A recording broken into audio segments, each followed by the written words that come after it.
And we're live. Welcome back to WebX Tokyo. WebX is Asia's largest Web3 conference, bringing together thousands of attendees from around the world.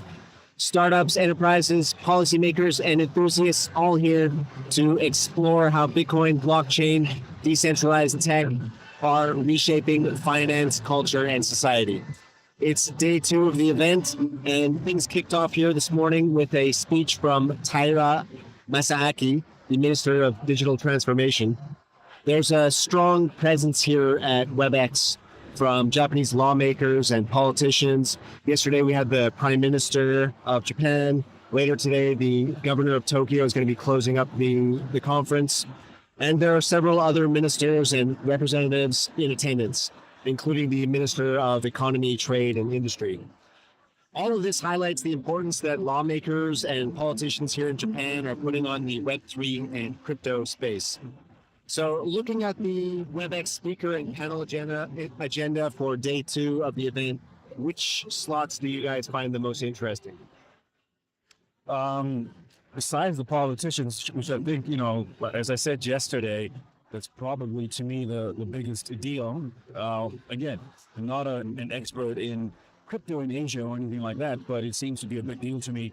But today I saw that we have the head of Swift Asia. So if you guys know, Swift is like a messaging system for banks that helps banks transfer money amongst each other. And it's a talk about stable coins. So we know that stable coins are becoming mainstream, and maybe they are mainstream already with the legislation that's been passed in the States. And people are talking about them in Japan, and you've got Swift on boards talking about stable coins. It looks to me like once stable coins are integrated into the Swift system and into the banking system globally, that'll be a really big deal. That's really the takeover that we've been waiting for. Absolutely. And on that same panel, you have a rep from Ripple. Ripple, of course, has their stable coin, RLUSD, I believe it is. They're over there as well. Absolutely. Yeah. So you've got a rep from Ripple. You've got someone from Swift on a panel talking about stable coins. It definitely portends the direction that the industry is moving. Like Swift wants a sort of, well, it kind of still is the butt of jokes in the crypto realm. Like my Swift transfer took like 5 days. Exactly. Here they are at a Web3 conference in Asia talking about stable coins. So things have definitely changed. Yeah. Well, they can see where things are going, right? You have Besant talking about using stablecoins to help the government. They have to definitely get in line with that. Or they'll be left behind for sure. Yeah.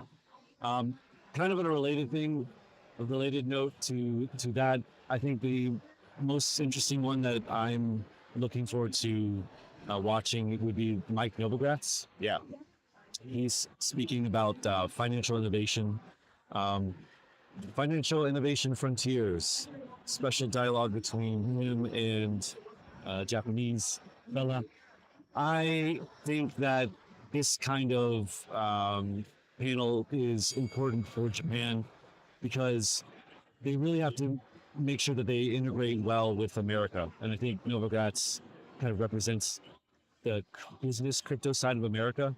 And Japan is famously insular, and they need to really make sure, I think, for crypto that they integrate well, or it'll probably be like what happened with the internet, right? Japan was way late to the internet. Unicorns being such a technological powerhouse, they completely missed that. And I mean, you've lived in Japan for a while. Nobody used the internet until mobile phones here, right? Like, I mean, ridiculous. Yeah, no one. I mean, to this day, the UX of most Japanese internet websites feels like kind of from the 90s. Yeah. in the by Western. I didn't know that. It's crazy, man. It's crazy. So they didn't like computers. They didn't like PC computers. They didn't even really like laptops. And so they didn't become well integrated into the internet until mobile phones offered that avenue. At any rate, I could see this happening again with crypto if they don't make sure to play nice or yeah, like be a part of the rest of the world. It's interesting. In that panel with Mike Novogratz, the co-panelist is Oki Matsumoto from Monex Group. Monex is a Japanese financial conglomerate, and that same gentleman, Mr. Matsumoto, is going to be giving a keynote as well today with the title "The Banking Disruption: How Monex is Redefining Japan's Financial Future." So exactly what you're talking to themselves here in Japan as and at a crypto conference as the way that Japan innovates financially. Let me just reiterate something that we touched on yesterday several times.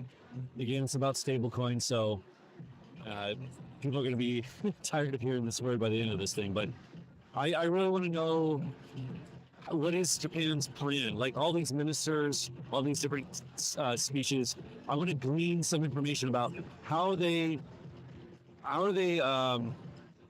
positioning themselves to deal with U.S. denominated stablecoins, which are poised to take over the entire stablecoin space, right? Like there is no second best. Absolutely. I mean, you have another panel today with titled "Japan's First Yen Stablecoin: Game-Changing Details and What's Next" from Noritaka Okabe of JPYC. So this is a business trying to position themselves as a competitor to U.S. dollar stablecoins. But I think as you're pointing out, David, the only chance they have is some kind of regulatory moat, perhaps.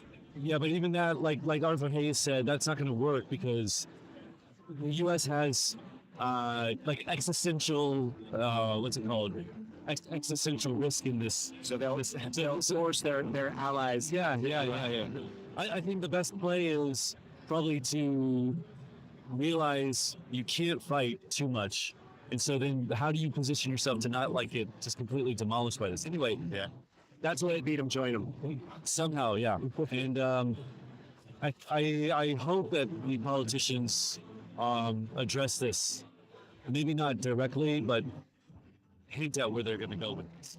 When Arthur Hayes talks about U.S. supremacy, U.S. dollar supremacy, that's already, how is that different from U.S. fiat supremacy, which is already in place? Yeah, it's I know it's diminishing, but well, I mean, it's diminishing slightly. It really isn't diminishing that much. It's basically, I would say Arthur Hayes' his idea is that it's gonna increase a lot because of stablecoins. Right, stablecoins are gonna become the new evolution of it. the new frontier. Yeah, and it's only gonna cement dollar hegemony for however long.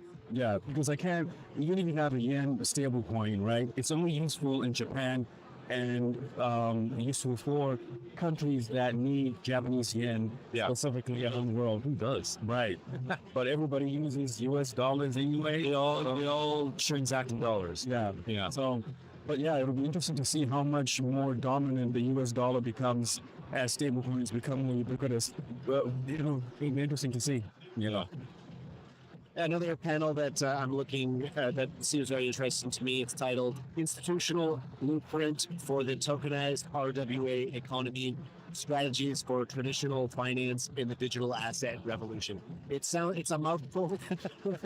It's insight. Exactly. But yeah, I mean, there's a huge institutional presence at this conference. You've got finance giants, SBI Holdings, MUFJ, all the big banks in Japan are here, and they're trying to figure out how to get their piece of the pie as crypto and web, blockchain technology reshapes the traditional finance environment.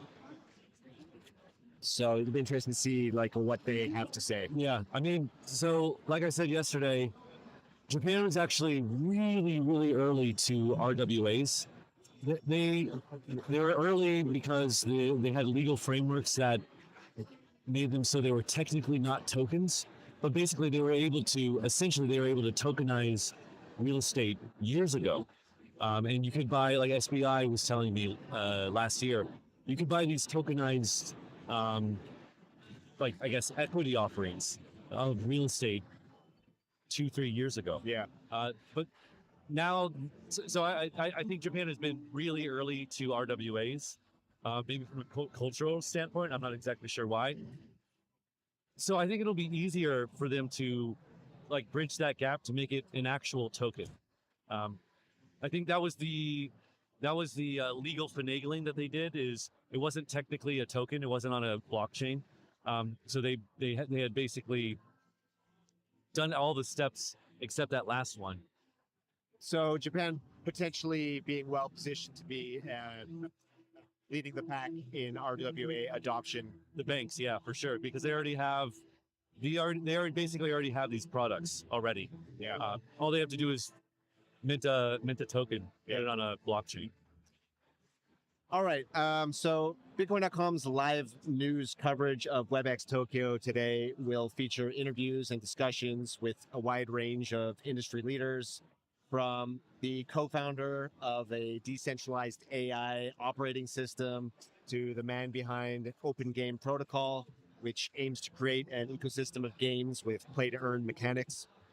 Which of the guests that we're going to be featuring here today and discussing with are you most looking forward to? A couple, actually. I talked about Michael Heinrich yesterday. He's the guy you just mentioned his company, Zero Gravity Labs, and they're doing some kind of AI operating system for crypto. We'll see how credible or practical that approach is. Yeah. I did read a little bit into it, and I looked a little bit into it. I don't have the technical chops to actually say yay or nay, but we'll see. I'd love to hear his opinion on what Hasib said yesterday. That's exactly what I want to do too. About so Hasib is basically saying that decentralized AI is not going to work just yet because AI is not one ubiquitous enough, and two controlled enough or dystopian enough. It's only when those two things get to a certain critical mass that decentralized AI will finally make sense. So I'd like to hear your thoughts on I that think that'll be thesis. interesting. Yeah. Absolutely. I'm looking forward to two. We had a late edition, Justin Wang.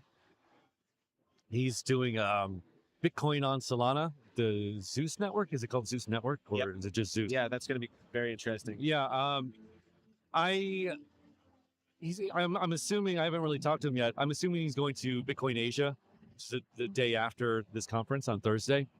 One of the things I really want to talk to him about is how much pushback does he get from Bitcoiners? Yeah. Right. Like, because I feel like they might be upset with this integration, or maybe not. Maybe most people now, maybe that you don't see maxis like that anymore. Yeah. To that degree. I want to, but I would really want to know from a cultural perspective what's going on there. Yeah. I mean, you could argue that any layer one that adopts Bitcoin is actually kind of bullish Bitcoin, right? Because it supports the spread of Bitcoin. But then, asset. But then, from the Bitcoiner's perspective, Solana is just like a taxing shitcoin, right? Like it's just it's not unnecessary. Maybe I don't believe that. I'm just saying that people could make that case, right? Yeah. And I want to know more of the technicals about exactly what his technology is doing. So that sounds interesting to me. And then the second one is what's his name? Justin Waldron. Again, we talked a little bit about this yesterday, but I kind of want to put him in the hot seat and see, basically hold it to him like, hey, gaming looks like it's not working, right? I don't think it is. So am I wrong? Number one. Number two, if I'm right, why? Why isn't it working yet? Number three, what are you doing about it? Yeah. So Why is it not working? Like, what's your short? Yeah, why is this crypto gaming thing not working? Yeah. So as you said in our discussion yesterday, David, there were at WebX last year, there was a big crypto gaming, Web3 gaming presence. There was, yeah. This year, it's diminished to a large extent. I did see one project here, Golfin, that has a token in their game, and yeah, what happened? What's next? Is it just a matter of time?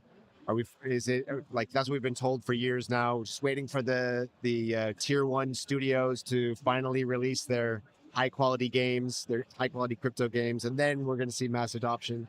Or is there some other piece of the puzzle that's missing, or is the whole thing just never going to happen? Well, you know what it reminds me of, honestly, is it reminds me of Haseeb's words, which is, Yeah,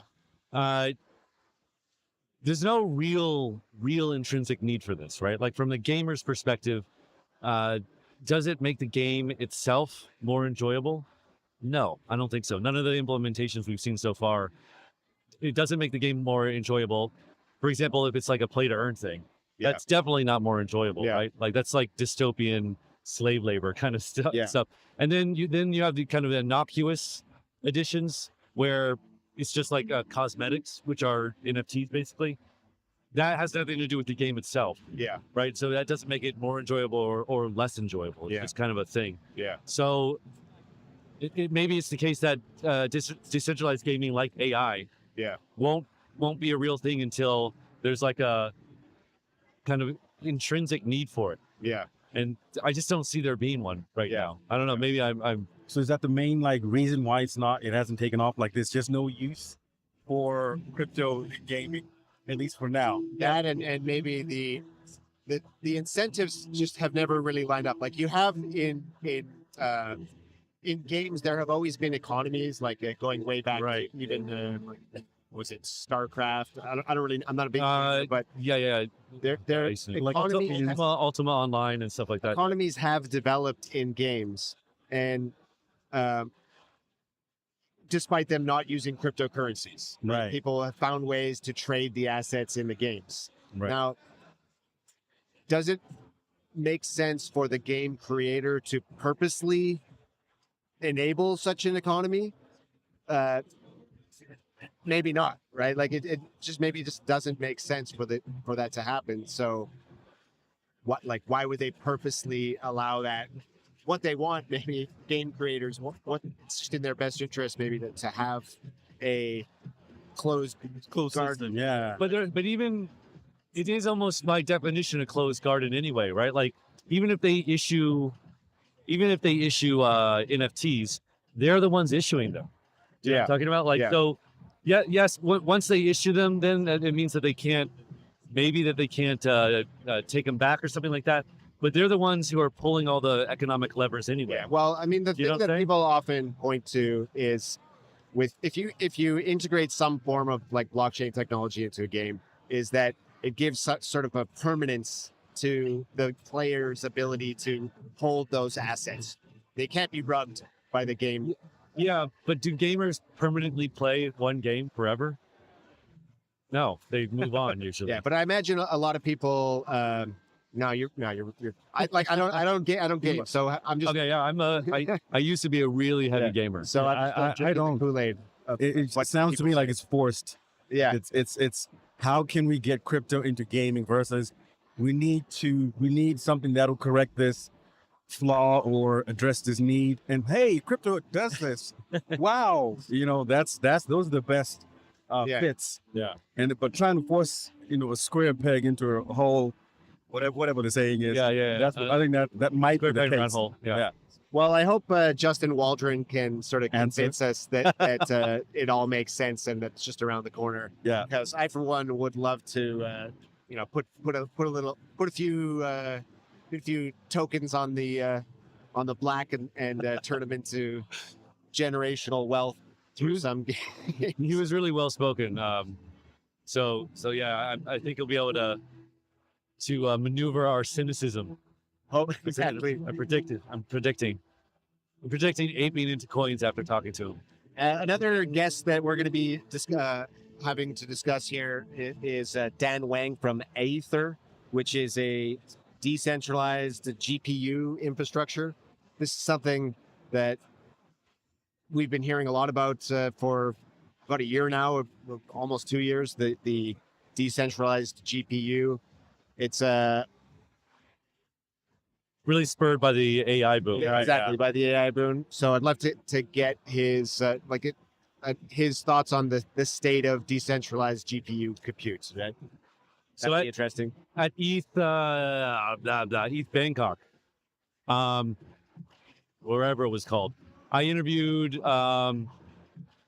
someone from IONet. I think IO.net. They're the biggest decentralized GPU provider right now. Yep. So for me, I would really want to know. I don't know if I'm doing that interview, but if I'm not, I want you guys to press him a little bit about IO.net, right? Like, I think this is their chief competitor. How are they differentiated from them? What are they doing differently? Are they moving in different directions? Stuff like that, because this is going to be a really, really hot market. And the guy from IO.net was a great interview, right? Like, very convincing in terms of how important this infrastructure is. And I think a lot more efficient way to deploy GPUs. It just like a little preview, at least for IO.net, this is not about you and me putting our GPUs on the network and getting some coins for that. At least that's what I thought going into it. It's not about that at all. It's about like medium scale people who, like, instead of opening Family Mart or McDonald's, you take that capital, you buy a big warehouse, and you fill it with GPUs.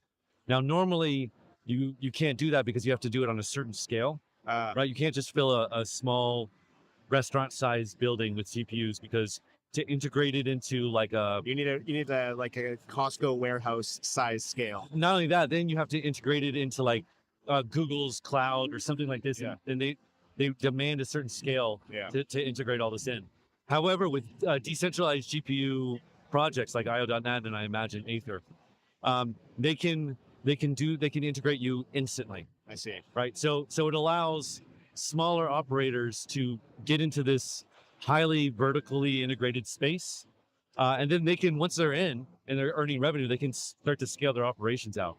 Right. So you don't have to have like this massive CapEx on the front end. So anyway, stuff like that. So they're competing with Google Cloud, basically. Yeah, in a way, but they're never, the way that this guy from IO.net said is they're never gonna directly compete with them, right? Like Google's biggest customer is itself, right? And so Google's happy to provide infrastructure to itself too, right? Right. So it's probably slightly different customers maybe, but I think it's probably more that they can coexist and that there's a gap in the market, would be my guess. It's actually quite interesting, like that idea, because that is the future. Like there's a need now for GPU. Yeah. There's a definite need. Unlike the gaming scenario, there's an actual need, and trying to fill that need is a good idea. I did interview somebody from Bless Network. Oh yeah, I remember that. But, Yeah. But her company's doing the proper decentralized GPU. Like, let's share the compute in a network. That's a little bit more complicated, if you ask me. But I'm wondering which one is closer to the one that Dan is working. Yeah. So that'll be fun to hash out. Yeah. But also, I mean, like, obviously, it's going to be a booming business. Yeah. I mean, like the world is starved of GPUs. So probably all of these players can exist and do well. All right, so we've got quite a few interesting panelists and industry leaders lined up for today. So looking forward to that. I think that covers our preview for the day. Up next, we've got Andreas Larson, who is director of the self-custody Bitcoin.com wallet app. We're going to be discussing with him for a few minutes, and we'll be right back with that interview.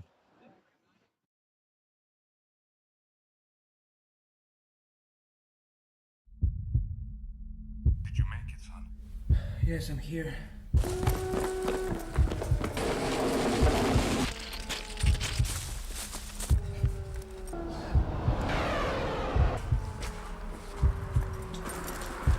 They took everything from me.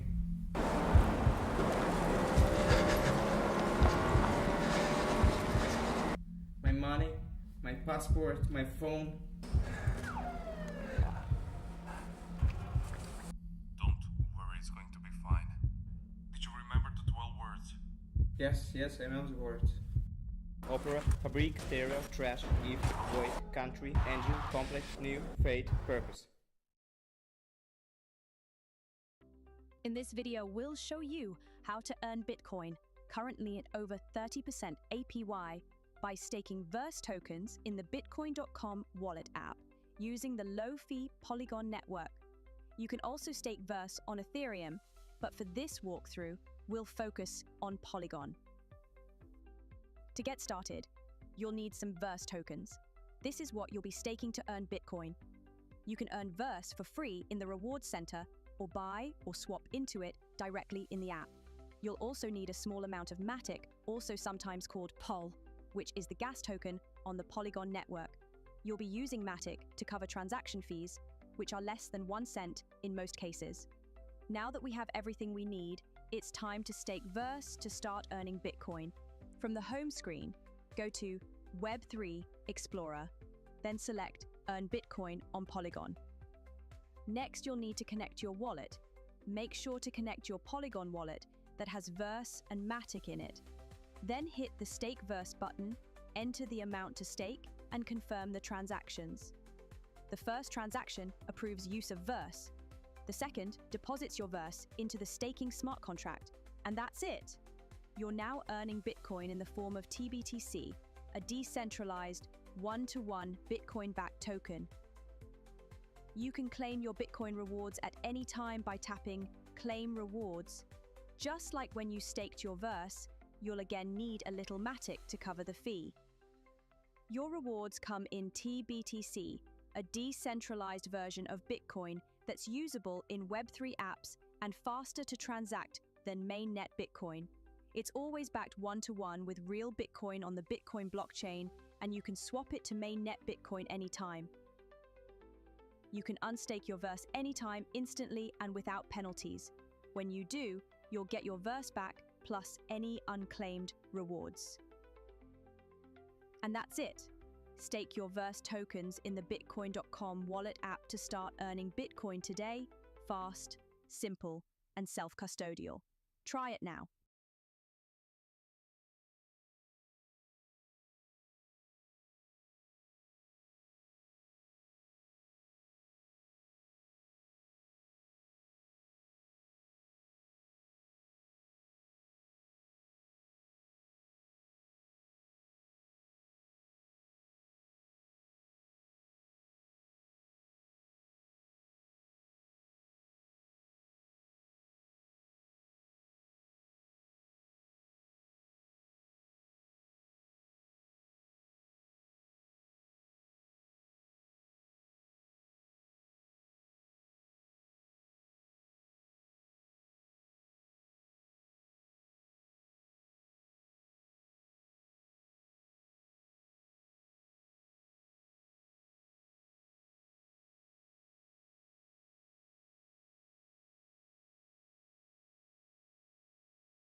All right, and we are here with Andreas Larson, Bitcoin.com's Director of Engineering. For those who don't know, Bitcoin.com has a self-custody wallet called the Bitcoin.com wallet app, so we'll be talking a lot about that. But first, Andreas, tell us a little bit about your history. What path did you take to get here today, and what are you doing at Bitcoin.com? Right. Yeah. So started off, I think it was 2014 first time heard about Bitcoin. I was in university. One guy was mining, and he was like, "You maybe should get into this thing. It's pretty cool." I'm not like, "Nah, I don't know. I know about this thing, right?" Didn't think much about it until I was working at a bank for 2 years, working as a software engineer, normal job. Had a coworker basically start talking about crypto. 2017, around there. ICO hype. If you all remember. I do. So I got in the market. Yeah, that's it seems like a kind of a common entry point for a lot of people Yeah. at this point, right? First big mainstream. Yeah. Yeah. And I'm like, am I an OG or not? Probably I'm not. not. No. I think Not OG, but not OG, probably. not young pup. Oh, well, yeah. I mean, you heard about it earlier, but you didn't really do Yeah, anything. so- So yeah. So I'll maybe I can't call myself an OG. No. I would. But yeah, I basically got into reading into Ethereum. Actually, it was kind of what I was interested in first. Just like I'm a developer, you know. So I hear about blockchain you can code in, I'm in. You know. Sorry, can I just step back? What were you doing at the bank? You said So, software engineer. yes. What were you doing? So first I was basically handling onboarding, back into development, right. onboarding, getting as much customers into the platform as possible. About a year in, transitioned into basically building charts and analytic tools Oh, really? on Too. websites. So basically my job was to build the data crunching backends to display cool analytical charts for the traders, basically. So like, oh, you know, what's my P&L? Like dive deep into their stocks and understand like, you know, what is bad, what is good, what am I doing wrong kind of Yeah. thing. So that was my big thing. On the onboarding, did you see any like big pain points for customers getting? Yeah. Like, and that was just normal stocks, right? Yeah. And a lot of people still like the KYC is the biggest issue. right? Yeah. So it's the same in crypto yes, and same in crypto. fine. Yeah. Even though it's better because you don't need your passport and stuff like that, you know, you can just do signing on your phone, like digital ID.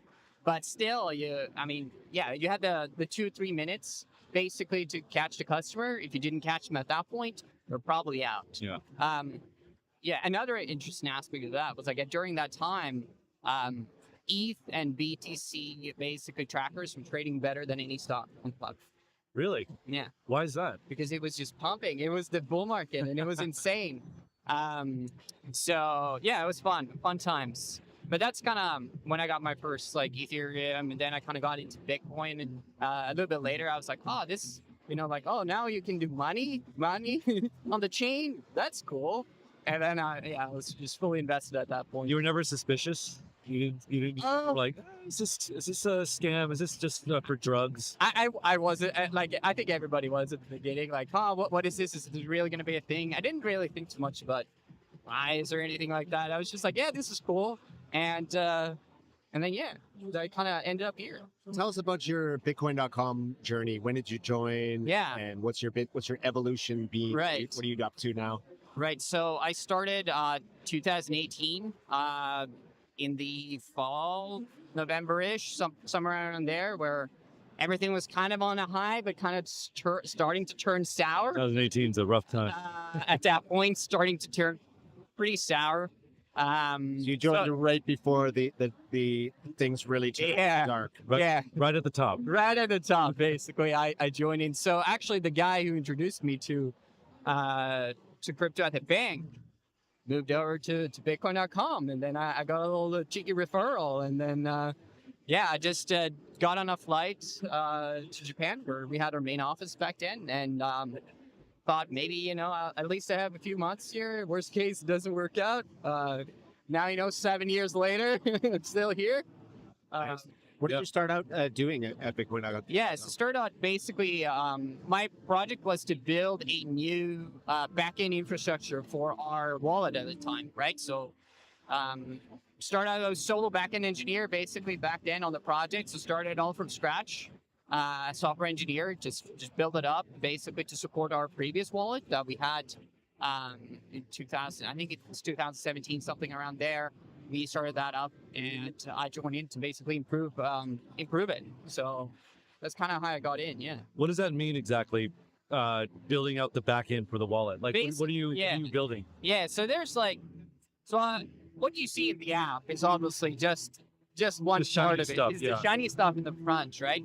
But one interesting thing about the blockchain is obviously like it's not like a normal database where, you know, everything is always up to date and everything is just like there's a row in the database saying this customer has this much money, right? Because it doesn't work that way, because when you broadcast transaction, it goes decentralized, blocks have to be mined, There can be reorgs. So basically, my thing was basically to build the solution that interacts with the blockchain and our app to basically make it kind of feel like a centralized product, but it's fully decentralized. Basically, to like have the snappiness of like doing a send, sending account, like managing the UI, receiving money, noticing like, oh, your balance updated, adding transaction history and things like that, right? It's not, there's no API that you, or anything you can just call to be like, get Bitcoin transaction history, really. Like you have to build that up from scratch by reading the chain, basically. So that was kind of my main thing that I was working on for the first year. Yeah. Just, And you obviously, I mean, so you had to learn all this too, yeah, right? In the short time yeah, as well. absolutely. Like when I joined, I was totally kind of like from a technical perspective, total novice in crypto, right? So I just got thrown into this and be like, now go build a chain integration with something. So yeah, I had to learn a lot. Read a book. It's like the famous. What book? What is it? You know? It's like from one of the Bitcoin core Is it like one of those like how to program Bitcoin? Yeah, it's kind of like that. I forget the name of it, but it's like it was the standard like kind of book at the time that had the only book that described like Stratum protocol for mining and everything like that and how everything actually worked. And then just going online and there was no AI back then, so you can't just chat GPT your way. So you got to go into forums and ask people actually, right? Yeah. Could you tell us how the Bitcoin.com wallet has evolved over the years? Yeah, I mean, there's been a huge involvement there. We started out as for everybody that's like a little bit into tech, like we started out with a framework called Cordova, which is basically like a cross-platform way to build applications. Kind of the prior to React Native and all of these things that Facebook and everyone is kind of using it at this point. Very bad framework, very hard to work with. Why? Just really hard to work with and update, and it's just like it made your app very sluggish. Like the app just doesn't feel good. It's like it's not snappy. You click things, it's a little sluggish. You kind of feel like, oh, this is weird and slow. And by proxy, then you might think, oh, this Bitcoin thing is slow, right? You kind of like it doesn't get you that vibe. It's new money. It's snappy. No, you don't have to wait 3 days for a transfer anymore. So why we need to make the UI feel like that, right? Like I can send you money right away. You see it in your phone right away. Like that's the whole point of crypto, right? Yeah. So basically, switch from that into doing native app development, iOS, Android, and then this new backend integration, which I was working on. So it was me and then 2 other guys basically working on one Android engineer, one iOS engineer, and then we had one designer. Basically, that was the core team from the start, and basically we built all from nothing. Basically, a totally new app from scratch to kind of take advantage of all the new things that were coming out, and that was 2018, 2019 new. So yeah, at this point, there's a lot of things that's happened, and I think now some of these things that you had to build by yourself back then, they're available. I mean, there's Infurize, the big one that everybody knows about. All these tools out there. So I think that's the main thing about crypto like development is the tooling has vastly improved now compared to back then where there was nothing. It was forums and people that really into this thing. That was the only ones. But now it's all kind of as you'd expect to work with any other tool, which I think is one of the biggest points for compared our world to now, where we utilize a lot of these tools, right? Which we would have built by ourselves, basically. When you started, though, when you were given this task of I guess revamping this whole thing, it was still Bitcoin only, or was it? So it was Bitcoin and Bitcoin Cash at that Bitcoin point. Cash? Yes, it was both. Yeah. And then what point was it decided to integrate like Ethereum? Yeah, I think it must have been like 2020, something like that. 2020, 2021. Around that time, we kind of like seeing all the things that goes on in Ethereum, and we're kind of, I guess we felt left out, Yeah, I mean, that was the big DeFi push, right? Yeah. Right? That was when everybody started realizing that, holy crap, you can actually do finance online. Exactly. Everything on crypto before them was kind of, it's just theoretical, there wasn't really... Ether Delta there was, IDEX. Exactly. Yeah. There wasn't really anything, but then, I mean, the Uniswap moment, things that came out, we kind of like, we should get into this and we should expose our users to this ecosystem, right?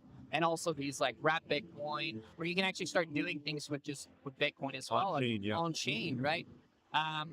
So I think at that point we made a decision like let's spend. I think we spent like let's do it in 2 months, a month and a half, something like that, and we kind of just figure out what's the fastest way to get it into the app. We got it in there. We launched it. I think the reception was like decent at the start, but obviously like it's a little bit hard to convert the Bitcoin user to another chain. Yeah. It- Especially, I mean, even back then, I think the maxis were still we're very quite vocal, maxi. very, very vocal. But like nowadays, just from traveling for 1 year to conferences, Yeah. even in that 1 year time, I've seen maxis get less vociferous, less kind of Yeah. like I don't know, toxic or something like that. Yeah.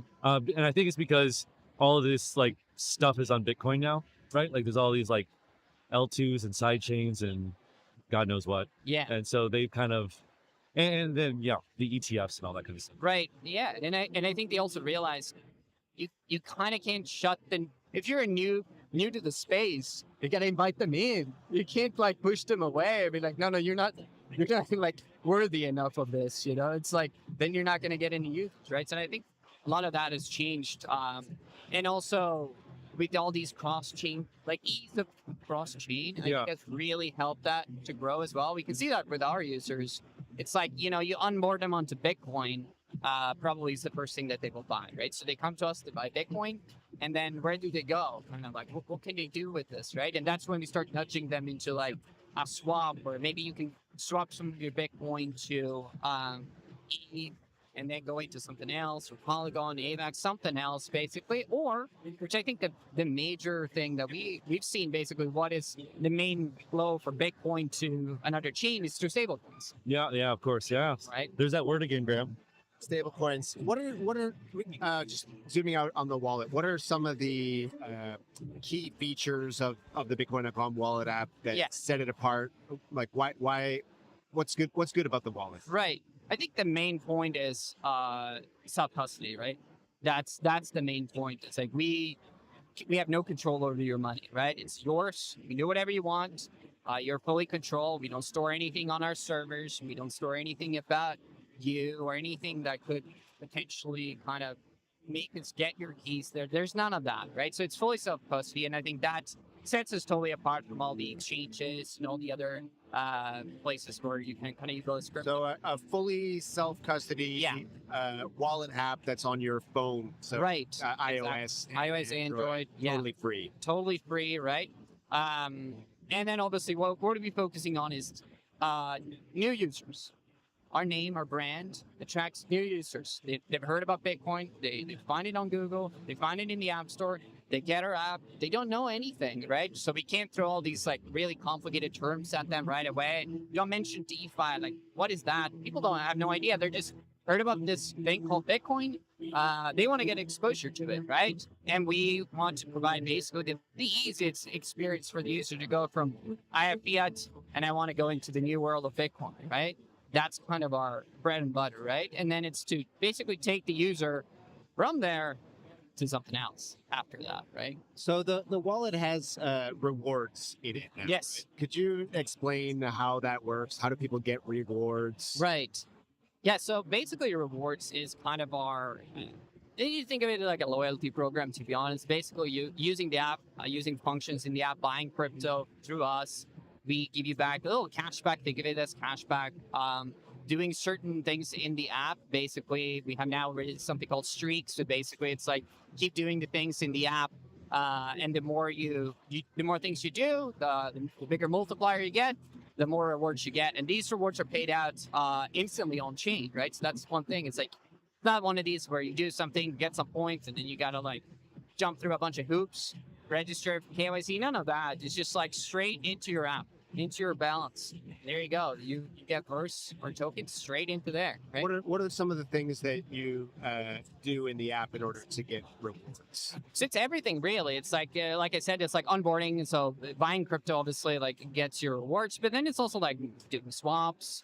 Another thing would be like reading the news, just engaging with the app and like being active, checking your balance, checking the price. You get a little price notification like this morning, like, oh, not doing too hot, you know? You open it up, we give you a little thing that like, oh yeah, cool, you checked in on us, right? Then sorry, one more question. Go ahead. Go ahead. What, after you got your rewards, what can you do with them? It's a token on chain. It's on the, you get it rewarded on Polygon. Basically, you can send it, receive it, do whatever you want with it. Basically, sell it, hold it, stake it, swap it, anything you can think of. It's yours to do whatever you want, right? And I think that's one of the cool. You burn it. I mean, that's one of the coolest things about it. It's not fake rewards. It's real money, right? I mean, one of the things that we talk about is you get your rewards and you can stake them to earn more rewards, which are the rewards you earn are Bitcoin. Yes, right? yes. Like TBTC, Bitcoin on the Threshold network. Yes. So if you've been earning these rewards, you can just, I don't know what to do with these. I want more Bitcoin. Exactly. And it's something like 10, 20, 30% APY right now, I believe. Right. Yeah. Yeah. Just stake them. I mean, that's the beauty of them. You do whatever you want with them. We just provide you with a bunch of tools, right? Yeah. I know personally, I play some games on my phone. Yeah. Card games, things like that. And I would just quibble a little bit with it's basically a loyalty rewards program because all these games I play have the same kind of system, but it really is just teaching you how to use the product. And I know that it worked on me with, like, some of these games are quite complicated, right? And just seeing that you're getting some kind of reward to progress through mastering the product, it does help. So it is a loyalty reward program, but I do think that it also just helps people kind of get nudged into crypto. using using more of the crypto. Yeah, education tool. And you really need to have that, I think. Yeah, and it's like not my mom just would do about that. our app, right? It's not like this is only in our app. Like, it's just token on chain, you know? Like, you're learning crypto. We have basically learning center articles, basically videos that if you watch the video, you learn something, you get reward from doing it, right? Exactly, yeah. If you back up your wallet, I believe you get rewards for that. Not sure we have that, but if you don't, we should. Yeah. Yes. All right. Can I ask a couple questions? Go ahead. So the Bitcoin.com wallet is multi-chain. Yes. I always ask this when I talk to people who are in charge of multi-chain products. How do you decide what chains to add? Because there's new chains coming on all the time. So what's the process? That's I mean, it's a hard one, really, right? Because it's about resourcing, right? How hard is it? So one thing I look at from a development perspective is obviously how hard is it to integrate this chain, right? If it's easy for us, if it's like EVM based, we've done a bunch of them already. We know what to do. I would classify that as kind of easy, right? So I would look into tooling. I really, really think about tooling when I make these decisions, right? Because a chain with great tooling will be easy for us to integrate, meaning less resource intensive. Basically, you don't have to reinvent the wheel. Yes. You can use exactly. Because the problem if you go to a chain that doesn't have any tooling is what's the first thing you have to do is build tooling, right? And then you kind of just become a consultant for the chain to build tooling for them, right? Right. And then it's like, but no, we want the chains to build and provide tooling, right? Because like that's part of what is a successful chain. It's a chain that has great tooling, ease of integration, lots of projects. People want to work on the chain. People can work on the chain. Anyone that's new can work on the chain, right? So tooling is like a good proxy for the vibrancy of a chain. Yeah, I've never thought of it like that. Yeah, that's cool. Because like, I like it. Yeah, because like if there's a lot of people working on the chain, generally it has good tooling. And if not, and there's a lot of custom things and no tooling available, no documentation. It's like, how do you expect anyone to kind of work on this chain? Because that's inevitably what it is all about. It's like you need developers on the chain to build out the products on your chain to make sure that it's successful, right? Yeah. One more question about this. As you add more chains, is it linearly? Is it linear in terms of the difficulty, or does it start to ramp up? Like because you're having more and more chains, you have to handle. So is it like non-linear or linear? I would say like it depends on the chain type. Like EVM, obviously, like adding another EVM it basically, I wouldn't say adds much overhead, but adding something new, right? So we're in the point right now to integrate Stellar, which is obviously kind of the same, a little bit the same as an EVM chip. They're very EVM compatible, but still slightly different, right? Which is a little bit harder, right, for us to do. But basically, when you've done one of those, now you can do another one in the similar vein very easily, right? So it's basically like, how close is it to something we already have? Makes it easy. And then as you expand to more and more chains, obviously, like, your maintenance becomes harder, like day-to-day operations. That's what I was going to ask. The maintenance isn't. You have all these things that you. Yes. Like, so obviously that kind of grows. One chain, it doesn't matter which chain it is. Exactly. It will be harder because now you're managing nodes for another chain, or you're managing users on another chain that's using our app in a totally different way, potentially, right? So we have it like it's very niche users potentially. Like, so there's all these things, right? Where, basically it will be harder, but I don't think it's like not a hockey stick, and it's not really linear either. It's like something it's like something in the middle, right? Where it's like very chain dependent, or if it's gonna make it worse or for us, basically as developers. Yeah. All right, this might be a tough question, but how do you have any predictions for how you think self-custody crypto wallets might evolve in the future? Right. Like, what might they look like 5-10 years from now? Right. I think from my point of view, the worst thing about a self-custody wallet is the mnemonic. The never-ending mnemonic. The seed phrase. The seed phrase, right? That you have to back up before starting to use any app. That doesn't feel very 2025 to me. Yeah. But I have to get a piece of paper out to write it down and then remember where I stored my paper. You lose it or forget it, You're gone. money's gone. That's it. Gone. Or if Right. somebody finds it. Or if somebody finds it, right? So that's one of the main pain points we are looking into right now. How can they solve that? Where there's new technology, kind of like last year, 2 years ago, called MPC wallets. Basically, what they do is they use some kind of encryption. It's kind of like a way to split a key. It's like simplified, very simplified. You split a key into more pieces, right? Where 2 or 3 pieces would unlock anything. It's chain agnostic, right? And that really enables you to make an onboarding experience where you only need to use your biometrics. That's it. You need biometrics, then you can get a wallet. You don't need to back up as long as you got your face. You're good, right? So these things, I think, will really, really evolve in the next. You can see it's some wallets start to dabble in this.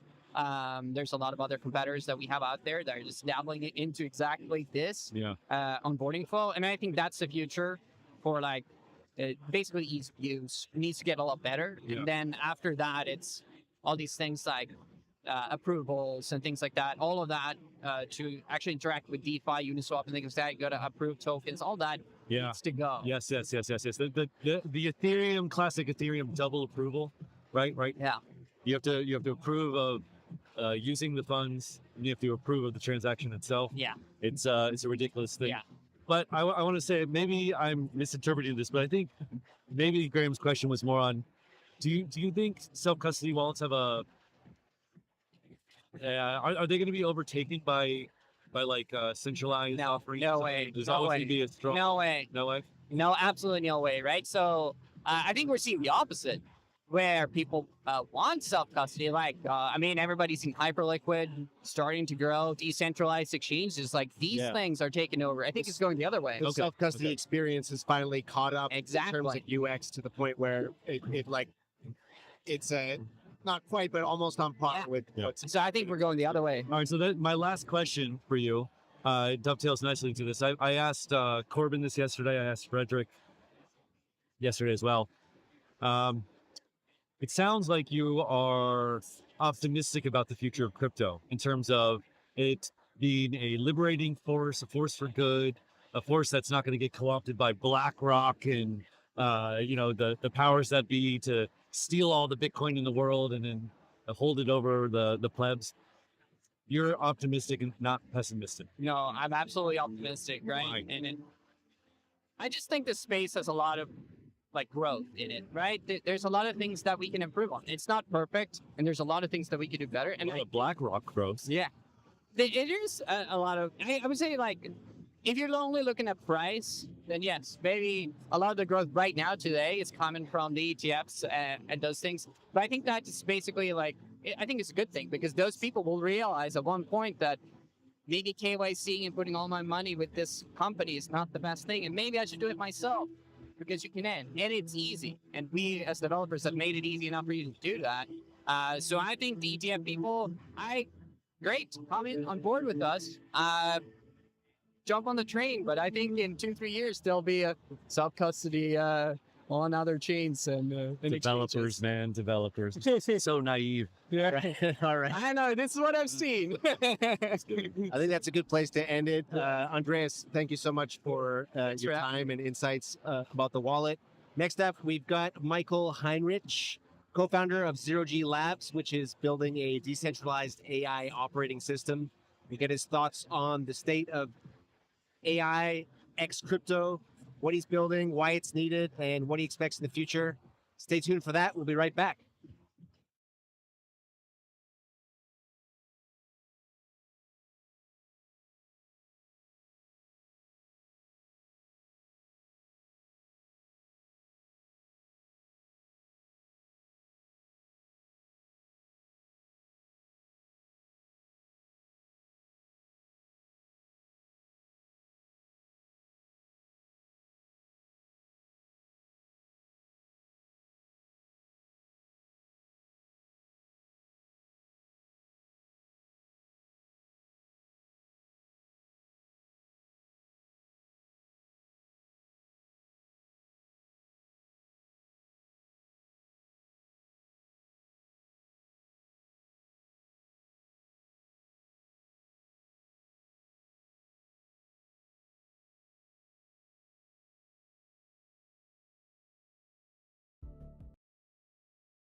Straight up didn't. I had to like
Do you think your crypto is private?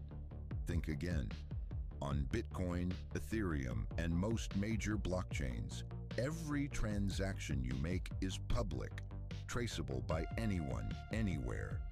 What you send, who you send it to, when you send it, how much you hold, all visible forever. That's not just transparency, it's surveillance. Confidential assets on the Zano blockchain changed the game. Built for privacy from the ground up, Zano's system extends its powerful protections like untraceability, unlinkability, and amount concealment to any token. This opens the door to fully private financial tools. Imagine a USD stablecoin, but shielded. Imagine Bitcoin wrapped and transacted anonymously. Imagine enterprise tokens that move without exposing sensitive details. Confidential assets make all of this possible. And now, with the Bitcoin.com wallet, you can hold, send, receive, and swap Zano's confidential assets, all inside a single, easy-to-use, self-custodial app. Privacy isn't just an add-on, it's the future. Update your Bitcoin.com wallet today and step into the next era of private crypto.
All right, here we are, live at WebX Tokyo. Let's take a look around, see what we got. Sponsors.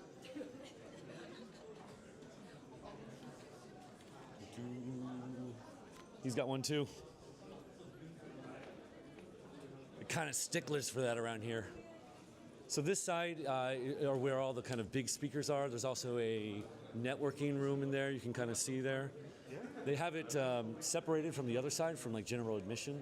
I haven't really seen this before, but I kind of like it because it means this side's quieter, number one, and less crowded, and reserved for kind of people who I think are here to do business. So anyway, you can just see there's different stages all the way down there.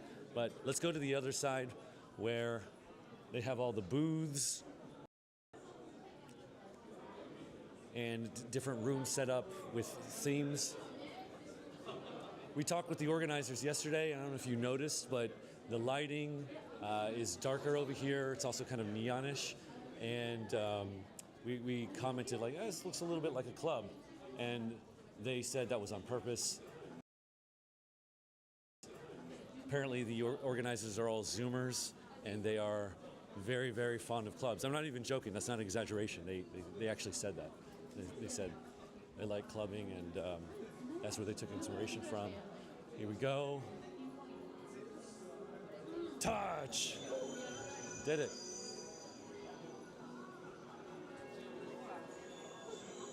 All right. You'll see that there are different themed rooms here.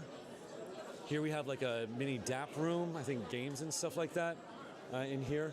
Haven't had a chance to look, but I will tomorrow. This is probably the one that I'm most interested in looking through. RWA area. I would say that's a big theme of the conference for me so far.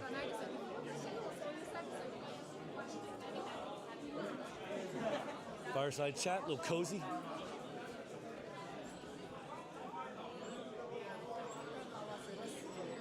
And we're almost to the main area.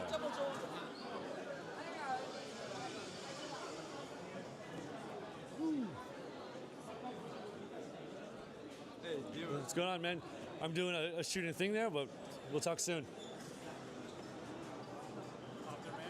All right, here we are, the main conference floor. Tron is here.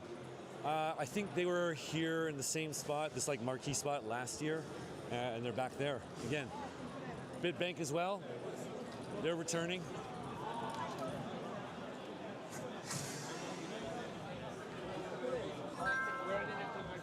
Ripple.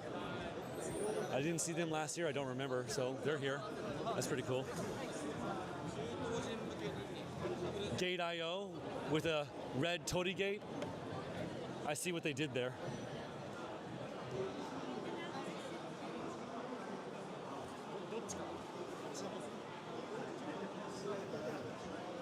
And as you can tell, there's a lot of Japanese booths.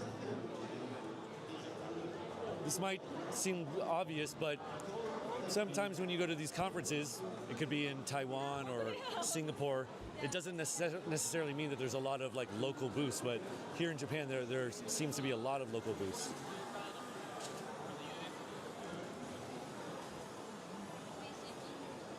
This gacha game is crazy. You can get Apple AirPods apparently from that.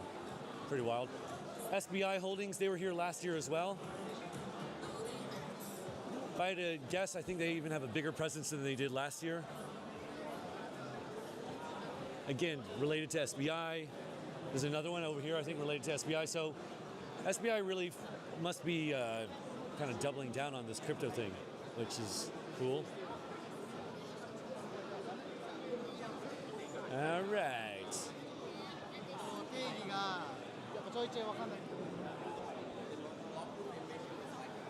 Excuse me.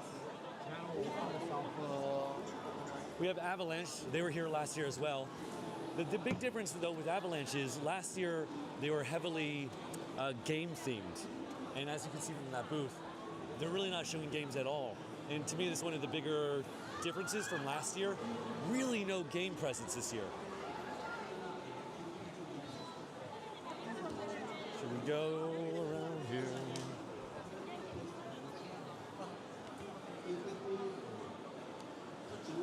So Binance.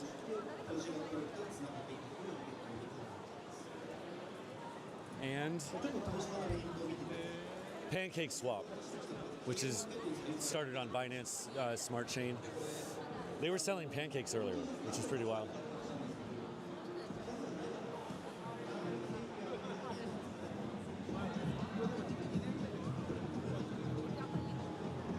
Space Coin, the bane of my existence today. Why is that, you ask? Well, what do we have here? Bitcoin.com news. We've been live streaming here all day. We had a great day. We're wrapping it up now. But as you can see, we're cat a corner with Space Coin, which whatever, good project, I guess, or something. But man, that jingle is going to be in my nightmares tonight.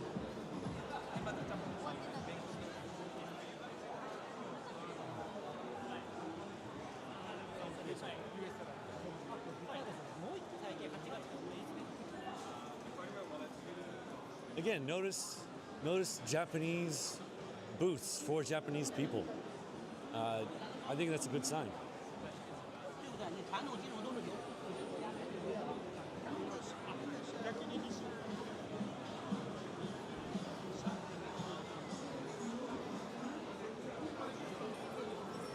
All right. Could I have some water? Thank you. All right, so we had a basic run of this place. Been a good day. I like this conference. I don't know if you've noticed compared to the other walkthroughs, but you can actually see things, which is quite nice. A lot of the times it's neon lights and dark, and here it's not. And I'm gonna open my drink of the day up. Oh yeah, some of that water.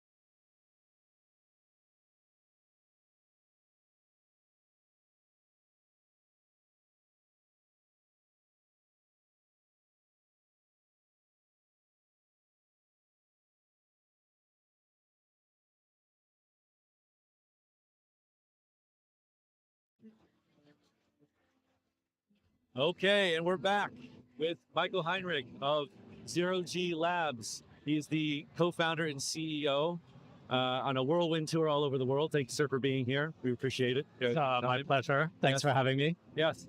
Zero G Labs is an AI layer 1 powered by the first decentralized AI operating system. I can't wait to get into what exactly that means.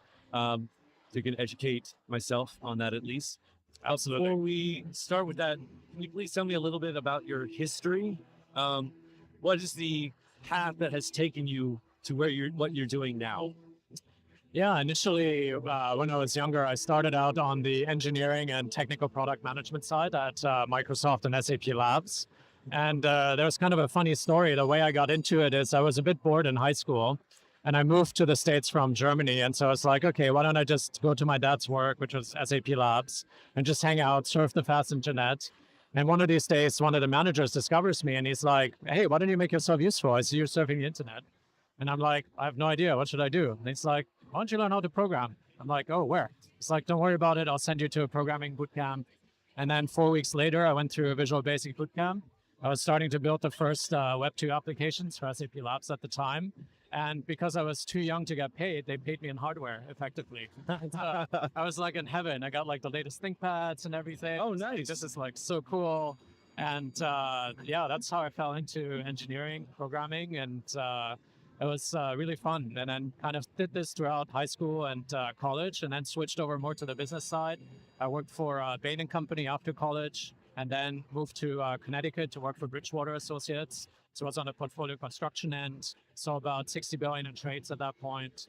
And then after that, moved back to the Bay Area, went to Stanford, started my first Y Combinator-backed unicorn company out of Stanford, and scaled that to 650 people, 100 million contracted ARR.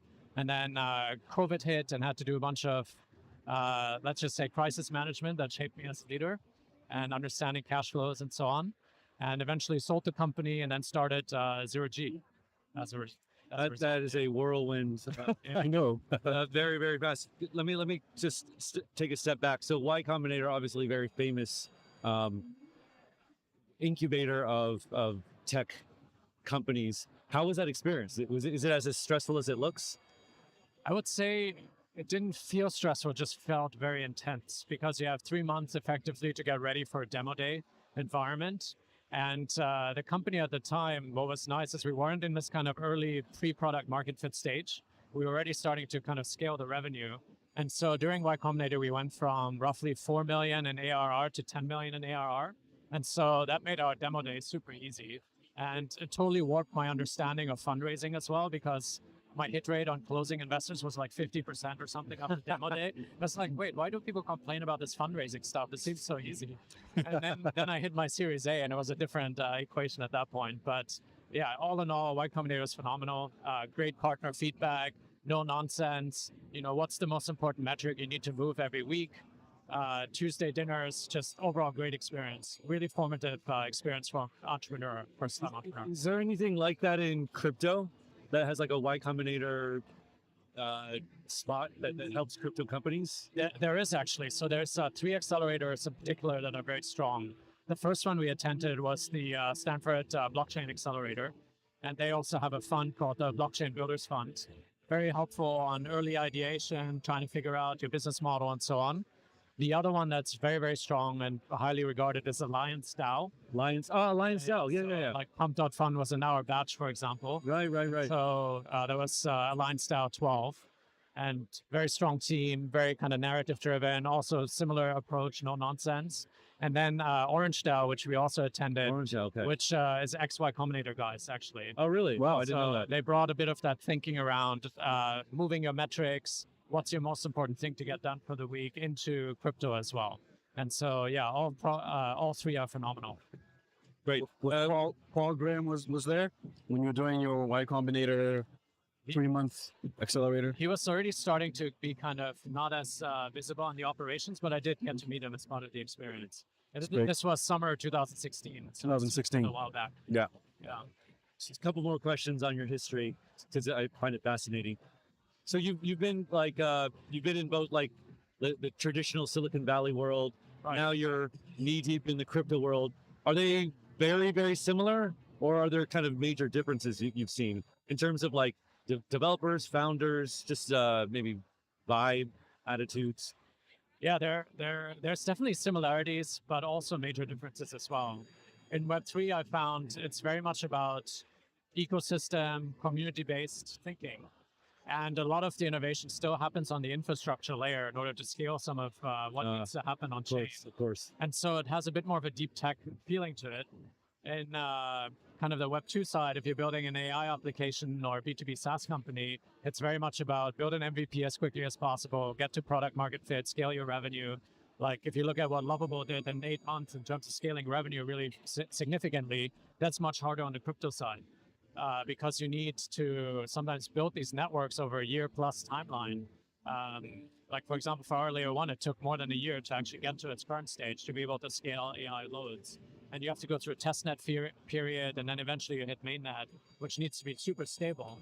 And so because of the distributed nature, it makes it that much harder. And so generally, you assemble the team, you fundraise, and then you get to product market fit. So it's a little bit different, while also building a community in Web3.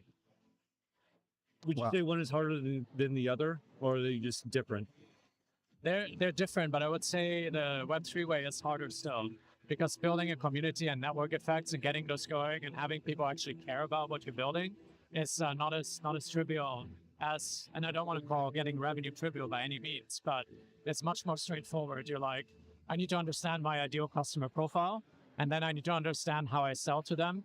Is it a product-led sale? Is it a sales-based, like enterprise sales-based sale? What's my ACV per deal? So there's some very established metrics that you can utilize, but there's not as much kind of fundamental thinking on the Web3 side. And so you have to kind of define the game as you're building it. Right. Yeah. Cool. Very, very cool. Well, staying on the topic of your history, one thing that caught my attention, because I've got a finance background, is your time at Bridgewater. Can you go into like what that involved, the portfolio construction, and what it was like to work with Ray Dalio? It was definitely a formative experience, and I learned a lot in a very, very short period of time. This was also during 2008, 2009 times. Yeah. Oh my goodness. So basically, I was there when we pulled all of our positions out of Bear Stearns and Lehman Brothers the day before they collapsed. Wow. And so, like, literally, I'm maybe a little bit out of college, and I get to analyze all these risk metrics and think about a world where there's no counterparties. So it was a bit of a trial by fire type of situation. But what was really fascinating is that at Bridgewater, the thinking is very different. Usually you have a hedge fund, you have a portfolio manager that makes all the decisions, and you've got a bunch of analysts. Right. Bridgewater was very systematic, and it's still very systematic. you've got a research division that comes up with trading ideas, like, I don't know, Japanese soybean trade is mispriced, and so we want to put a futures position on that. Okay. And then we give some type of confidence interval. And then after that, it goes to portfolio construction where I was sitting. And then we have a bunch of risk metrics and client specifications. And then it goes through all of these filters. And in the end, there's a trade that spits out. And then we basically check the trades and then ensure that the trading piece is at the best execution possible. So it's a very well-oiled machine. And Ray's kind of vision for that was always that, like build a machine, understand how the machine works. So he thought the economy is a machine. And then similarly, he thought the company process needs to work like a machine. Everything's about cycles. And he even thought about risk management doesn't just need to be quantitative, but also qualitative. So he saw that people needed to have some risk management around them too. So he introduced all these management tools, like at the time it was called an issue log. If there's a suboptimal outcome, you would log an issue. And you say it was severity 1 or 2 because I showed up late. And his belief is that if there's enough of a pattern that emerges, it actually points to a root cause. And so even if it's a small suboptimal outcome, if it repeats, there's something to be learned from that. That may be something that has to do with character or some other type of root cause. So that over time, we can ensure that people are doing their best work and they're put into the positions where they're at their best as well. So a very unique perspective on culture, and everything's completely transparent as well. Yeah, he's a very systematic, process-driven person, and he likes to characterize everything as a machine in his book Principles. So I know that they were using some form of AI at the time, even though it wasn't the kind of AI that we're using now that's advanced with LLMs and everything. But in terms of their decision making, you know, if you look at just the technical definition of artificial intelligence, would you say that they were using AI at Bridgewater? At the time I was there, not so much, but eventually I think they implemented Palantir and various other kind of tech-based solutions that had AI in them. And certainly now I'm pretty sure they're looking at AI-based solutions, because it's just as any other tool, being able to systematically analyze a large set of data is very helpful to AI. And so I would not be surprised if they're using it in their infrastructure now. Yeah.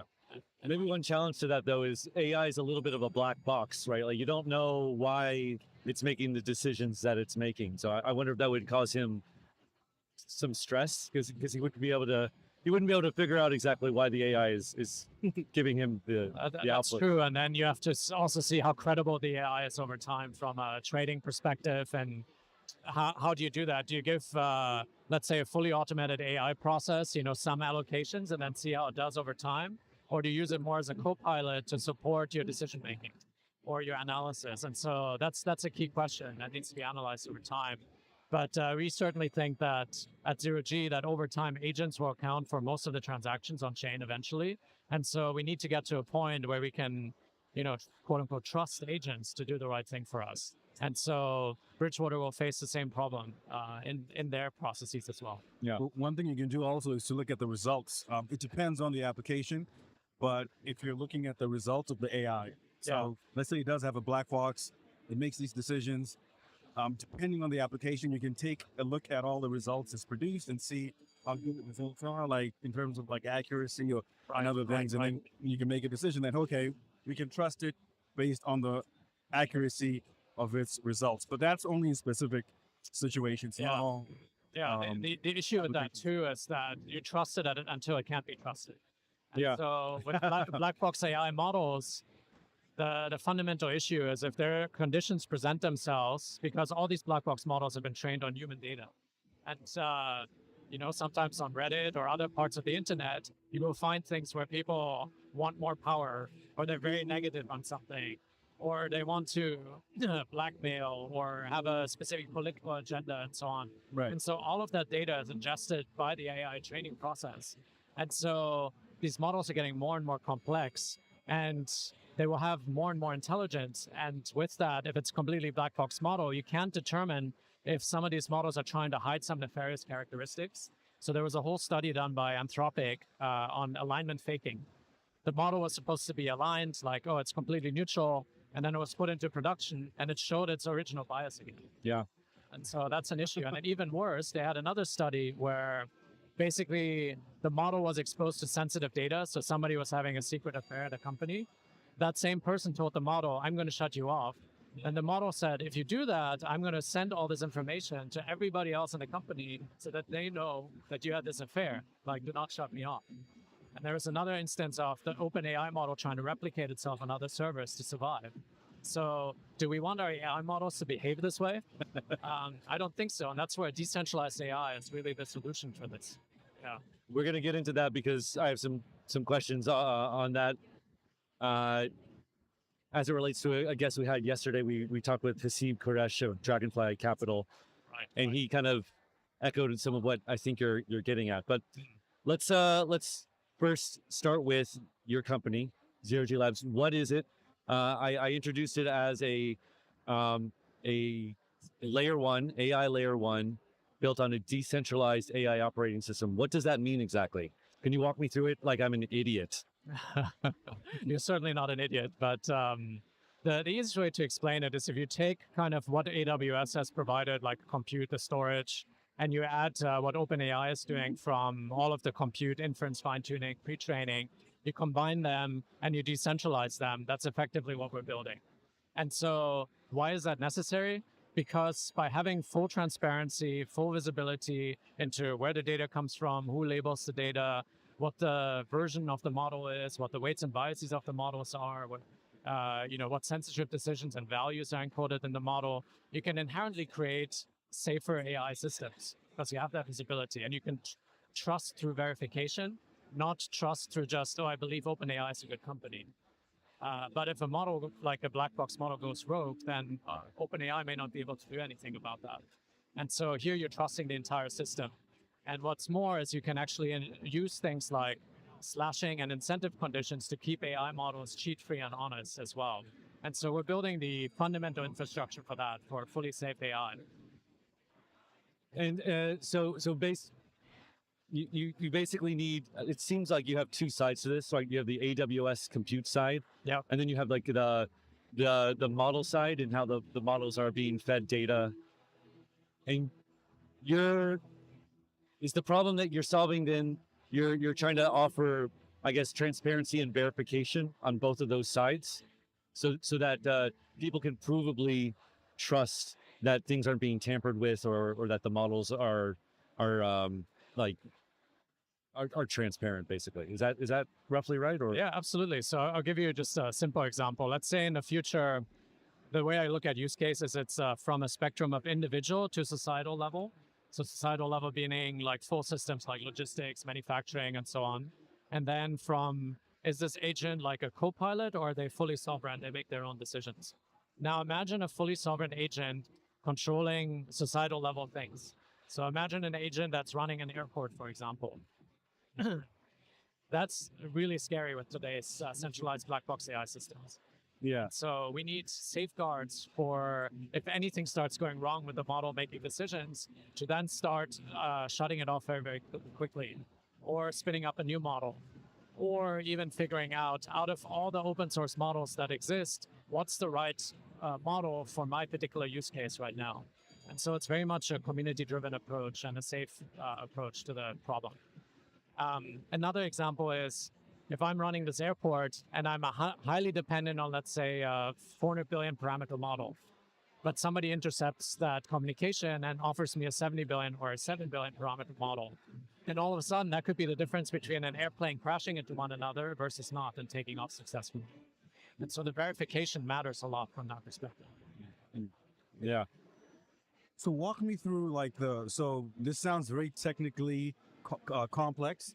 I'm thinking about how someone would build a Bitcoin blockchain, or yours is, I believe, is proof of stake.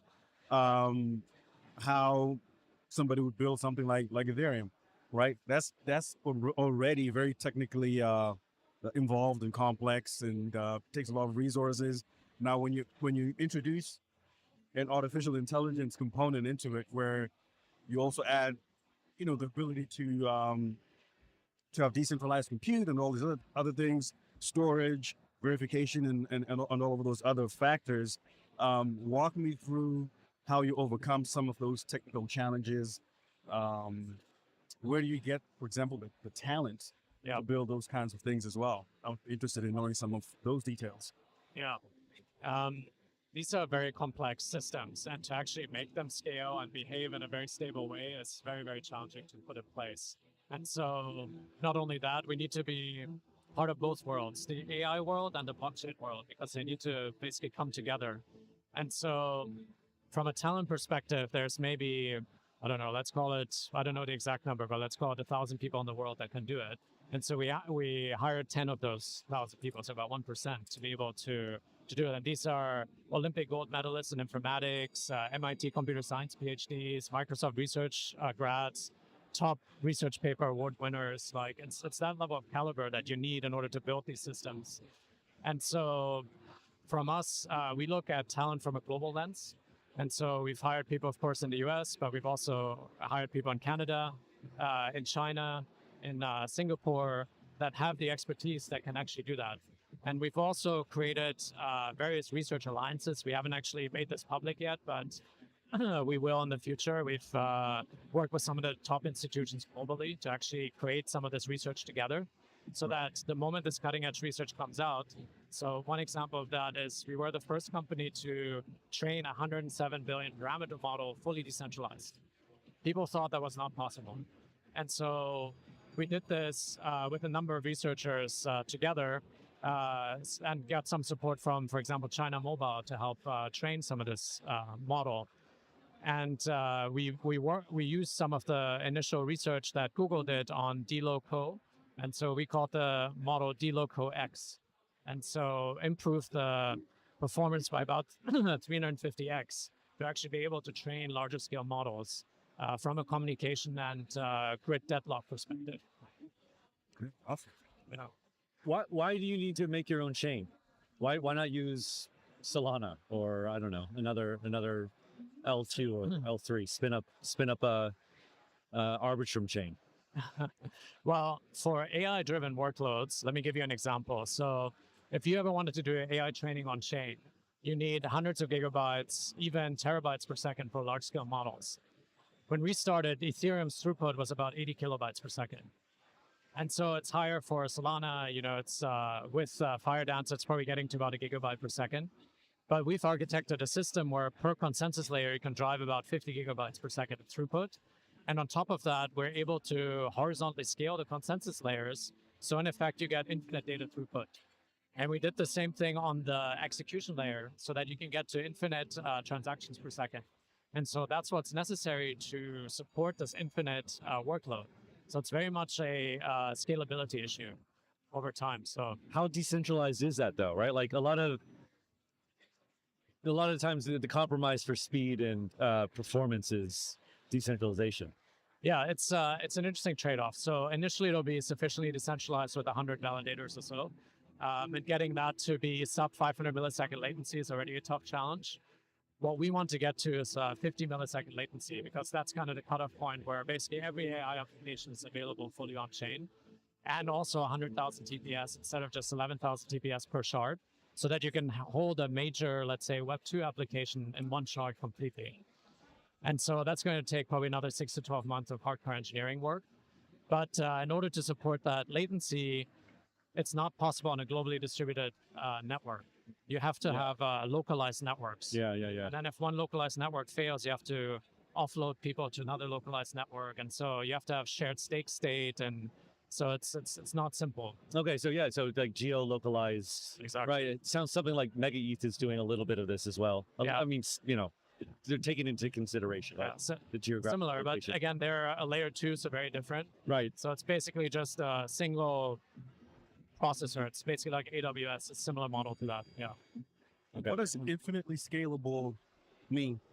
Like when you infinitely horizontal, infinite horizontal scalability. So you're trying to, how do you scale something infinite? So basically, it's very similar to if you use AWS. So with AWS, if you have a specific workload and it fits into one machine, great. If the workload already all of a sudden 10x's, then you spin up 10 more machines. Okay. And so that's what I mean by infinitely scalable, basically. So you just keep spinning up, in this case, consensus networks to keep scaling. Okay, I think I get part of that. I know we used to spin up nodes in that way, like dynamic, but when you have a wallet and you have your nodes on AWS, right? And maybe this node stops working, automatically spins up another node that copies all the information and continues processing transactions. So I'm kind of maybe picturing that. That's actually accurate. Yeah, that's actually accurate because horizontal scalability means more and more nodes on the network, but eventually the bottleneck becomes the consensus layer. You cannot physically handle enough kind of throughput. And so at that point, you need to scale that bottleneck. And the way you do it is you just have a horizontal scalability of the consensus layers. Got it. Yeah, so great question. Yeah. So what you're building or what you built sounds more like something that, I don't know, institutions or businesses would be using. People like me, like retail, are we going to be on your chain doing anything, or is this more of a backbone for, businesses, B2B, I guess? No, there's absolutely a place for retail users. And so the way we look at it is that AI is a new computing platform, just similar to how the internet happened. And so eventually, a lot of applications will be built on this new platform. And they will happen to be in the form of agents, for example. So I see. imagine a few years from now, instead of you interacting with a wallet, you just tell your agent, oh, I want to buy this particular meme coin, or I want to invest into some yield, and I want to find the best yield possible for me. And I'm relatively aggressive on what kind of yield I can get. I'm okay with leverage. And then that agent basically figures out on our platform or on our layer one, which of the applications meet that specific risk profile and return profile for you. And so that's one way to think about it. So there's going to be a lot of consumer-based applications. We have gaming companies launched that use AI in PCs, for example. We have DeSci companies launched that are doing research with AI agents. We have trading type of applications like AMM dexes, perp dexes launched on our chain. So as a retail user, you can definitely engage with a lot of that. So it's a very large ecosystem. We have more than 300 companies building on our chain right now. Yeah. Nice. What are some of the, I guess maybe you just mentioned that, because that was going to be my question. I'm thinking of key areas that AI, so there's certain opinions about crypto and AI. Right. Yes, they exist separately, but more and more we're seeing more overlap. I've looked at companies like OpenMind. Okay. Have you heard of OpenMind? Robotics, Yeah. So they're doing operating systems for robotics and stuff like that. Yeah. And their idea is just having a decentralized operating system so that like robots from different manufacturers can use the same operating system and they can collaborate versus having manufacturer-specific operating system. So that's an example of a decentralized application that allows scalability of AI. And the folks at BitTensor, I'm sure you've heard of that chain. Of course. So I guess maybe what are some of the synergies between AI and crypto besides those kinds of applications? Or is it too early for, we talked about this earlier, is it too early for AI and crypto to really have a synergy? And there's some people who are saying that. What is your opinion on that? No, there's a ton of synergies. So I'll give you an example. My friend wanted to build a AI-based medical diagnostics company by utilizing effectively the lens of your phone to scan kind of blood flow through your finger and determine if you have specific diseases. His biggest challenge was the data set wasn't large enough that he collected. And so if you give tokens as an incentive mechanism, you could actually collect a very large data set. And so that's an example use case where you can use a Web3 native way of attracting users to actually get to a better outcome for everyone. So that's just one simple example. Other examples are on the security side. We wrote a research paper where we attacked federated learning, centralized federated learning, where basically you have a number of different parties, let's say hospitals, that are building a new model together without revealing the data that they use to train that model.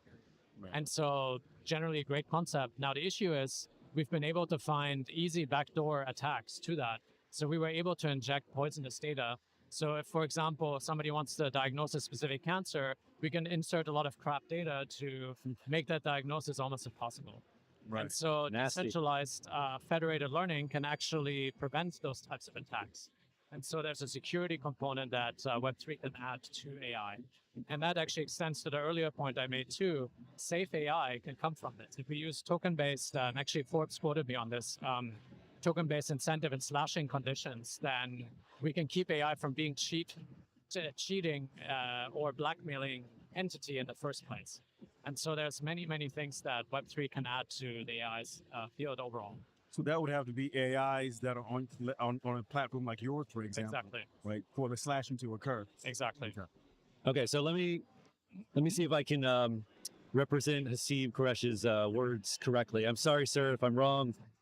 Please tag me in the comments and call me all kinds of things. But he had a really, really fascinating talk with Avichal from Electric Capital in Berkeley. I don't know if you saw that. They touched on AI and crypto. I did not see the talk, but I did speak there as well. Yeah, okay. Well, I really recommend, it's a short talk, and I thought both of them made really good points that kind of reframed how I thought about AI and crypto. But one of the things that he said, which I found fascinating, and I'd just like to get your reaction, is that basically,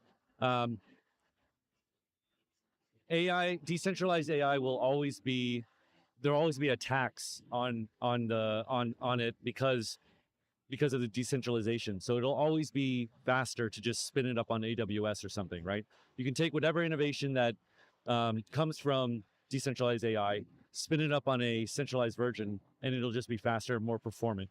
So there's always going to be attacks no matter what. This is true for all decentralized things like Bitcoin, right? There's attacks on it because it's decentralized. The only way that decentralized AI makes sense is if the decentralization itself is kind of key to the product.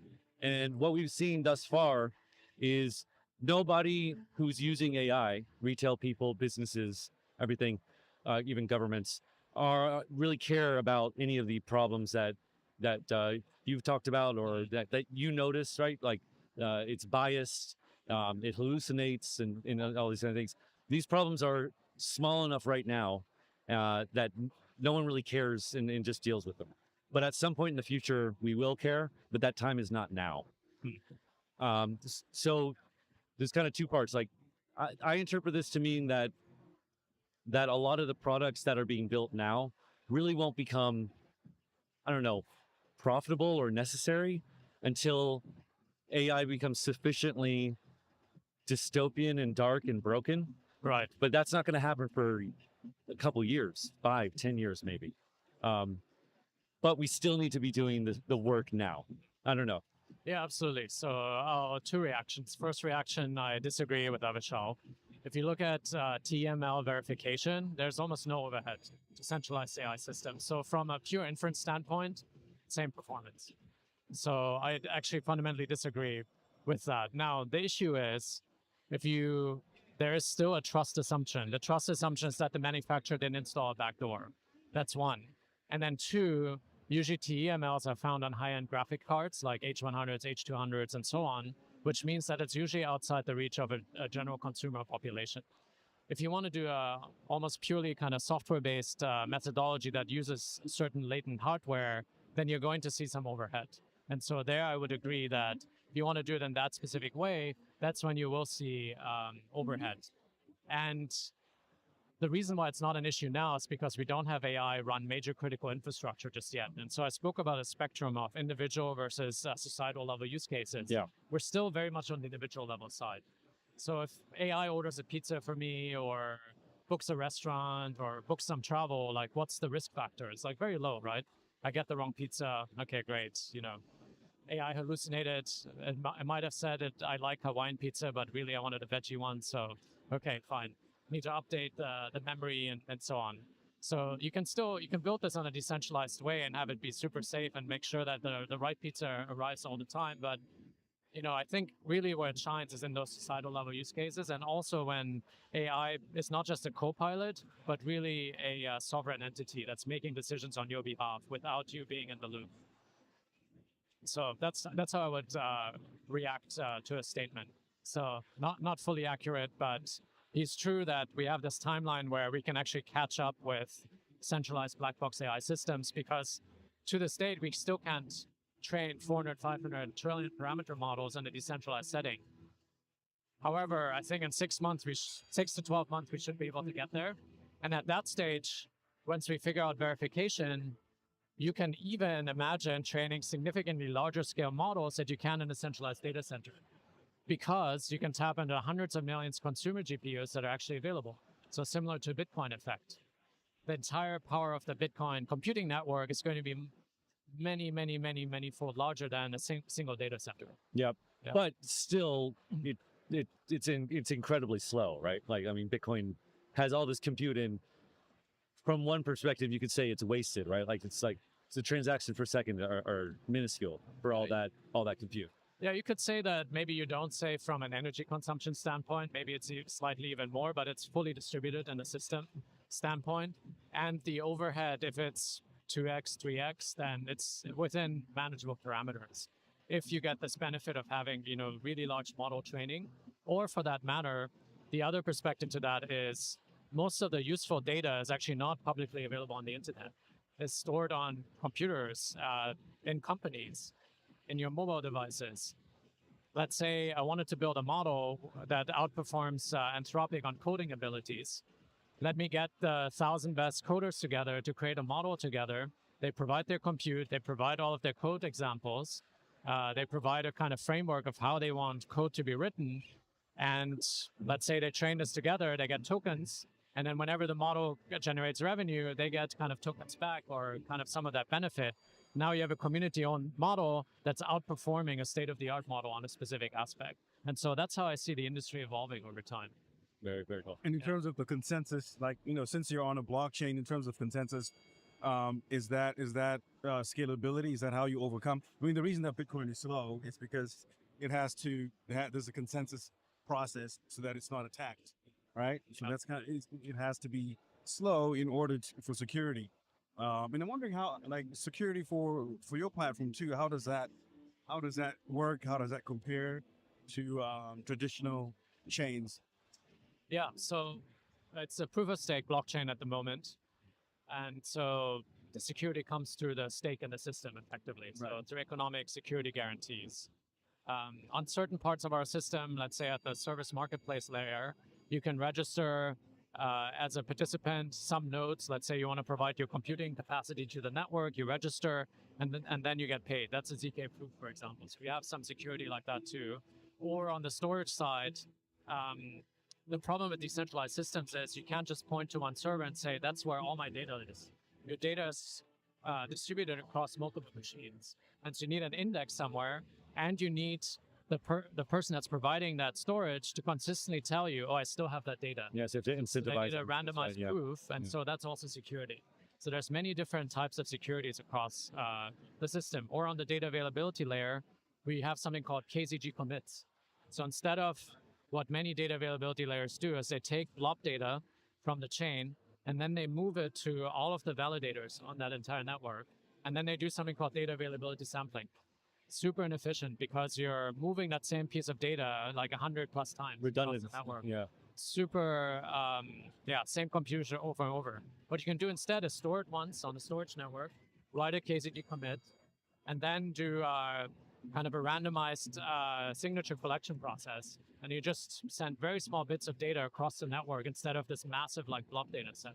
Very cool. And so that's another security mechanism as well. So depends on the part of the architecture. But the other thing I'll say is we're also doing research on something called proof of useful work. Proof of useful work. Oh, yes. Yeah. And so if somebody is running an inference process with their graphics card, why can't we then piggyback off of that computation and say, they just did some computation, can we then have that be the proof of work to also be part of a consensus mechanism? And so we're doing research into that. I think that's very promising as well, because then you can prevent things like long-range attacks on the network. The issue with proof of stake is that it's very easy to replicate a very long chain history. And then another user, when they look at it, is like, oh, wait, they look the same. Which one do I choose? with a proof of useful work concept, you can then insert and say like, oh, there was actually some computing work that was done that's hard to replicate. Oh, nice. And then you prevent this like long range attack is what it's called. Very, very cool. Well, yeah. I have more questions I want to ask you, but you've been very generous with your time and I appreciate it. Thank you so much. And maybe we can talk again. I know you're going to be at Korea Blockchain Week in Singapore, so other opportunities. I would love that. I got to nerd out on some technical parts and also think very big picture. So I really appreciate it. Yeah, thank you very much. Thank you for coming. Thank you. We're going to take a break, 10-minute break. And when we come back, we'll have CEO of Bitcoin.com, Corbin Fraser.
We saw all of the exciting stuff happening with Dubai and crypto regulation. Their whole system is really trying to cater towards bringing more crypto innovators, builders, businesses, and just saying, we've got a framework, we've got a safe way to do this, and it's all by the book, it's all friendly, and they rolled out the red carpet for Bitcoin.com. So we saw it as a great opportunity to join the Dubai area and expand Bitcoin.com's reach into the MENA region. We're now operating out of the DMCC economic free zone. And I implore like every crypto builder, if you're looking for that legal support, the frameworks, the stability, and some support from banking, Dubai is still ahead of the US. You can't just fly into the US and be like, I'm setting up shop here, getting a bank tomorrow, ready to rock. But you can do that in Dubai. Moving is a pain in the butt, and moving companies is a pain in the butt. And if you don't have those like local contacts that can kind of guide you through the red tape, there's red tape everywhere, including in the UAE. It just felt like the Dubai entities and the DMCC really made that process a lot easier. They've got shared co-working spaces, office space, all the legal frameworks, all the VARA support, any of the legal compliance stuff that you got to do to just stay above board. They'll make sure that you've got that clear checklist and support you along the way, just guiding you through that process. The Dubai and DMCC guys, they went above and beyond. There was active boots on the ground really like welcoming us. I can't thank them enough. It's been really helpful for us.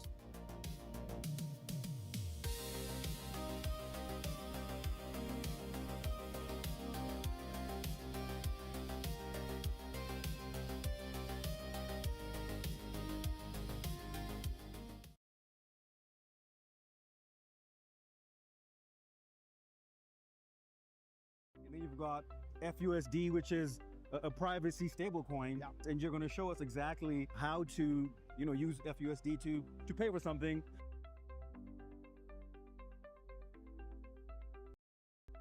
Frederick here, Bitcoin.com. Arley Lozano, I am the CEO of BacanoPaga.com, OG in crypto since 2013. I am here for talk about the Sano coin. It's a privacy coin, and we have the new freedom dollar. Nobody can trace where or who you use. Like Monero and Zcash, and then you've got FUSD, which is a privacy stablecoin, and people can use it for for payments, and you're going to show us exactly how to, use FUSD to pay for something and even get a receipt. Okay, we are here to show the POS. Who this board is, you select the coin, and in this case, we're gonna select the, you can push. You see? Yes. And you only put how much money you want to take from the customer. Okay. They're gonna display the QR code, and you're gonna use your wallet to pay. And you get your receipt, and the merchant can reprint the receipt for his file. On records. Okay, got it. That is so easy to pay with the Freedom Dollar. Then we can do the same with the Sano. We have the Sano in the system. Then you go payment. You select the coin. Oh, Sano. So you do Zano? Yes, and we're gonna do again the payment processor through the app. Okay. Then you use scan and pay with the Bitcoin.com wallet. Now it supports Sano and Freedom Dollar. Awesome. Yeah, that's it. Easy. These devices create for the merchants like they use like the regular POS. So basically, you can use the same POS machine that merchants are already using, and everything is handled with the software. Yeah, this is a Android-based application. Then Got it. if you had a POS Android, you can install there, or you can install in your existing computer. Well, there you have it, folks. Zano, which is a privacy coin, as well as Freedom Dollar or FUSD, which you can use to pay for anything you want with a POS system. Thank you for showing this to us, and thanks for watching. Use Sano and buy Freedom Dollar.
Did you make it, son? Yes, I'm here.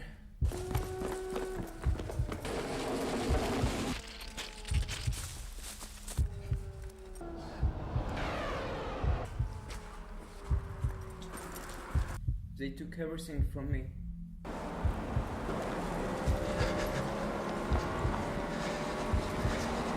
My money, my passport, my phone.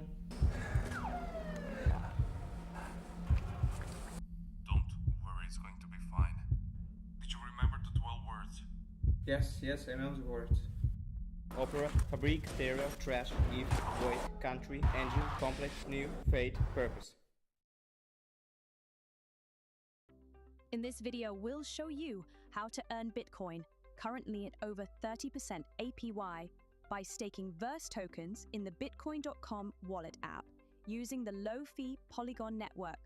You can also stake Verse on Ethereum, but for this walkthrough, we'll focus on Polygon.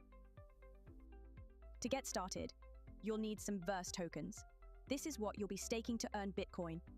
You can earn Verse for free in the Rewards Center, or buy or swap into it directly in the app.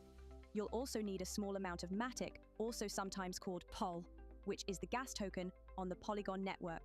You'll be using Matic to cover transaction fees, which are less than 1 cent in most cases. Now that we have everything we need, it's time to stake Verse to start earning Bitcoin. From the home screen, go to Web3 Explorer, then select Earn Bitcoin on Polygon. Next, you'll need to connect your wallet. Make sure to connect your Polygon wallet that has Verse and Matic in it. Then hit the Stake Verse button, enter the amount to stake, and confirm the transactions. The first transaction approves use of Verse. The second deposits your Verse into the staking smart contract, and that's it. You're now earning Bitcoin in the form of TBTC, a decentralized, one-to-one Bitcoin-backed token. You can claim your Bitcoin rewards at any time by tapping Claim Rewards. Just like when you staked your Verse, you'll again need a little Matic to cover the fee. Your rewards come in TBTC, a decentralized version of Bitcoin that's usable in Web3 apps and faster to transact than mainnet Bitcoin. It's always backed one-to-one with real Bitcoin on the Bitcoin blockchain, and you can swap it to mainnet Bitcoin anytime. You can unstake your Verse anytime, instantly, and without penalties. When you do, you'll get your Verse back plus any unclaimed rewards. And that's it. Stake your Verse tokens in the Bitcoin.com wallet app to start earning Bitcoin today, fast, simple, and self-custodial. Try it now.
And we're back. We're live here with Bitcoin.com CEO Corbin Fraser.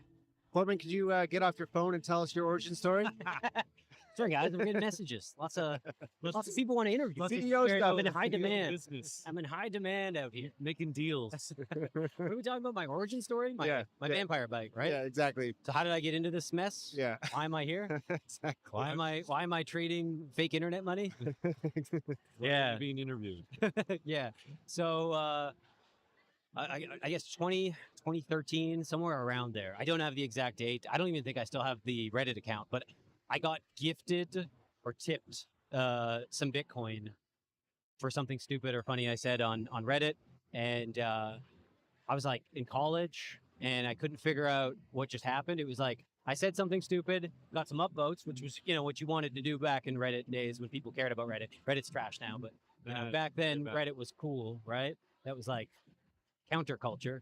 And I got like $5 of Bitcoin and got this auto reply bot message from, I think it was Change Tip.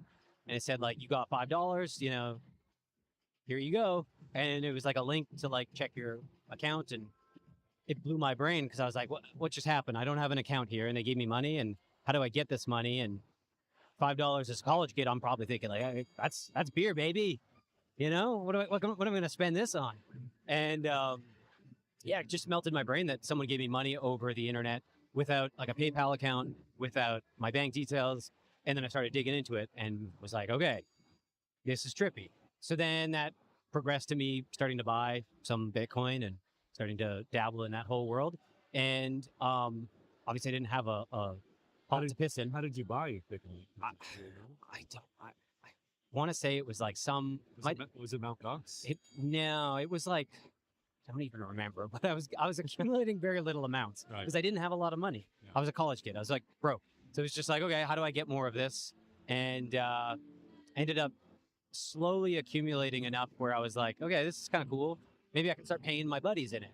And I had roommates because that was a thing too. You know, you have roommates when you're young, and yeah. So anytime we'd like settle beer tabs and pay rent and stuff like that, it was just an easy thing for me to, hey, let me get you some of this Bitcoin. And they would make fun of me and say, you're such a nerd, Corbin. Why are you giving us this bullshit money? I just want real Canadian loonies like a man. And I said, no, those are trash. You want this. This is better than loonies. And yeah, that ended up kind of just being this regular thing where I'd be settling bullshit debts as you know, a college kid with Bitcoin. So that was Do you know fun. if any of those people kept the Bitcoin? Majority of them lost it. Yeah, I think one of them held on to it and found it later and was like, oh, that was, but it wasn't like, yeah, it wasn't life changing. It was like a few bucks. So it's like, you know, Still, yeah. yeah, it was enough to be like, this is, whoa, that went up. That's cool. Yeah. But I think the large majority either actually repaid it to me as well. I remember like they would be like, I don't want this Bitcoin. Can I just give you, you know, at some point I would buy it off of them. So yeah, that was kind of where I'd say the origin came from. And then, yeah, I mean, I was following a lot of our Bitcoin at the time, and I was, you know, trying my best to understand and like figure out that whole nerd community of like, so back then it was very, like there was a lot of memes going on of like, you know, Western Union is like this much dollars to like, you know, remit money, and Bitcoin's like less than a penny. And I was like, what a great 10x value proposition on Bitcoin. This is great. So I was kind of like really hooked on this idea of like money without borders, without fees, that anyone can use, that you don't really need to sign up for an account. You don't have to give away your details. And then that's kind of where I'd say, I mean, that's probably like been this like fundamental part of my, I don't know, my personality now since like 2013 has just been like buying into that vision. It was like that, it's like the Aaron Schwartz era of just like, you know, all of the, what was the Reddit co-founder? You know, he killed himself after being harassed by the U.S. government, and just that's right. it was all kind of like, it's just in that like kind of like tech, crypto, kind of like it was like the hacker news kind of. Not quite cypherpunk, but yeah. Were you on Slashdot? Yeah, I was a Slashdot, and I was just following all of that nonsense, yeah. and it was fun. But it was like Dig as well. Dig and then Gizmodo and all of the bullshit around. I think they got sued by Hulk Hogan, and they're no longer a thing now. So right. Go Hulk. So Peace, Hulk. Yeah. You had quite an early introduction to Bitcoin. Yeah. How did you find your way to Bitcoin.com? Yeah. I think around 2013, I was running my own web agency. This was like early days. I started this with like one of my college graduate pals, Andy. He's now running a big trucking company out of the east coast of Canada.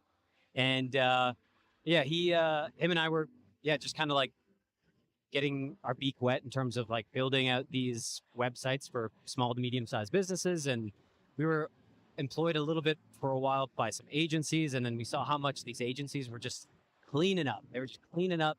They had the leather couches and the glass tables, and they would charge these idiot small businesses like $50K for a website. And then they would pass it to us, and we'd build it for like $800. And we were like, we're getting the short end of the stick here, man. Like the math here doesn't math. Let's cut these guys out. And then we ended up getting our own client base and growing from there. And so then during that period, I was just growing this agency with him. We grew it to like eight or nine people.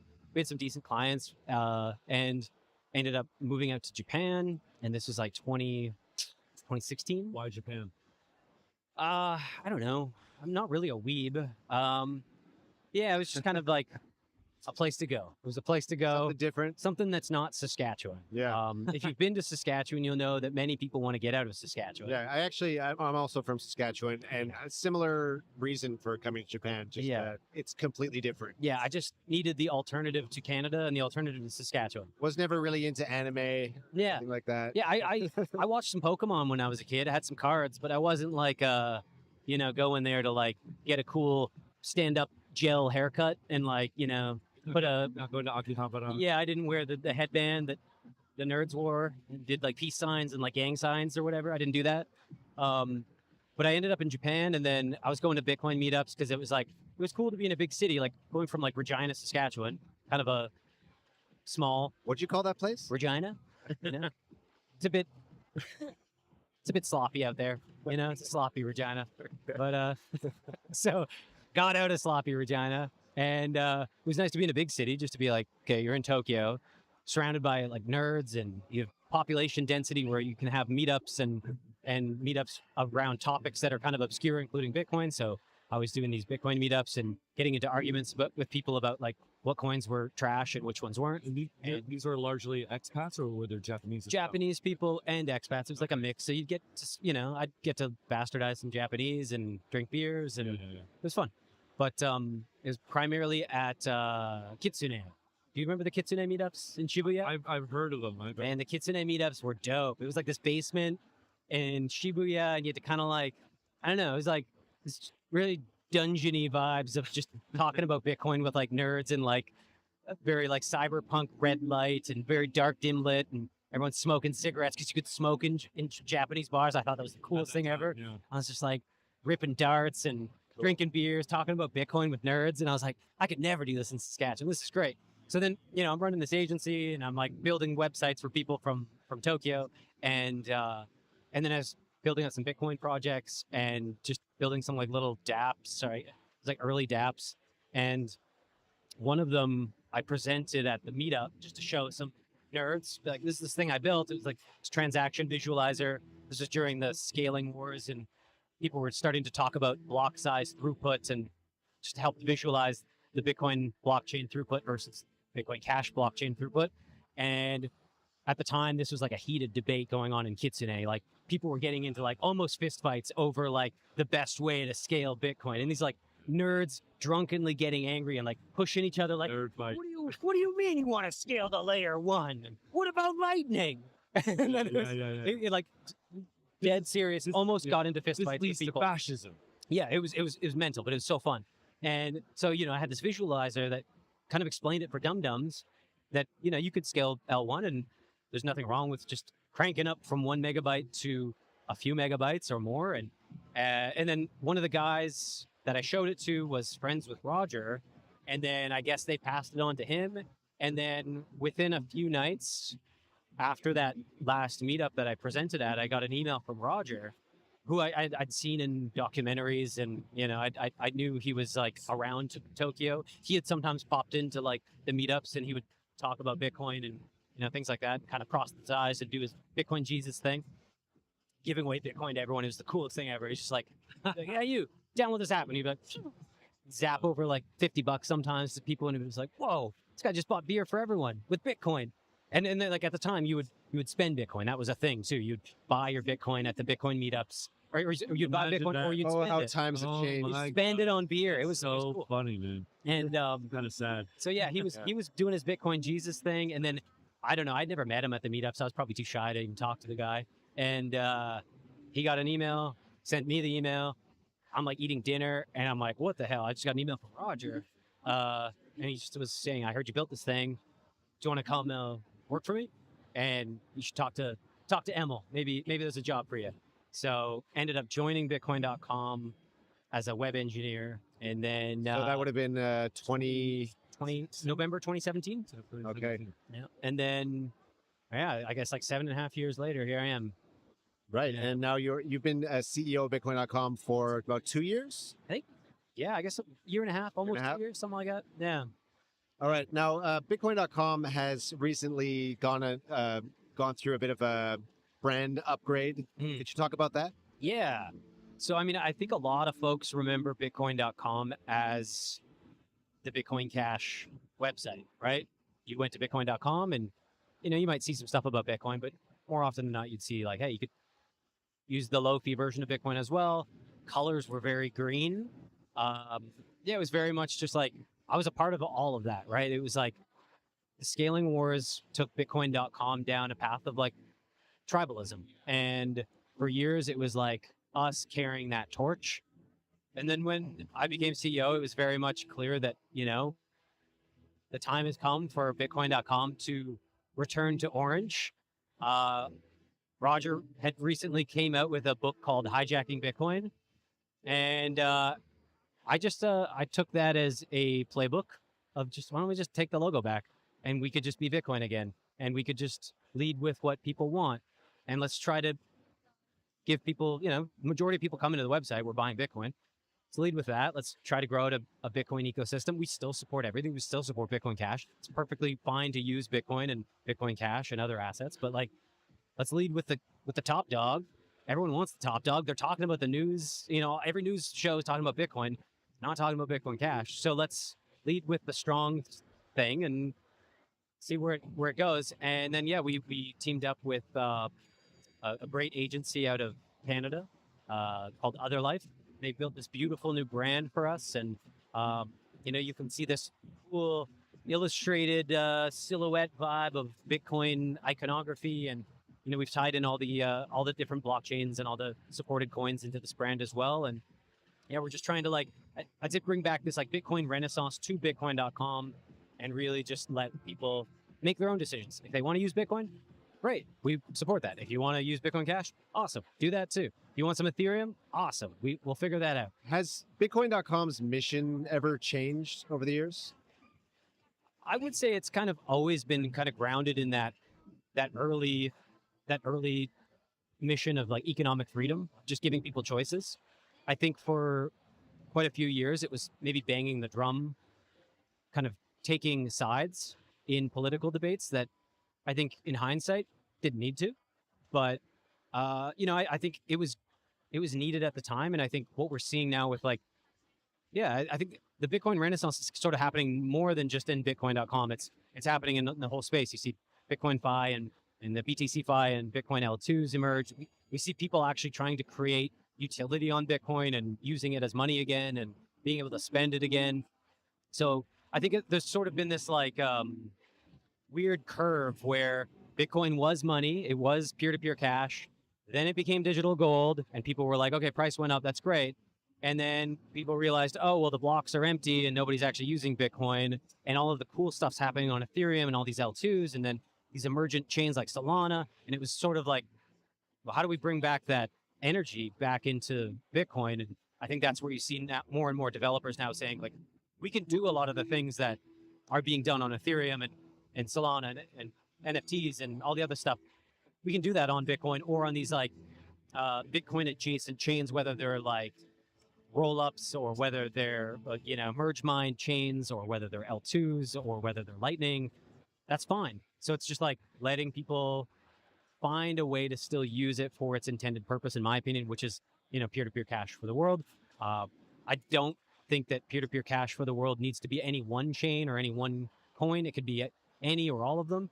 But I would love to see Bitcoin be used in people's day-to-day lives, in addition to them speculating on the price. I think there's still this trend right now for speculation, but more and more we're seeing, especially here at WebX, we're seeing more projects emerge. We're seeing panelists talk about their different L2s and how they're solving different scaling problems and the adoption problems and the adoption curve of getting people to use Bitcoin. So I think we're on the right path now with Bitcoin.com being aligned with the wider sentiment of the cryptocurrency market and the Bitcoin market. And we're just here to now stand to benefit from the growing interest in Bitcoin. Yeah. Bitcoin Cash rebrand. Was there any pushback when Bitcoin.com's wallet app adopted Ethereum? There was no pushback. Really? Zero pushback. I think at that point, because we had already supported Bitcoin and Bitcoin Cash from 2017. Yeah. Adding another chain was kind of oh, that sort of makes sense. And Ethereum being number 2 in market cap kind of made sense. There was very little pushback. Honestly, I would say if there was any pushback, it actually came from the Bitcoin Cash community. Well, that makes sense, though. Yeah, right? Because I think they probably saw it more as well, Bitcoin.com is taking a further step away from being our sugar daddy. And we were the sugar daddy of Bitcoin Cash.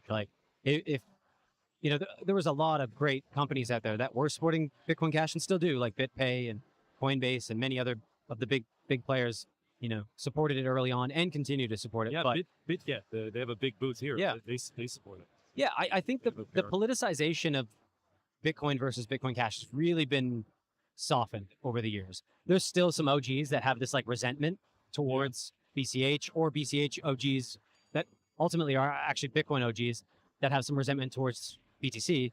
But overall, I feel like the natural progression towards the whole like market has just been multi-coin. Like the the number of people I run into that are monotheistic about their crypto beliefs are fairly small. I think the majority understand that there are valid and good and interesting opportunities happening outside of their preferred currency.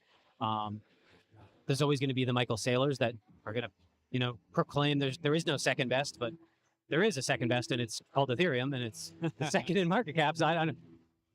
It's perfectly fine. Yeah, absolutely. All right, let's move on to since we're here in Japan. You've spent a lot of time in Japan. You've been to this conference before, right? Yeah, this is my second WebX. Okay, so have you? What's the vibe you're getting from the WebX themes? Yeah, the people here. I mean, I guess I can speak to some of the, I'd say, early Japanese conferences, specifically crypto conferences, were very wrought with like, I would say like sketchier projects. Like you, not like they were doing anything wrong or illegal. It was more just like, I didn't expect to see them the next year. And it's like, if they're not going to be here next year, is it worth putting any money or promoting this thing?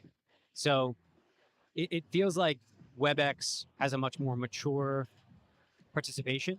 The projects here are well known. We've got right across from us Ripple, Gate. We've got big names from Tron to Bitcoin.com. There's, there are a lot of startups. There's a lot of new projects still. And, I think it's great that they're still supporting, new projects. The caliber does seem to be higher. A lot of NFT kind of Web3 game projects out here. And I think that's to be expected with kind of the weeb gaming culture of Japan. And maybe that's a bit of a blanket statement, but yeah, there's a lot of cute anime characters and kawaii girls walking around. So that, I think it's great. WebX is doing a fantastic job relative to a lot of the early crypto conferences I was involved in Japan. Yeah. Yeah, like I read somewhere that the Japanese they bought the top of the 2017 market, right? Yeah. They were slower to buy into crypto than like the West. Yeah. And so when the West had already started to sell off everything, right, that's when the Japanese started buying. Yeah. And they got hosed. Totally. And that actually caused a lot of some of the regulation that came afterwards. Yeah. Where now it's really, really hard to get assets listed on their exchange. Totally. Yeah, totally. And so I think they a lot of that sketchy stuff got flushed out. Yeah. It seems like a lot cleaner. Feels like, I don't know, there's just like a level of professionalism here that's great to see. Lots of cool projects. Yeah, people from all over the world, not just Japanese. You can be a dum-dum like me who speaks very little Japanese to almost none and get by out here. It's great. Okay, how about Asia more broadly? I know you've spent time in Singapore. Bitcoin.com has an office in Singapore. You spent time in Vietnam, obviously Japan.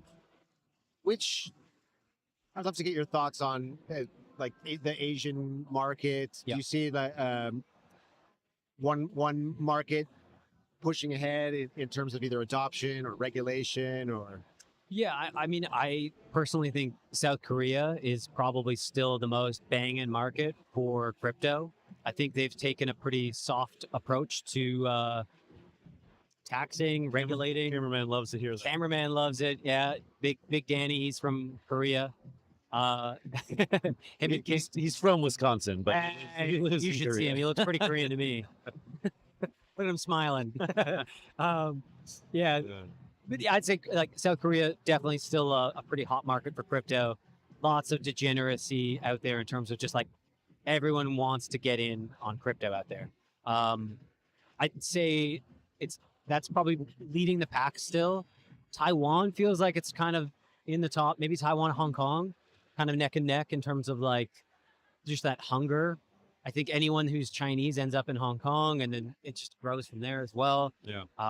And I think just the caliber of, so I'd say it's both like the volume of new projects that you see there, but also just the volume of interest. It seems like there's a lot of people putting money into new endeavors out there.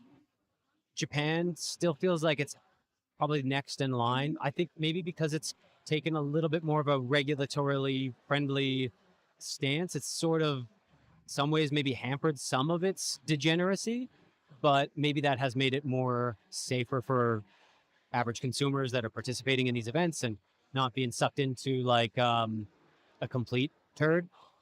Yeah. Kanye West. Yeezy. I mean, who would buy a Yeezy? I definitely didn't buy Yeezy. Only a fool would An do idiot. Lost some money on Yeezy. What about Southeast Asia? Like, are they doing anything? Yeah, I mean, like, I didn't get to go to the Bali conference, but I know Vietnam's always going pretty hard. Vietnamese degenerate crypto investors out there.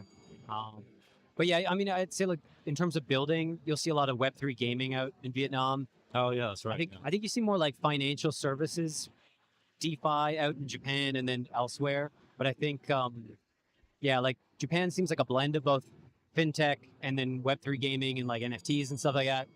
Taiwan, Hong Kong seems more focused on the financial services aspect. And then Vietnam feels like it's more focused on just the play to earn, the degeneracy of like acquiring as many users and like bringing in, I guess, the fun entertainment aspect of it. Yeah.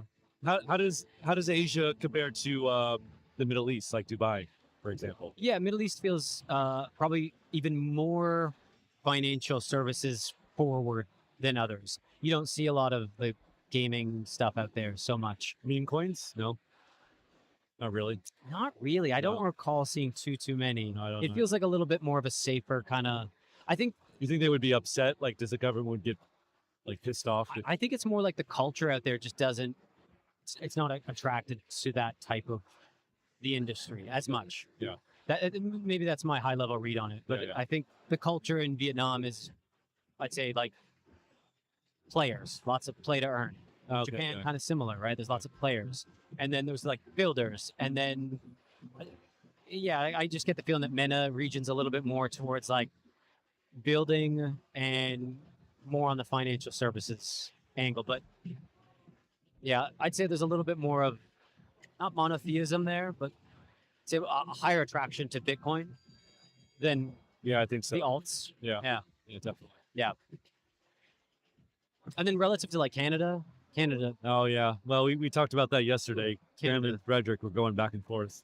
Would you? What was the consensus? Frederick was he still lives there, right? He's the only. Yeah. He's so He's talking his bag. he's exactly. So he was saying that he was optimistic and maybe Canada could be Canada's cooked. could be. And Graham was funny. He was like, even if Canada did everything and was awesome, who cares? 51st state. Yeah. Yeah. I mean, And he was like, that is the truthfully, that does is anyone care about Romania? that is the only way Canada will step ahead or even like get a foot ahead is to just join Big Daddy Trump with his Bitcoin crypto world liberty crusade.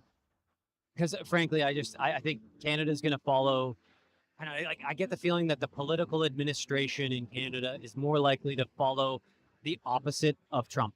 It's like anything but Trumpism out there. Probably. And if Trump and the administration in the U.S. says crypto is good and stablecoins are good and Bitcoin is good, then Canada's going to say, well, how could we possibly support that if Trump supports that? He's such a bad man.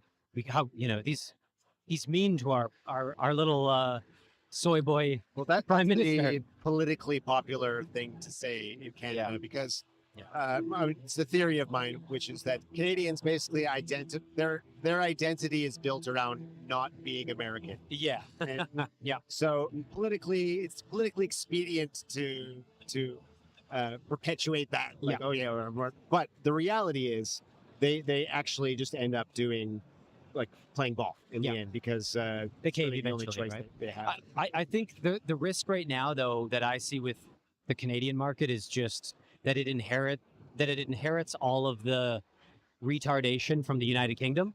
And I think just Commonwealth countries, Canada just has this natural desire to bend the knee and kiss the ring of the crown and the UK. And there's something like UK kind of has that similar kind of like, well, we're not American, and how, So I just expect Canada to follow more of the UK nonsense with MICA. And I mean, like, for people who don't know, if you operate a Bitcoin or crypto business and want to serve the users or geography of the United Kingdom, you have to create the most vanilla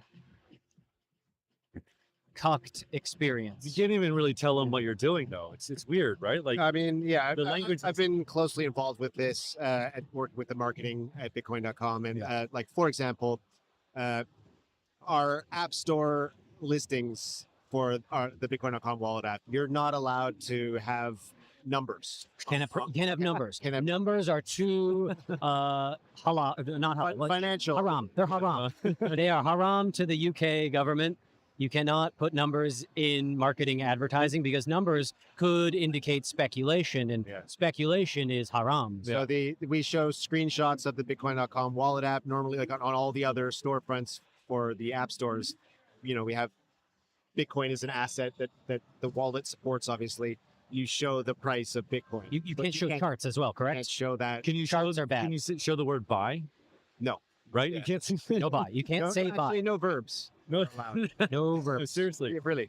Seriously. No action verbs are allowed. Like buy, sell, swap. Yeah, because if you say buy, you're indicating you want people to buy, and you're telling them to make a financial decision, which you're not qualified to do unless you have the appropriate banking licenses. It's just this whole. You know what it sounds like? It sounds like they're trying to do what they did with cigarettes, right? Like you buy cigarettes there, and it's just like blacked out. It's just a white package. Yeah. There's no branding is allowed on any cigarettes. So I think it's all a white package, and it says you're gonna get cancer and die if you smoke this. So then all the app store listings are just gonna be like blank. Yeah. I suspect you will lose money. This is a scam.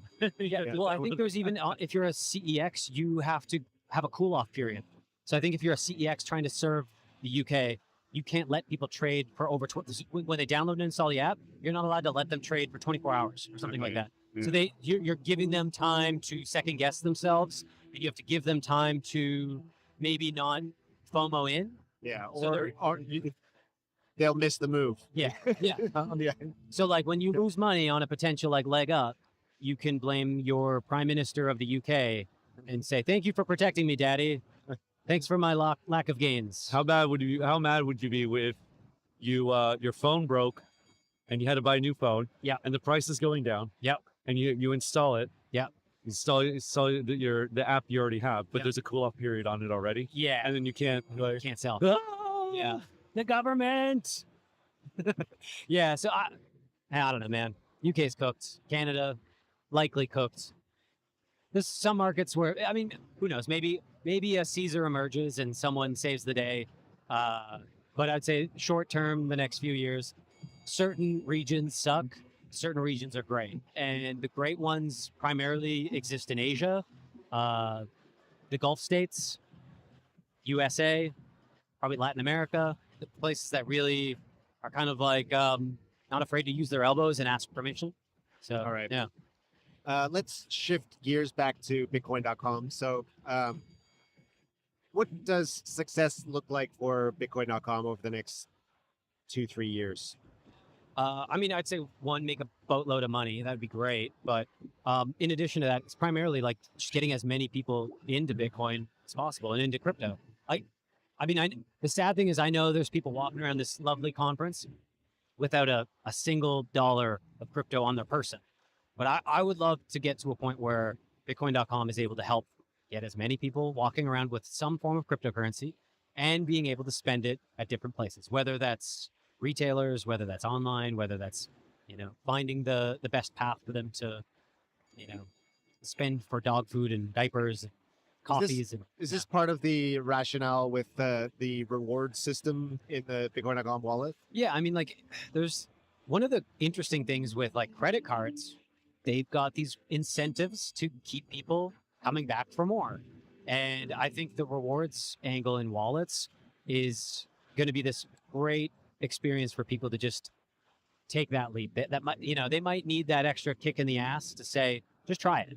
And if you can get them a few dollars of crypto and reduce that friction, or incentivize them to do the frictiony parts, like there's certain parts of the app that have friction, and frankly, there's just no way around it. Like if you want to buy Bitcoin in our wallet app or in any wallet, this exists industry wide, you have to do the passport photo. You have to give your identity to the provider, and the provider then allows you to connect your bank account, or that you process those on-ramp payments. So if we can incentivize people to just say, okay, we know this step sucks, but we can give you $1 or $2 to just get through that hump, and then you're kind of smooth sailing. And then, okay, next step is make sure you backed up your keys. We can get you a little reward there. And I think this type of like leading with a carrot is something we can use to help onboard more and more of the retail population to just try things out that they might be a little bit more skittish to. And there's this like, a carrot motivator instead of a stick. And I think it's going to be immensely helpful in getting as many people walking around with crypto or Bitcoin in their pockets. MasterCards, Visas, they've all done that for years with the sign up bonuses, the spend this, get $1 back. So I think we're going to see more and more of these rewards programs emerge. I think the tricky part is always going to be the fact that crypto apps are tied to the walled gardens of the app stores. Oh, yeah. And you do have to then kiss the ring in terms of what they allow and what they don't allow. So I think this is going to be a continuous kind of cat and mouse game as well, depending on regions. But overall, I think rewards are going to be this thing that we can, use to just soften those friction points and reward users that are loyal, that are coming back. We want to build a community at Bitcoin.com, and if that means you're the most hardcore user and you're making some extra money on this, great. We'd love that. If you're onboarding people and we can pay you some money for helping onboard, great. We'll do that. So I think we're just going to see more and more emerge from the reward side of things, and just kind of allowing communities to grow, allowing users to grow, allowing people to get further along in their crypto journey from like knowing absolutely nothing, but hearing about, I don't know, Jim Cramer talking about Bitcoin, and you're like, okay, maybe it's time to buy Bitcoin, but you're met with all this friction. Well, we can soften that by, put chum in the water. What are you most excited about that Bitcoin.com's working on right now, or will be? Yeah, there's a couple things I want to say. I don't know if I'm allowed to say yet. I shouldn't be leaking too much yet, but I love the idea of giving people the ability to trade in a more efficient way. Like right now in Bitcoin.com, you can only swap. So you come in, if you're like, okay, I got Bitcoin, I'm ready to sell. You got to be online. You got to log in. You got to do the swap at time. It's like the swap at time of swap. But I'd love to get limit orders in. I'd love to get, spot. I'd love to see derivatives in. So we're exploring some opportunities there. And I think just giving people like more efficient means to trade is going to be a big one. Bringing down fees is another critical one. So like making sure that when you're swapping in app, we're finding you the absolute best rate across the whole network of providers. When you're trading, trying to bring those fees down. Like we want people to be able to make money participating in this ecosystem. If everyone in this ecosystem is getting washed out because, they're buying the top and then getting hit with fee after fee after fee, that's not a great experience. So I'm really excited about just trying to get everything down to a point where people are like, yeah, this is a great experience, low fee. I can use this. My mom can use this. It's easy. Mom can get onboarded. She might get a little top up with some tokens to pass through some of the friction points. And then we can turn mom into a degenerate gambler, setting up limit orders and stop losses and perpetuals. And or at least officially getting her hands on stable coins, if that's the thing that actually... if that's what resonates, let's do it. Let's get stable coins and yield. I mean, even just earning, 3 to 4% on like stablecoin yield, that's more than you can get from a TD bank account, savings account. So giving people the ability to tap into yield, that's going to be a big, easy win as well. Bitcoin.com, we've got Ethereum and USD staking. I'd love to get some Bitcoin yield into the app, get those users with Bitcoin, the ability to tap into all of the different yield opportunities. And yeah, I think that's going to be where it's a big part of the meta that we're seeing at this conference as well. There was a Bitcoin conference panelist just yesterday with some of the guys from RGB, from Rootstock. They're talking about the different ways that they're going to be tapping into the Bitcoin yield narratives and things like that. So, Okay, so let's talk for a minute about privacy, because I know Bitcoin.com has recently integrated Zano, so next generation privacy chain. We've got Freedom US Dollar. FUSD. That's such a great ticker. So what's the rationale there? Yeah, I mean, one of the things we do these regular like user surveys, and one of the things that comes back quite often is in the top of like requests from like more assets to support Dogecoin to support Ripple. Usually in the top is I want privacy. People want privacy. They want more options to sever the ties of the public blockchain, which is great from an auditability standpoint, but from a personal security standpoint, or just from user choices. Yeah, usability standpoint. Yeah. It's nice to give people that. So, yeah, Zano is the first private blockchain that we've integrated. Private blockchains are kind of fun in the sense that like they're different. It's handled completely different than a lot of the other wallets in the app. So you do actually have to set up the wallet and then let it sync.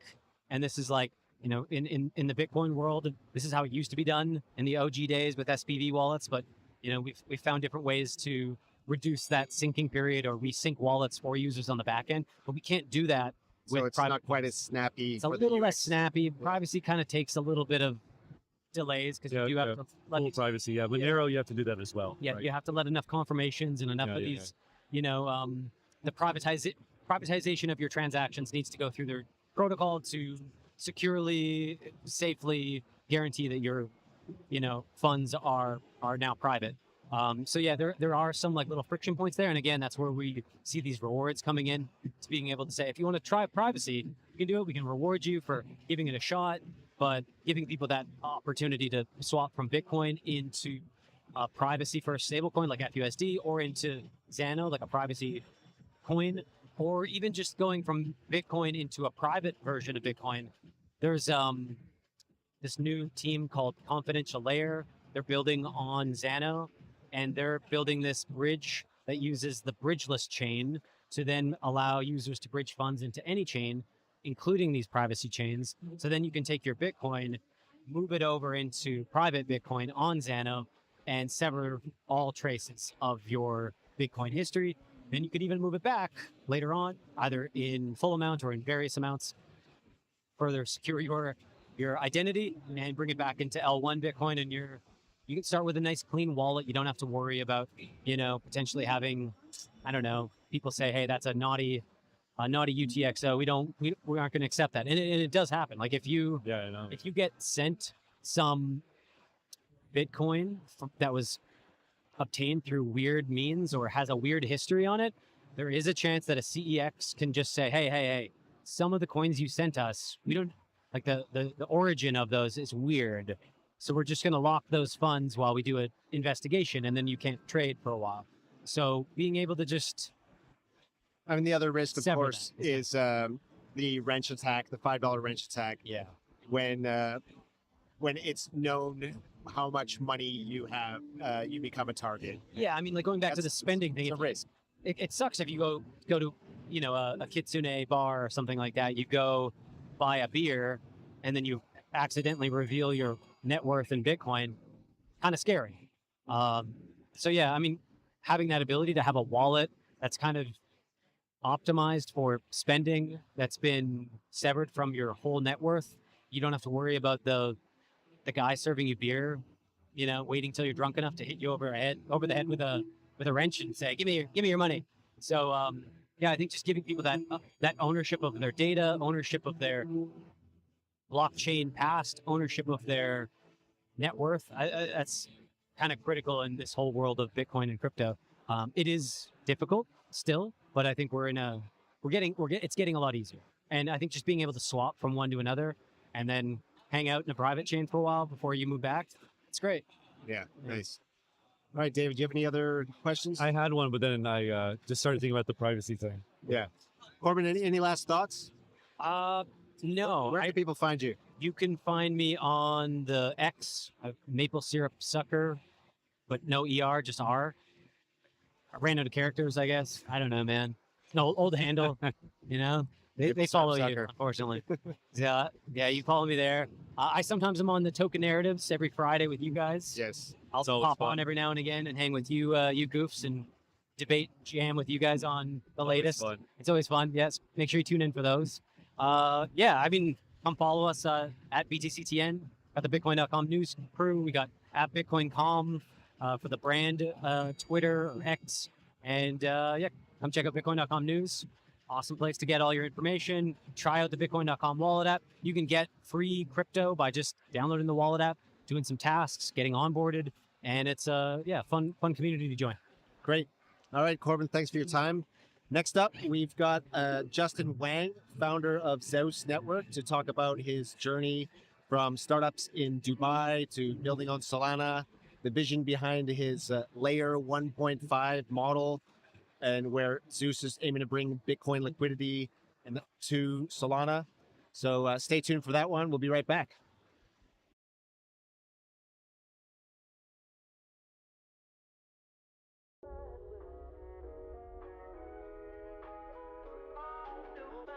So I got into crypto around 2017 during that cycle, that ICO boom. 2017, I was first introduced to Bitcoin.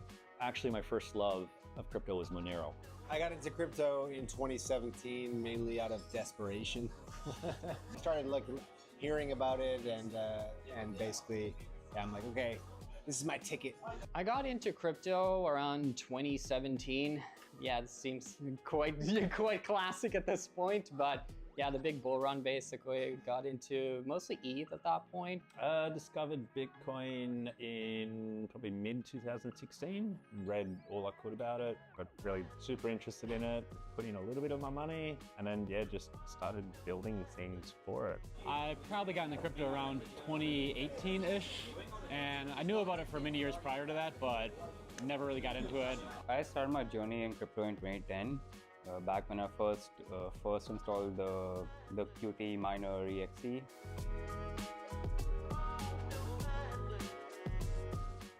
I'm a full stack engineer, mainly deal with front-end web, but I've had my hands in a few different parts of the code bases. I am a media product manager. I basically handle a lot of the Bitcoin.com news media. I'm the marketing operations lead at Bitcoin.com. I manage the marketing team, so we've got video team, designers, copywriters, and yeah, we're just trying to spread the word about economic freedom and our products, make sure that everything looks cool. And right now in particular, I'm kind of building a new exchange product with some of the new cool stuff that's coming out in Hyperliquid, DYDX, and trying to figure out how to make a new decentralized product that still looks like a custodial exchange. I am the tech lead for revenue, which means I'm responsible for finding revenue streams. I work with the film and video, do editing, filming the conferences, making different content of that sort.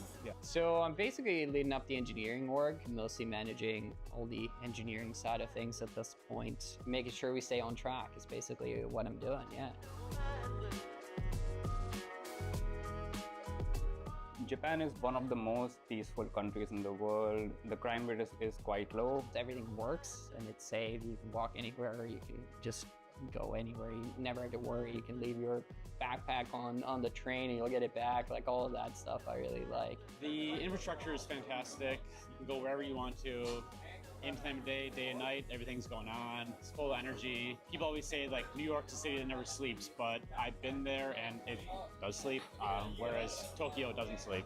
The middle class experience in Japan is second to none. What in many countries would be like a 3-star restaurant, you can get that like without really going out of your way. Super clean, super safe. You know, you can walk anywhere, you can take the train anywhere, lots of good food. It's got like all of the pros. It's fun, exciting, there's always something going on. People are really kind and friendly. Food's amazing, and they've got amazing toilets.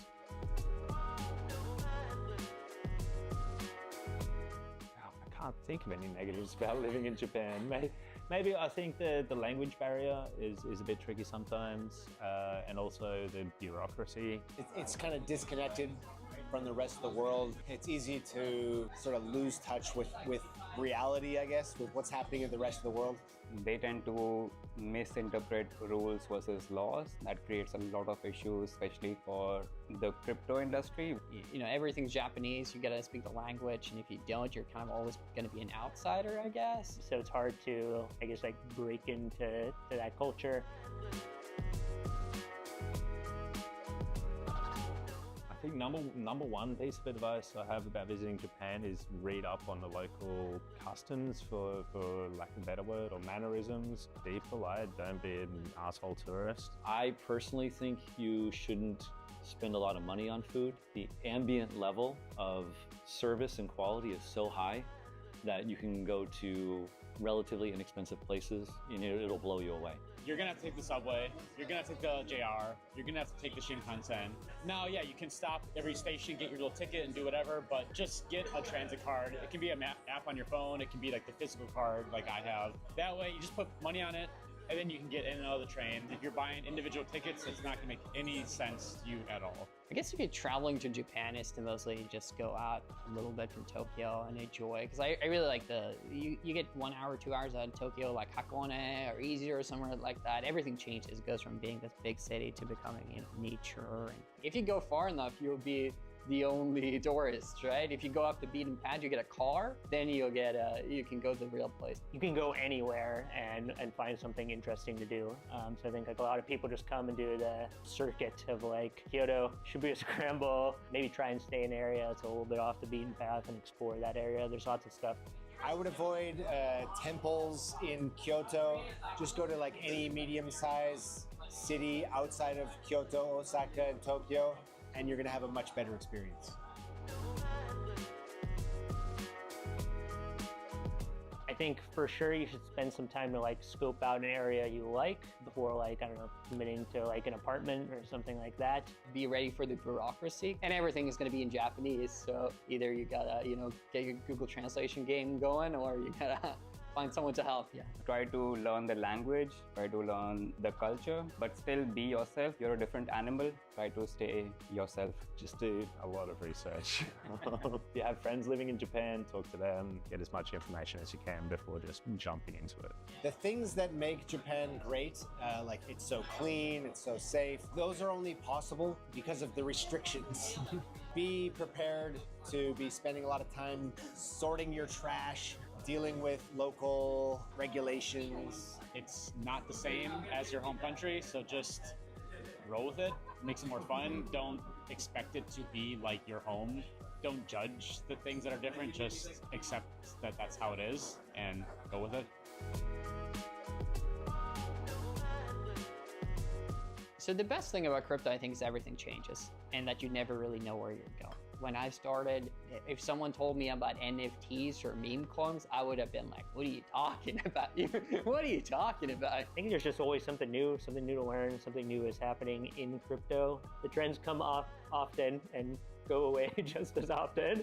So gotta ride the waves. I get to see what's happening in this sort of new age of fintech and be ready to pounce on like these potential investment opportunities. It can be a little bit stressful at times, especially once you get into the groove of working on a project and needing to change it like straight away.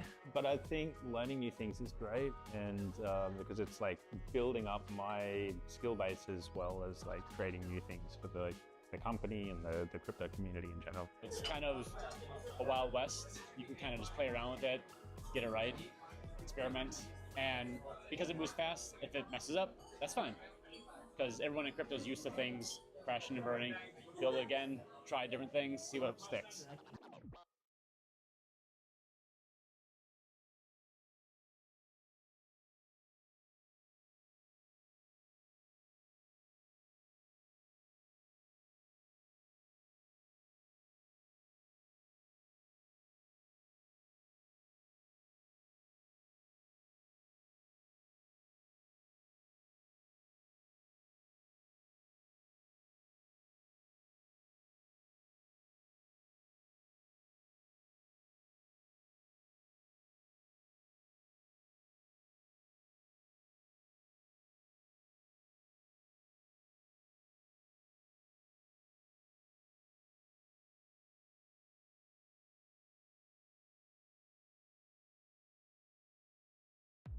Do you think your crypto is private?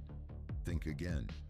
On Bitcoin, Ethereum, and most major blockchains, every transaction you make is public, traceable by anyone, anywhere. What you send, who you send it to, when you send it, how much you hold. All visible, forever. That's not just transparency, it's surveillance. Confidential assets on the Zano blockchain changed the game.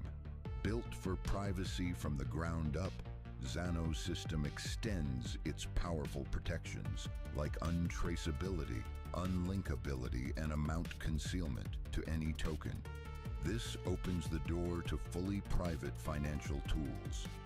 Imagine a USD stablecoin, but shielded. Imagine Bitcoin wrapped and transacted anonymously. Imagine enterprise tokens that move without exposing sensitive details. Confidential assets make all of this possible. And now, with the Bitcoin.com wallet, you can hold, send, receive, and swap Zano's confidential assets, all inside a single, easy-to-use, self-custodial app. Privacy isn't just an add-on, it's the future. Update your Bitcoin.com wallet today and step into the next era of private crypto.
Did you make it, son?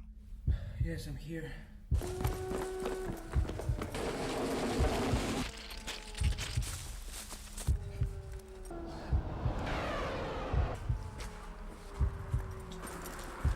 They took everything from me.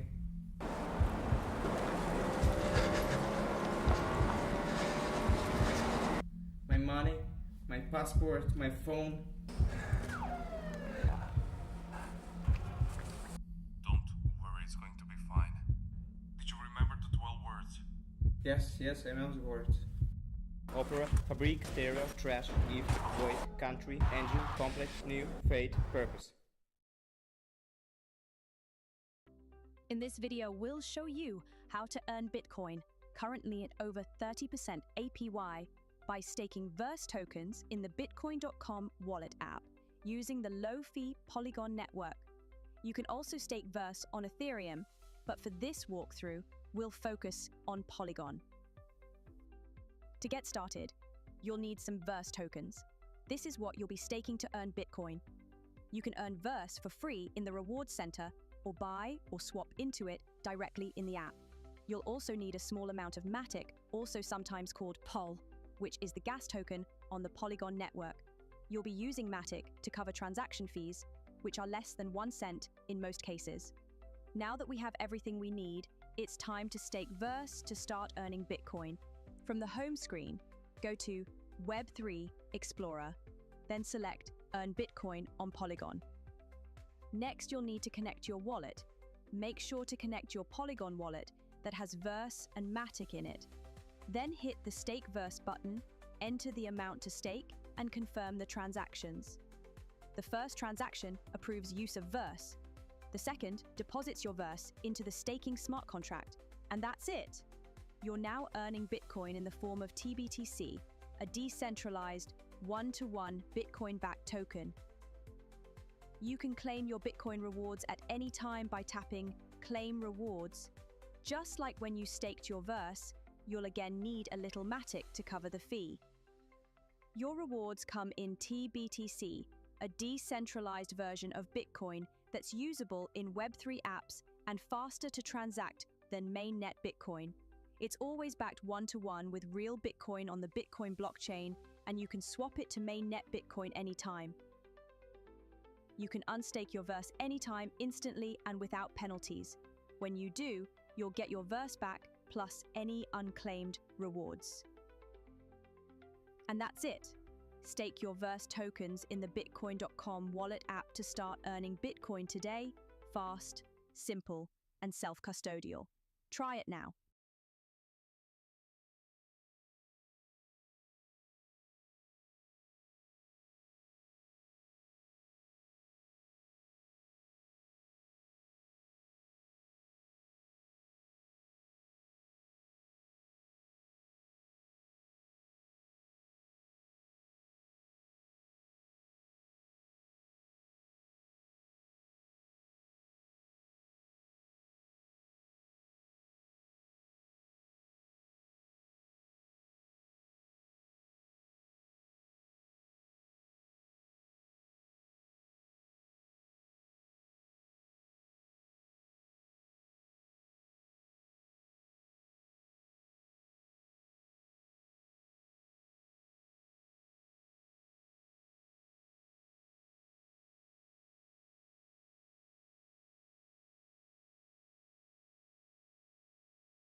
And we're back. We're here with Justin Wang, founder of Zeus.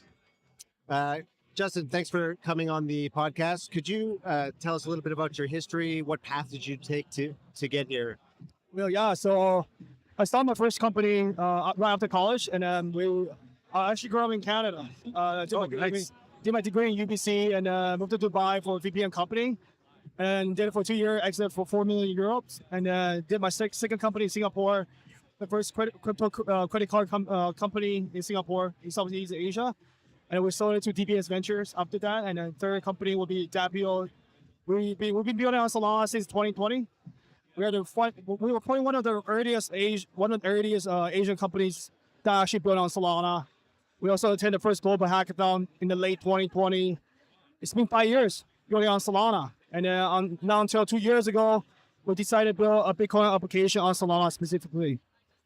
All right. So, what are some of the lessons you learned in your ventures leading up to Zeus? Well, just a lot of suffering, a lot of pain, right? You know, a lot of up and down, but more so like it's never easy to start a company, right? The first company we had 30-ish people, second company 100 plus. Now we're 40-ish. So you know, especially with Web3, your clients are everywhere. You're not regional restricted into one place. In fact, a lot of your clients, users are coming from Twitters or AppKits or blockchain user on a daily basis. So, you know, it's been a lot of learning journeys, but you also have to readjust to the fact that Web3 is 24/7. It's not a 9-to-5 job, right? So I love the fact that, you know, it's just so much energy, so much enthusiasm in the space. All right. Yeah, go ahead, Fred. Yeah, what made you get into crypto? That's what I'm curious about in the first place. Well, I remember in 2015, one of our clients requires they want to pay crypto for the VPN servers in Dubai, and I think that's how it kicked off. And we actually didn't know about Bitcoin until later stage. We actually got to know Monero first place. Wow. Back then, a lot of people was paying Zcash or Monero to our servers. And we took it, and we figured out this could change a lot of things, especially with peer-to-peer transactions. And hence the reason why after the first company exit, we went to Singapore and started crypto payment companies. That's interesting. So, you got introduced to Bitcoin much later. So now, what made you want to? So you started, building on Solana 2020, one of the first groups of people to do that in Asia. What made you want to build apps, Bitcoin apps, using Solana? Because Bitcoin is, that it's limited in its capacity to build apps, but the Bitcoin community in general is also not too enthusiastic, let me say, about combining other blockchains with Bitcoin. So what made you want to build apps with Solana on top, Bitcoin apps with Solana?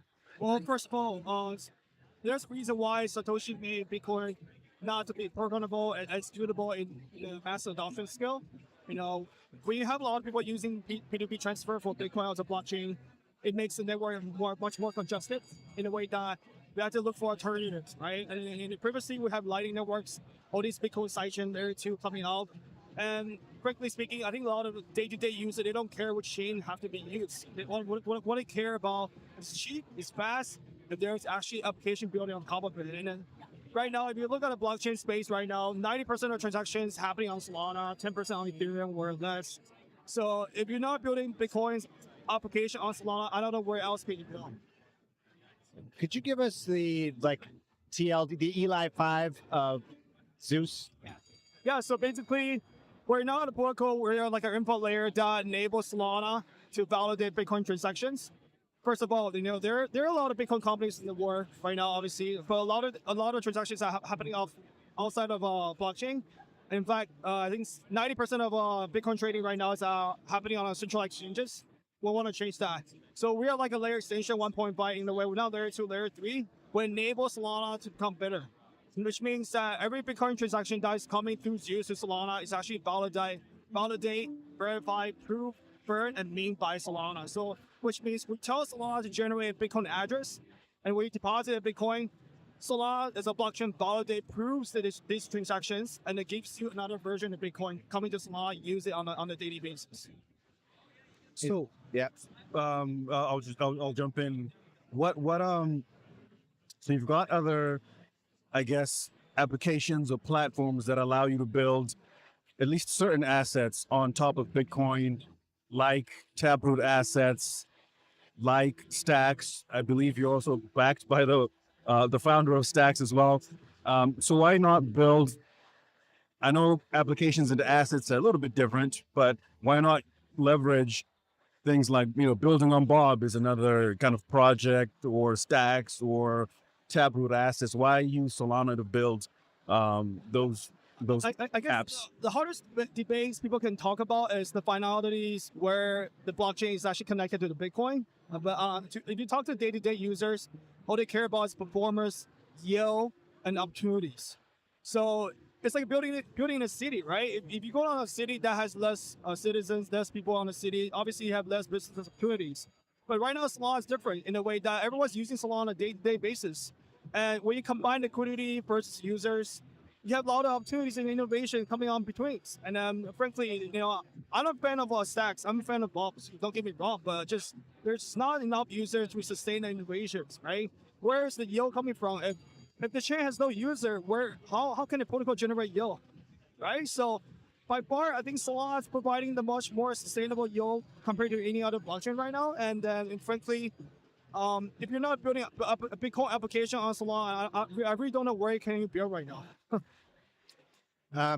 I'd love to hear what kind of feedback you get from like Bitcoiners about building Bitcoin on Solana. Like, are people cool with that? Do you get pushback? Yeah, well, 2 years ago, I was in famous scammers to a lot of Bitcoin communities, right? Like, why is this guy came out to our space, talk about Solana and Bitcoin? And fast forward till today, I think a lot of OGs, especially Bitcoin OG, they have changed their perspective, right? They believe in Bitcoin Layer 2, which 99% of them have failed miserably for the last year or two. And then people are coming to realization that a chain without user doesn't matter. You can always have better technology coming out every year to years. But what you can replicate is the social layer, is the consensus on the blockchain, right? Right now, 90% of on-chain activities on Solana, more than 80% of dev innovation are still coming to Solana on a daily basis.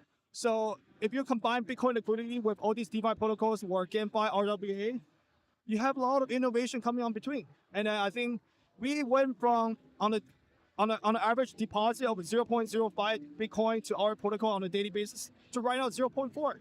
Our TVL just went all-time high without institutions. We have no TVL play with no institution. What we believe in is pure retail that trusts a permissionless Bitcoin coming to Solana. What kinds of apps? What kinds of apps are people building on your platform? Yeah, right now we have 3 applications. Right now we have BTC Sol. You stake Sol and earn Bitcoin. So instead of earning more Sol, we DCA into native Bitcoin on a daily basis. How does the APY for that compare to just staking Sol? Well, staking Sol right now is about 7.8%, and we DCA those 7.8% into native Bitcoin, which is CBDC. So basically the same APY, just Same different APY, asset. different assets. Right. Okay. And we also have Apollo. It's the first permissionless Bitcoin portal on Solana. No KYC, KYB. You can deposit native Bitcoin into the address and then mint CBDC into Solana on a daily basis. The utilization of CBDC is about 87%. So a lot of people are using CBDC to earn daily yield across Solana DeFi. The utilization of CBDC is 80-something%. Utilization rate. Could you expand on that? What do you mean by you? So it means 87% of CBDC that exists is being staked? Yes. I see. Are people using it for anything else besides staking? Like, are people using it for peer-to-peer payments? Yeah, so we're not a staking protocol like a Babylon. We are more like an infra layer. So once you mint CBDC for your native Bitcoin, you can deposit into Camino, Workcard, Radiance. There's about 74 DeFi protocols on Solana that you can deposit CBDC into on earn yield on top of that. I don't think you can have such a massive community or ecosystem across any other blockchain especially for the Bitcoin liquidity. So you're saying that ZBDC is the fastest growing or the most adopted Bitcoin that is not on mainnet Bitcoin? Something like wrapped version of Bitcoin, I guess. We're the fastest non-institutional backed Bitcoin going on in the space. We were 6 months ago, we went from 2 Bitcoin depositing to Solana to right now with 332 Bitcoin till this morning. 32 is the current number? 332. Yeah. So what does that translate into dollar amount? We almost have like $34 million. $34 million. With no institution. And sorry, when did it launch? 6 months ago. 6 months ago. So has it been like a steady growth, or have you seen like just in the last very recently a hockey stick? How's the growth curve look? Super steady. Took a lot of effort on educating people, especially the Bitcoin community, Solana community people, is that, hey, you don't have to earn more so. You can buy Bitcoin, earn more Bitcoin. I think that's something that we also realized our strength is that a lot of Bitcoin OG people just want to put Bitcoin in the ledgers, but the people on Solana or people on Ethereum, they want to earn more Bitcoin with their Bitcoin positions.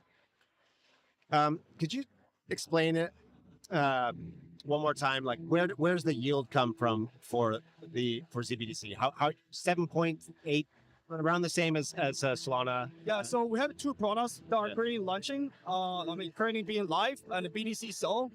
Simply, you stake Sol and Bitcoin. So Solana validated reward is about 7.8% return, and we transform the reward into native Bitcoin reward. Okay.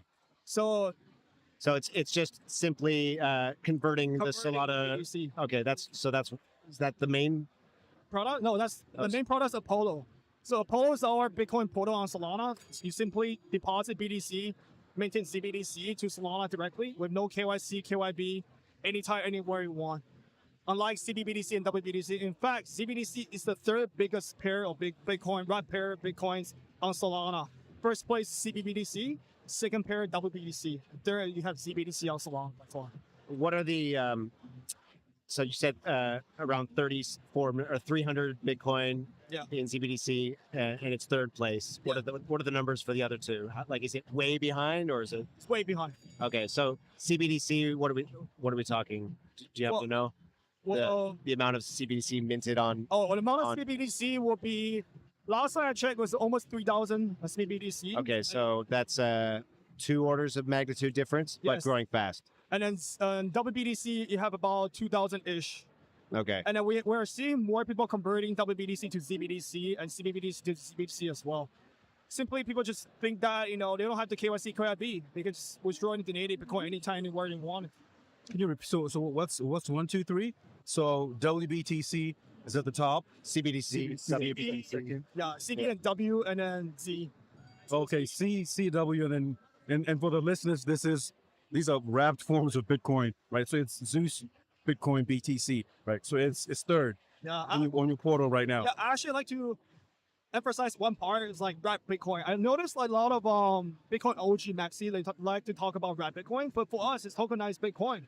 I still think Bitcoin business will be the next $1 trillion business in the upcoming decades. In a way that there's a reason why you can't execute native Bitcoin on a Bitcoin layer 1 horizon. But right now we are seeing the phase 1 of tokenized Bitcoin. Coinbase, Kraken, OKX, Zeus, all these either institution or team that are having tactic can tokenize Bitcoin. But what I see in phase 2 is where the normies can tokenize Bitcoin. You guys can tokenize Bitcoin too. There should be ABC form, XYZ form of Bitcoin coming on the blockchain, earning yield in different fashions. That's what I'm seeing on the phase 2 part. We've been talking about tokenizing in Solana form, tokenizing in ERC form, but why can't we tokenize in Bitcoin form into any other blockchains? I think that's something that Zeus is trying to empower. If ZBDC works on the Zeus infra, there should be more ZBDC in different names, different forms. And what I guess, what do you guys do with the Bitcoin? How do you guys make money as a company? What do you do with the Bitcoin that's deposited? What are some of the activities that you do? Because you have to earn a return that's higher than the yield that you're paying, or whatever it costs you to run this operation. And how do you do that? Great. We make money on infra fee, layer fees. So wherever built on top of our layers, which we want to build Bitcoin applications, we charge layer fee per transactions. We also charge per service fee. If you use our application, we charge per service fee per deposit withdrawal as well. The second but not not in the way that we don't actually provide yield. We're actually pouring the infra to the Solana ecosystems, and the Solana ecosystem is the one providing organic Right. to the Bitcoin holders. Because we're seeing a lot of Bitcoin layer 2 build. It's because they're creating all these artificial yield, point reward airdrops. I'm not a believer on that in a way that I think Bitcoin as an innovation, as a liquidity should follow the entire ecosystem to grow beyond that. So you guys don't have your own token. We have. You have your. What's the purpose of that? Well, right now, base one of our tokenomics will be staking. So you can become guardians. Right now, we have about 7 to 8 guardians that guards within our networks. We're still expanding toward 14 guardians for the next few months. And phase 2 is where we're building more Bitcoin application on Solana. I can release a bit of alpha. We are launching Bitcoin DEX on Solana, specifically for Bitcoin liquidity. So we're also going to enable a lot more Zeus utilities, Zeus and token utilities to the DEX as well. What does a Bitcoin DEX do versus when I think of a DEX, I think of a DEX that can, allows me to exchange multiple cryptocurrencies. So what does a Bitcoin DEX do? Well, Bitcoin DEX in name pretty straightforward, should serve as a Bitcoin liquidity. I think that the current design for AMNs, it's not suitable for Bitcoin's liquidity. We want to see more tokenized Bitcoin. Right now, Solana has about 6 tokenized Bitcoin. Red Bitcoin, if you guys want to call that. Right. We should see 200 Red Bitcoin coming on Solana. And who's going to empower that? Zeus. And who's going to handle liquidity? Bitcoin DEX. Oh, okay, I see. Are there any other apps that, so besides DeFi and I guess maybe generating yield on these wrapped or tokenized forms of Bitcoin, do you have any other apps that you foresee that could be built using Solana? Bitcoin apps that could be built that are not like DeFi related necessarily? Yeah, so there's an institution based in New York, I can't disclose the name. They want to use our infra to really enable this native BTC UI front ends to deposit into Solana without knowing the UX. So you can create apps connecting our infra, deposit native BTC without knowing that on the back scene it's actually tokenized Bitcoin into Solana and then earn the yield from Camino, all these power lending protocol on Solana. Okay. All right. If you had to explain the difference between CBTC and WBTC, those forms of wrapped tokenized Bitcoin and CBTC, what would be the key difference between them? Well, CBTC is basically backed up by Coinbase. WBTC is backed up by BitGo with 14 more merchants, with KYB merchants. If you want to unwrap WBTC, you have to join as a merchant, or you have to join as an OTC service to unwrap that. If you want to unwrap your CBTC to BTC, you have to be KYC KYB through Coinbase, which is a lot of bottlenecks to a lot of people that are not familiar with Coinbase, or people that are living outside the US. They are hard to get a KYC approval to unwrap their CBTC, right? But for CBDC, we have first ever permissionless tokenized Bitcoin on Solana, where if you want to unwrap CBDC to native Bitcoin, you can do it anytime, anywhere, no KYC, QIB required. All right, so basically a democratized, tokenized version, tokenized Bitcoin. How are you able to do that when the other platforms have force people to go through KYC? How are you able to offer this decentralized version of it? Well, I feel like we as a user, we have gone into the space for long enough, realizing that there can be only one option, right? It's great. And I'm a fan of Coinbase. I'm a fan of WBTC as well. When WBTC came out in 2017, there was only about 100 million TVL, but now we have about 8.8 billion for WBTC. So, what history has taught us is that innovation will grow. We can't have only one option. So now you have CBDC, WBTC, and it leaves out to another questions where can we have a more permissionless solution for our tokenized Bitcoin? And the answer is yes, CBDC. So walk us through, I guess, the process. First of all, I'd like to know, is this targeting retail investors or users or institutional users? And if it is targeting retail, maybe you can walk us through the process of, if I have some Bitcoin, I want to get some ZBTC. How do I do that? How easy is it? How difficult is it? How safe is it? You talked about guardians and so forth. What's the process and what's the infrastructure on that?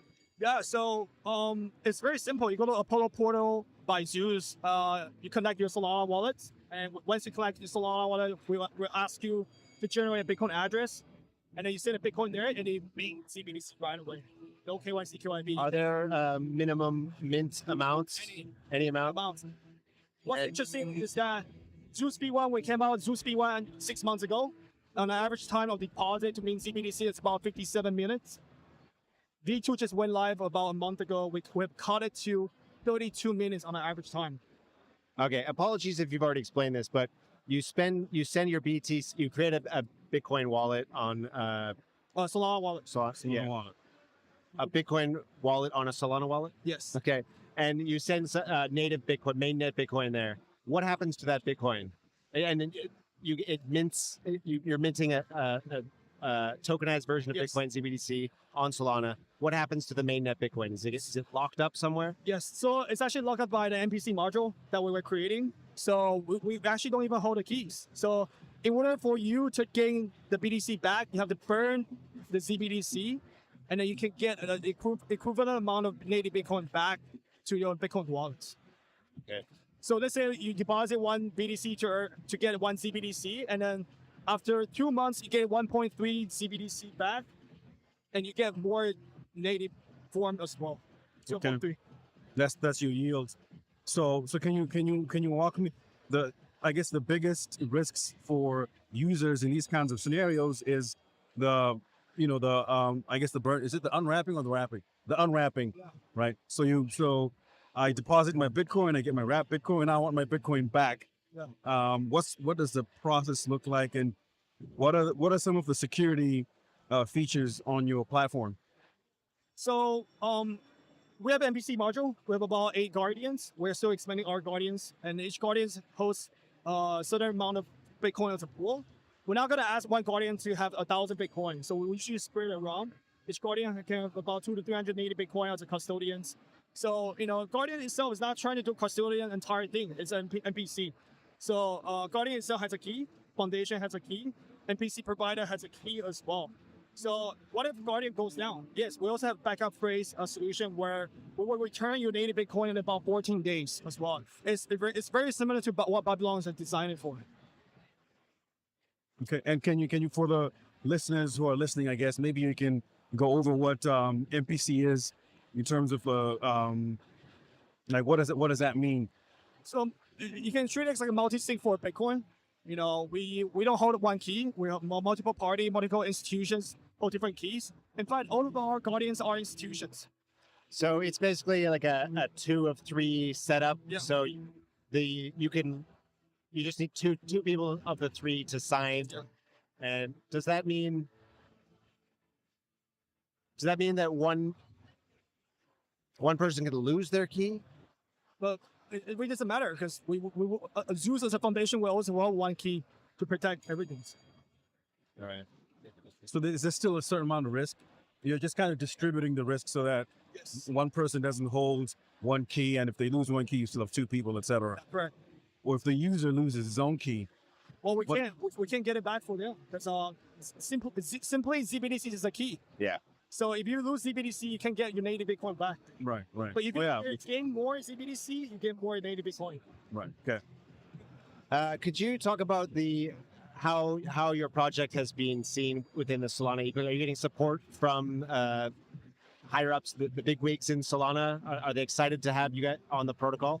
Yeah, for sure. We were fortunate enough to have Anatoly and the foundation came into our investment lineup, and then we were able to raise $8 million in private rounds, and in public sale we raised about $30 million. So in total, $38 million in public sale about 2 years ago. It's been one hell of a journey. A lot of people support us in a way that, Solana could be ultimate L2 for Bitcoin. Why not? If L2 as a turn doesn't have to be Bitcoin layer 2. Any blockchain can be layer L2 for Bitcoin in a better way. So, so far, our TPO has been growing huge in the last 6 months ever since we got mainnets. We're still growing in a way that we're currently going through a lot of institutional partnerships. And we talked to a lot of institutions. They like to diversify their portfolio, right? You have CBDC, WBDC, and CBDC. In fact, there's a couple of institutions actually hold a decent amount of CBDC. They've been trying to swap back to native Bitcoin on a daily basis. All right. So you're building a Bitcoin product. You're obviously bullish Bitcoin. Can we just talk Bitcoin for a few minutes? Everyone has their opinions about cycles and what do you think? Are we nearing the cycle top, or is there a super cycle? You got any price predictions? Well, I don't want to talk about price predictions, but we're definitely in super cycles where Trump is literally pushing this to a different, beyond our imaginations. I think we're out of the trench already, the 4-year cycle trench. There's no more that. We have more institutions coming in. More institutions actually come in than ever. Obviously, we're seeing strategy companies accumulate Bitcoins in different fashions. But what if governments start buying Bitcoin? I think that's something that we haven't really seen yet. I think, as far as I know, Bhutan, a lot of countries, they have been accumulating Bitcoin in a long time ago. But what if Japan start buying Bitcoin as hedge? What if Taiwan start buying Bitcoin as hedge? Korea as well. So I think that will be the next phase, where we see a lot of buys from all these national companies or national countries that accumulate Bitcoin in the long runs. My price prediction will always be, we should be 1/3 of a gold price. We should go 1/3 of a gold market cap of these. So currently we're about a 10th. 10th. So that would put us, I guess, around 500,000 coin or so. The next 10 years. Next 10 years. Bold prediction there. And then we got to use Bitcoin, make it productive, right? Right. So that was going to be my next question. What do you primarily see as the use case for Bitcoin? Is it digital gold? How important is the peer-to-peer is payments for Bitcoin? How important is that? Well, if you unlock productivity of Bitcoin, you essentially unlock like a $3 trillion asset to a blockchain.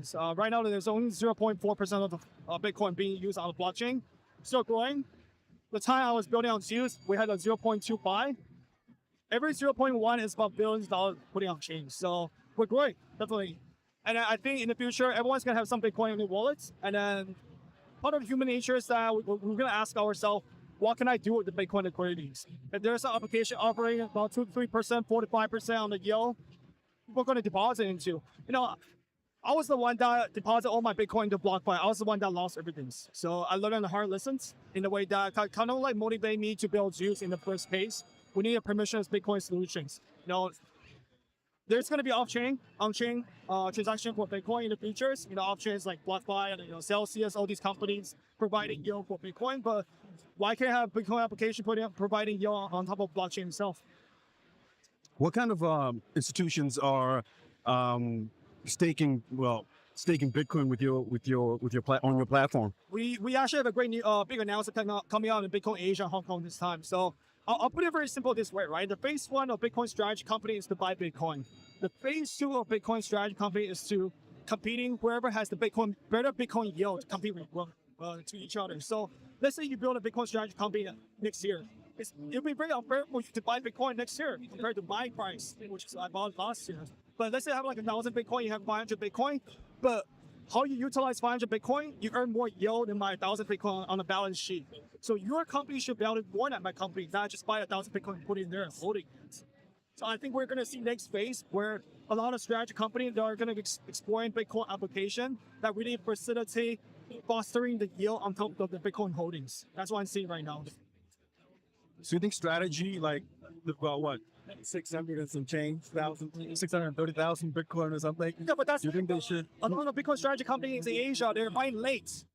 They only bought it last month or today. So they're the way that they'll be able to differentiate, the way they're able to find their niche in the market is by offering real yield on their Bitcoin rather than a premium on the stock.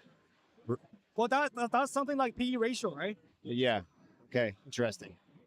I like that take. That's almost like magnifying the returns because you've got the price appreciation, then you've got the stock price appreciation because you're holding the Bitcoin, and there's that what do they call it? Not accruing, but they've got a name for it, right? And then you've got the yields on the Bitcoin that you're holding. So it could be it almost sounds like a lot of leverage, right? Because those Bitcoin treasury companies are seen as leveraged forms of Bitcoin, right? So you've got like these three layers of yield, it seems like, right? The appreciation, the stock price appreciation, and then the yield from staking. Yield for staking as well. Yeah. It would grow the Bitcoin itself. Yeah. I think people have to figure out how to grow the Bitcoin, right? Right now we have ETH staking that's coming bigly into the US. Right. Solana staking as well, Solana staking ETF. And then enabling staking, I think Bitcoin stakings are somehow going to be passed. Doesn't have to be staking on a Bitcoin layer 1. Bitcoin can stake outside of the treasury as well. I think that's something that we have to see in the future. Beyond Bitcoin, is Zeus planning on getting involved in any other UTXO chains like Litecoin or Doge? You know, if we can do Bitcoin, we can certainly do LTC and Doge, and that's something that we've been looking closely with. You know, we can pretty much capture any UTXO values to Solana. So, but again, we want to capture fully on Bitcoin liquidity this year. And once we manifest that for V3, which V2 on an average time of deposit Bitcoin to Solana, sending Bitcoin to Solana is about 34 minutes. On a V3, we can cut it to 5 to 10 minutes or even less. So imagine that. Sending Bitcoin to Solana is faster than you sending Bitcoin to Coinbase, Kraken, Binance, all these central exchanges. So what if we become faster? I think a lot of Bitcoin selling can happen on Solana. It's a bunch of. All right, Frederick, do you have any other questions? Nothing yet. Yeah. What's one misconception about Zeus that you often hear and maybe you'd like to clear up? Well, Zeus is not an L2 for Solana. We make Solana better. We enhance Solana to validate Bitcoin transaction in a much more fashionable way. That you don't only have to build Solana application on Solana anymore. You can start building applications, Bitcoin application on Solana from today through Zeus. All right, and for retail users, developers, institutions, how can they get involved with Zeus? What should they do?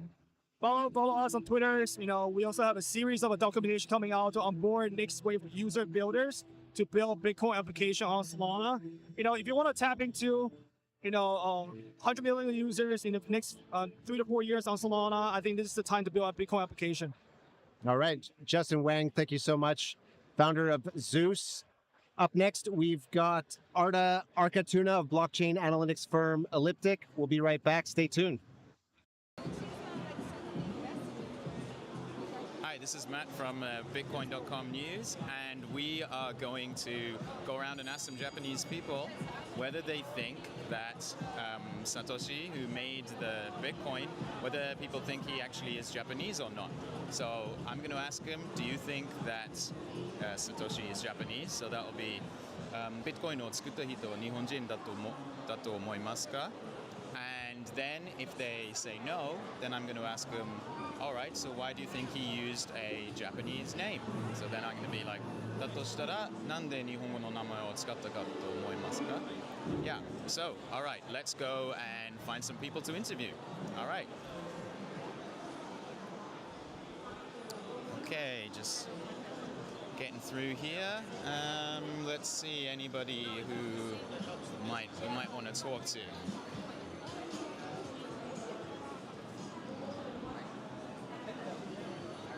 Okay, we need to find some Japanese people here. All right, he's not Japanese.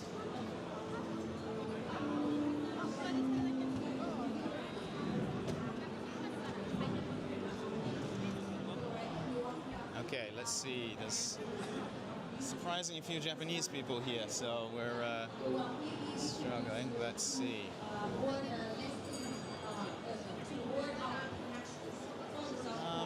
Maybe we'll go this way. Some interesting stuff here. Okay, how about these guys? すみません、質問2つ聞いてもいいですか? 本当に2つだけ、日本語で、はい、大丈夫です。はい、ビットコインって知ってますよね? はい、ビットコインを作った人は、サトシという名前を使ってるんですけど、その人は日本人だと思いますか？思います。So he thinks that he is Japanese. Okay. なんで日本人だと思いますか？ポケモン？Yeah. Satoshi is from そうですね。サトシはそのポケモンのゲーム。So he thinks that he is Japanese because he chose the name Satoshi, which is the character Ash in Pokemon. So very interesting. Thank you very much. ありがとうございます。Okay, let's find some other Japanese people. Let's see.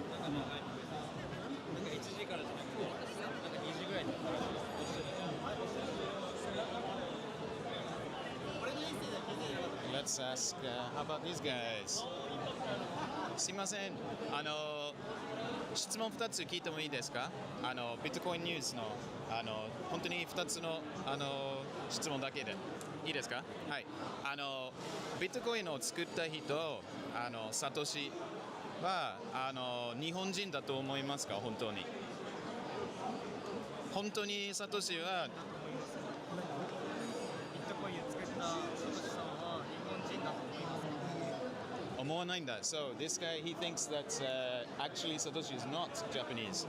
なんでそう思いますか？アメリカでできたから。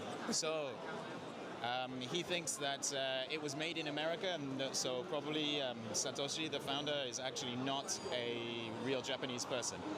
ありがとうございます。Thank you. All right. Let's go look for some more people.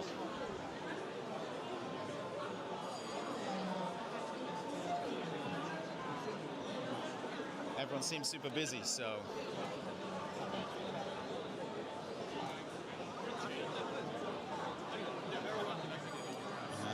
lots of interesting stuff here. Uh,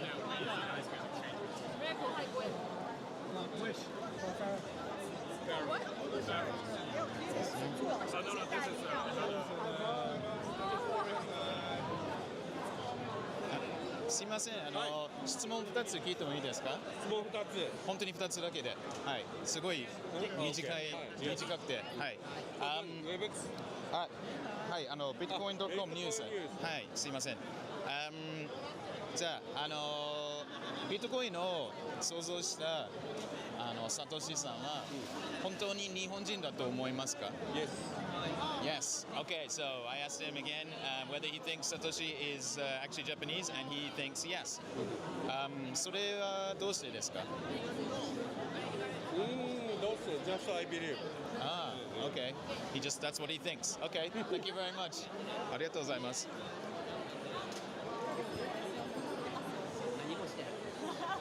Okay, let's see if we can find a few more.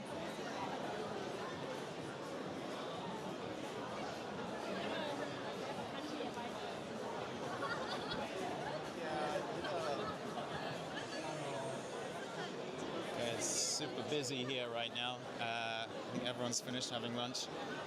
Let's see if there's anyone else we can talk to.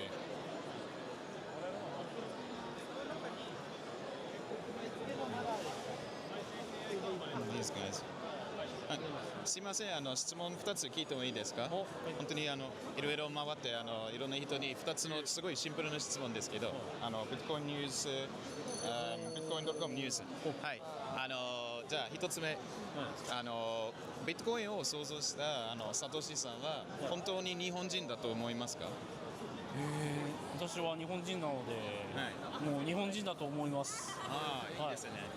Yeah, so I asked him if he thought he was Japanese, and he said, because I'm Japanese myself, I think that he is Japanese.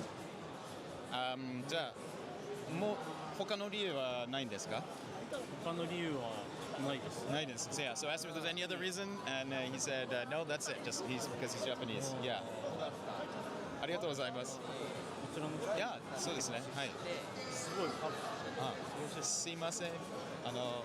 あなたも同じ質問なんですけど、いいですか？ Okay? はい。Okay, so we're going to ask the same questions again, whether she thinks he's Japanese, or if not, why not? じゃあ、ビットコインを創造したサトシさんは本当に日本人だ、はい、本当に日本人だと思いますか？と思ってます。信じてます。信じてますか？はい。So she believes that he is Japanese. All right. それはどうしてですか？まあ名前もそうですし、まあ、自分の周りの暗号資産詳しい方たちも、まあ、日本人か、まあ、でもヨーロッパ人みたいな、ね、噂もあったりしますよね。そうですね。はい、ありがとう。Yeah, so because of the name, she thinks that he's Japanese, and maybe some people around him were Japanese too. But also, there's a rumor that he was possibly European as well, maybe. So yeah. Okay, thank you very much. ありがとうございます。ありがとうございます。はい。ありがとうございます。Yeah. 大丈夫です。ありがとうございます。Yeah. So they were praising my Japanese. I don't think it's that great, but yeah, it was. Thanks. Okay. So let's see if we can find any more. About this guy. すいません。質問2つ聞いてもいいですか？はい。はい。すごい簡単なので、本当に1分で。ビットコインを創造したサトシさんは本当に日本人だと思いますか？思いません。思いません。So I asked him if he thought that Satoshi was actually Japanese, and he said no. Okay. それはどうしてですか？日本人はそんなクリエイティブなことはできない。そうですね。Okay, so he thinks that a Japanese person would never be so creative enough in order to create Bitcoin. So that's his reason. ありがとうございます。はい。グローバルからの指示がはい。もらいます。Bath salts. Okay, so we got some bath salts here from this company, which is SBI Holdings. Exchange, kind of exchange of security token. Security token exchange. On the real estates. Okay. Thank you very much. All right, let's go and find some more people to interview.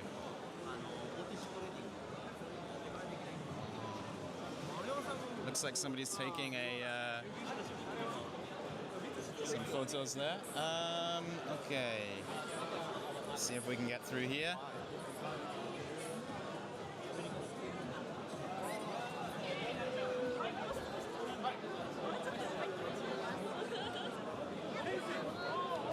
Okay, let's see.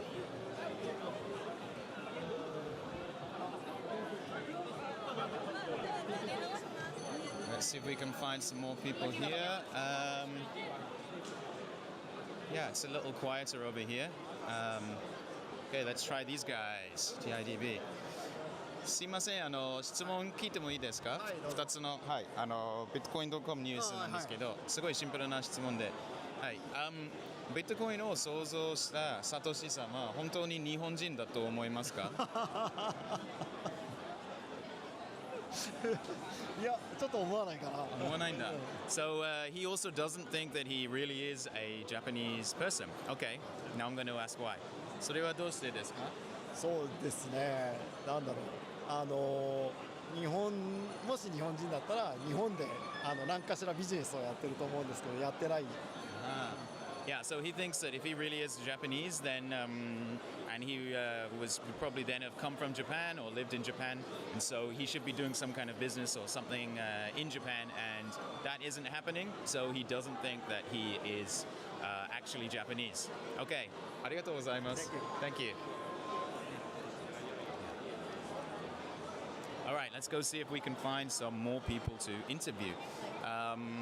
So far seems about 50-50 between people who think he is Japanese and isn't, but yeah, that might change. Okay, need to find some Japanese people. These guys look Japanese. Let's see, is it true? Oh, really? No. すいません、質問2つだけ、本当に1分で終わる質問いいんですか？はい。はい。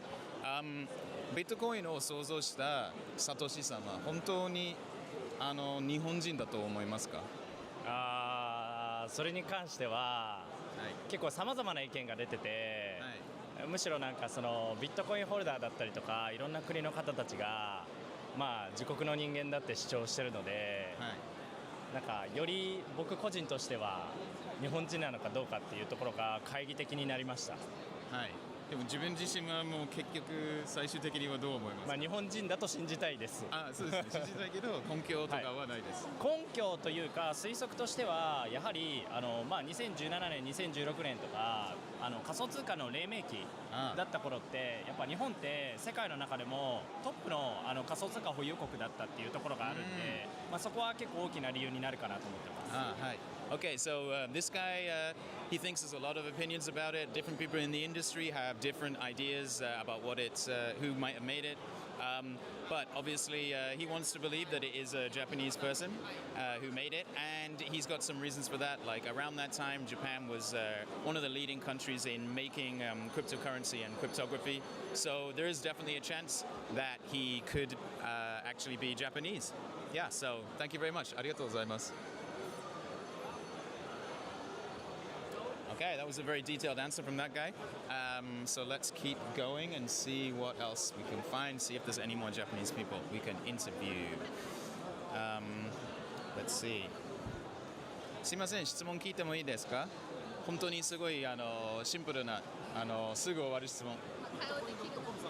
Yeah. ビットコインを作ったサトシさんはご存知ですか？その名前は聞いたことありますか？ないですね。はい。Okay, so this woman has never even heard of Satoshi before, so the question isn't really going to work. But that's okay. How about this guy? はい。すいません。ビットコインを創造したサトシさんは、本当に日本人だと思いますか？日本人だと思います。Okay, so this guy also, he does think that he is Japanese. それはどうしてですか？なんだろうな。日本人だったら嬉しいなっていう希望があります。Okay, so in this case, he's really thinking more that he just really wants it to be true, and he'd be really happy if it was true. So he decided to believe it. ありがとうございます。Thank you. Okay, so that's another one. A little closer to the. Okay, got it. Okay, so we passed by that way before, right? So maybe let's keep going this way. All right, let's go.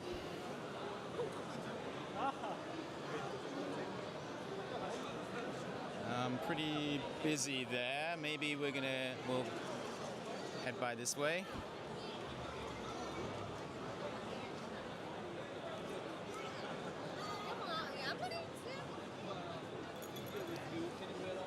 Okay. These guys look free. すいません、質問聞いてもいいですか？はい。はい。すごい簡単な質問なので。はい。で、ビットコインを創造したサトシさんは、はい。本当に日本人だと思いますか？難しい質問だな。日本人じゃないと思います。日本人じゃないんだ。はい。So we just asked again, of course, whether he thinks he's Satoshi is Japanese or not, and the answer was no. He does not think that he is. Okay, so now I'm going to ask him why. それはどうしてですか？まあ誰も証明できてないですからね。はい。So there's no any proof at all. Yeah. So if he's really Japanese or is he a real person or existing one. So for me, it doesn't matter if he's Japanese or not. So yeah. なので、はい。はい。Yeah, so as he said, yeah, that's why he thinks that he's not.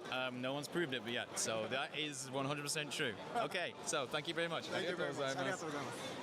All right, let's see if there's any more people who might want to answer some questions, some more Japanese people. Okay, let's see. すいません、質問聞いてもいいんですか？はい、すいません。ビットコインを作った人、サトシさんというんですけど、彼は本当に日本人だと思いますか？日本人じゃないんですかね。はい。So, to the same old question, if he thinks Satoshi is Japanese or not, he thinks that he is not Japanese. Okay. それはどうしてですか？いや、なんすかね。まあ。サトシ中本っていう名前をわざわざ出すって、まあ、なかなかあんまりなんでしょうね Web3 業界では日本って後進国だと思うので、まあ、それをでわざわざ出すってことは、まあ、そういうことなのかなっていう。はい So in this case, he thinks that there's not really any specific. Why would somebody go out of their way to give their name in this situation? So maybe it's not. It's more like a kind of they're trying to hide their true identity by giving that name, and they just happen to choose Japan. So yeah, that's another reason that we've heard today. Okay, thank you very much. Arigatou gozaimasu. All right, let's keep going.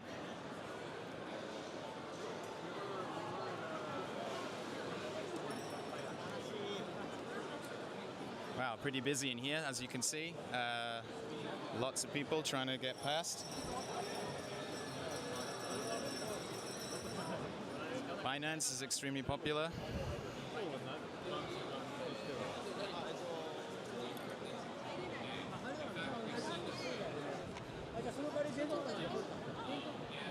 Yeah, and we have some people speaking on the floor here.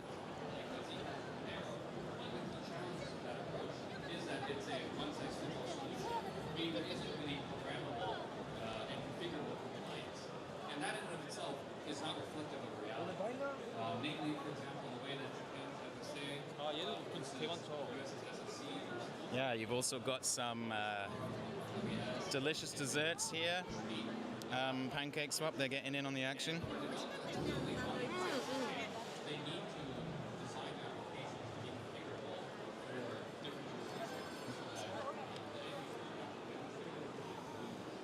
Okay, let's see. All right, let's try these guys. すいません、質問聞いてもいいですか？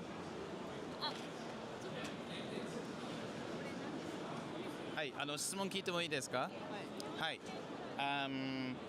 で、ビットコインを創造した、ビットコインを作った人は、サトシさんって言うんですけど、サトシナカモト。彼は本当に日本人だと思いますか？わかんないです。So he doesn't know whether he is or not. 何かそれに対して理由がありますか？ビットコインをあんまり知らないから。なるほど。Yeah, so he doesn't really know much about Bitcoin, and that's why he doesn't really have an opinion about it, which is okay. A lot of people don't. All right, okay, let's keep going. ありがとうございます。So the water guys didn't know anything, even though they're at a Bitcoin conference. Which, yeah, maybe that shows a lot of Japanese people like that. They don't necessarily know. How about this guy? Let's try and ask. Do you think that Satoshi Nakamoto is actually Japanese? I don't know. I really don't think this is a question asking me. I don't know. Maybe Elon Musk? Yeah. Okay. Yeah. So any reason do you have any no opinion either way? If I had to say, you got to choose one. Choose one over what? Japanese yes or no? No, I prefer no. You think no? I prefer no. Okay, yeah. you prefer. Yeah. I don't know, but I prefer no. You prefer no. Yeah. Okay. And I would be really glad to be turned out if I'm wrong, right? Yeah, like, okay, yeah. Yeah, I think the world hasn't heard about Satoshi Nakamoto for what, like 10 years? I think. Yeah. Long time. So a long time. You'd be really, really great. Like, to be turned out, I'm wrong. I think the only time in my life. Yeah. Okay. Yeah. That's a good answer. Thank you very much. Of course. Thank you. Yeah. All right. Let's go. Yeah. So we have another. Yeah, that guy didn't think he would. He was necessarily, but he'd be happy if he was, if it turned out that way. So, yeah. All right, and we're back at the Bitcoin news desk now, and yeah, that finished our tour. I'm not sure exactly how many it was, but I'd say it was about 50-50 between people who thought he was and people who thought he wasn't. All right, so that wraps it up. Bye.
Okay, we are back with the lead crypto threat researcher, Arda Artuna. Yeah. Artuna, I'm so bad with names. I apologize, sir. That's fair enough. Yeah. It's not an easy one. Lead crypto threat researcher for the APAC region with Elliptic. I can't wait to get into what all that means. But thank you for being here, sir. Absolute pleasure. And to start with, can you please tell us a little bit about your history? What path took you to what you're doing now? Yeah, fair enough. Oddly, my path to this present moment actually, interestingly, came through academia, which is not that usual. I In think crypto, it's definitely not that. Yeah, exactly. So I did I was basically doing a PhD in the future of money laundering, basically in the UK, and of course, fortunately, crypto did feature quite prominently when looking at that kind of research. Sorry, what year was that? Oh, this was a good question. This was like 2018. Okay. So, Yeah. yeah. I mean, so back in it was no way like this. The industry had not matured to this level back then. So so it was very much looking at it from a 2018 kind of standpoint. And yeah, so that kind of research took me to what I'm doing now at Elliptic, which is looking at threats that are facing the crypto sector and looking at ways that we can keep our industry safe.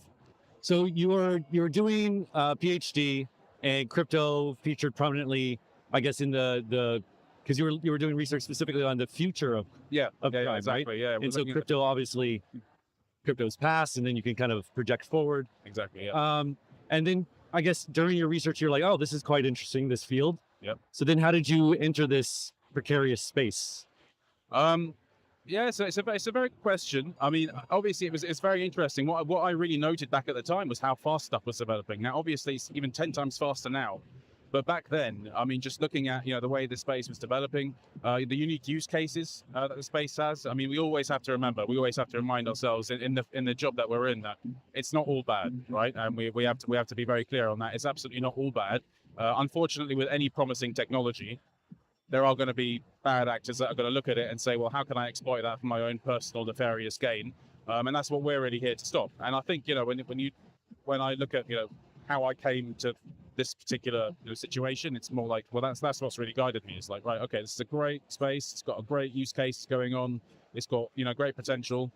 How do we stop the bad guys from ruining that for us? Right. So I know just from being in crypto, kind of on the retail side, often crypto people are very protective of our industry. Because I would say from a public perspective, especially around 2017, 18, it had such a, I would say, overly negative feel. Did you ever get pushback or kind of suspicion from the crypto industry of like, here's another person who thinks we're all criminals and stuff like that? Or did you find that the industry at large was very welcoming to your perspective and knowledge? It's definitely shifted dramatically. So yes, back in when I was first looking at the space, 2017 or 2018, and I joined Elliptic in 2021. There was not necessarily directly, but there was this sort of feeling, of course, that by looking at transactions, tracing transactions, making sure transactions aren't associated with illicit actors necessarily. I mean there was a situation where that was potentially viewed as a bit, well, I mean, is that exactly what we want, etc. But I think now what people realize, very much so, is that in order to be accepted in the mainstream, in order to make sure that the industry is successful, that it's very much necessary to ensure that bad actors aren't ruining it for us. And I think the industry's matured massively in those last 6-7 years in embracing the importance of blockchain analytics, of being safe and secure and being accessible to everyone. So people have kind of warmed up to you. When you introduce yourself, no, people don't like. Exactly. So no, I don't. I mean, to be honest, I never really got that. Okay, that's good. But yeah, I mean, like if that general feeling did exist back then, I think it's certainly much more diminished now when people realize that this is an important part of the industry, making sure that we keep the ecosystem safe. Right? It's not an attack on the ecosystem. It's actually attacking the people who are trying to exploit the ecosystem. And I think more and more people have come to realize that for sure. One more question for me, Frederick. Sorry, one more follow-up question for me. So, from from academia, has there also been like a process of maybe coming to be more accepting of it, like within the crypto industry? I can imagine academia maybe still being suspicious of crypto now, or has that also shifted towards a more, shall we say, less like antagonistic and more cooperative? I think academia also sees the potential in this kind of technology for sure. You know, when I look at the general state of research when it comes to crypto, I mean, there's a lot of you know, insightful stuff out there about how crypto is being used in many different jurisdictions to satisfy a lot of different unique use cases. Of course, we're looking at, you know, we have loads of studies coming out, or you know, currently being conducted about, you know, how AI can be incorporated into enhancing the safety of the crypto asset sector as well.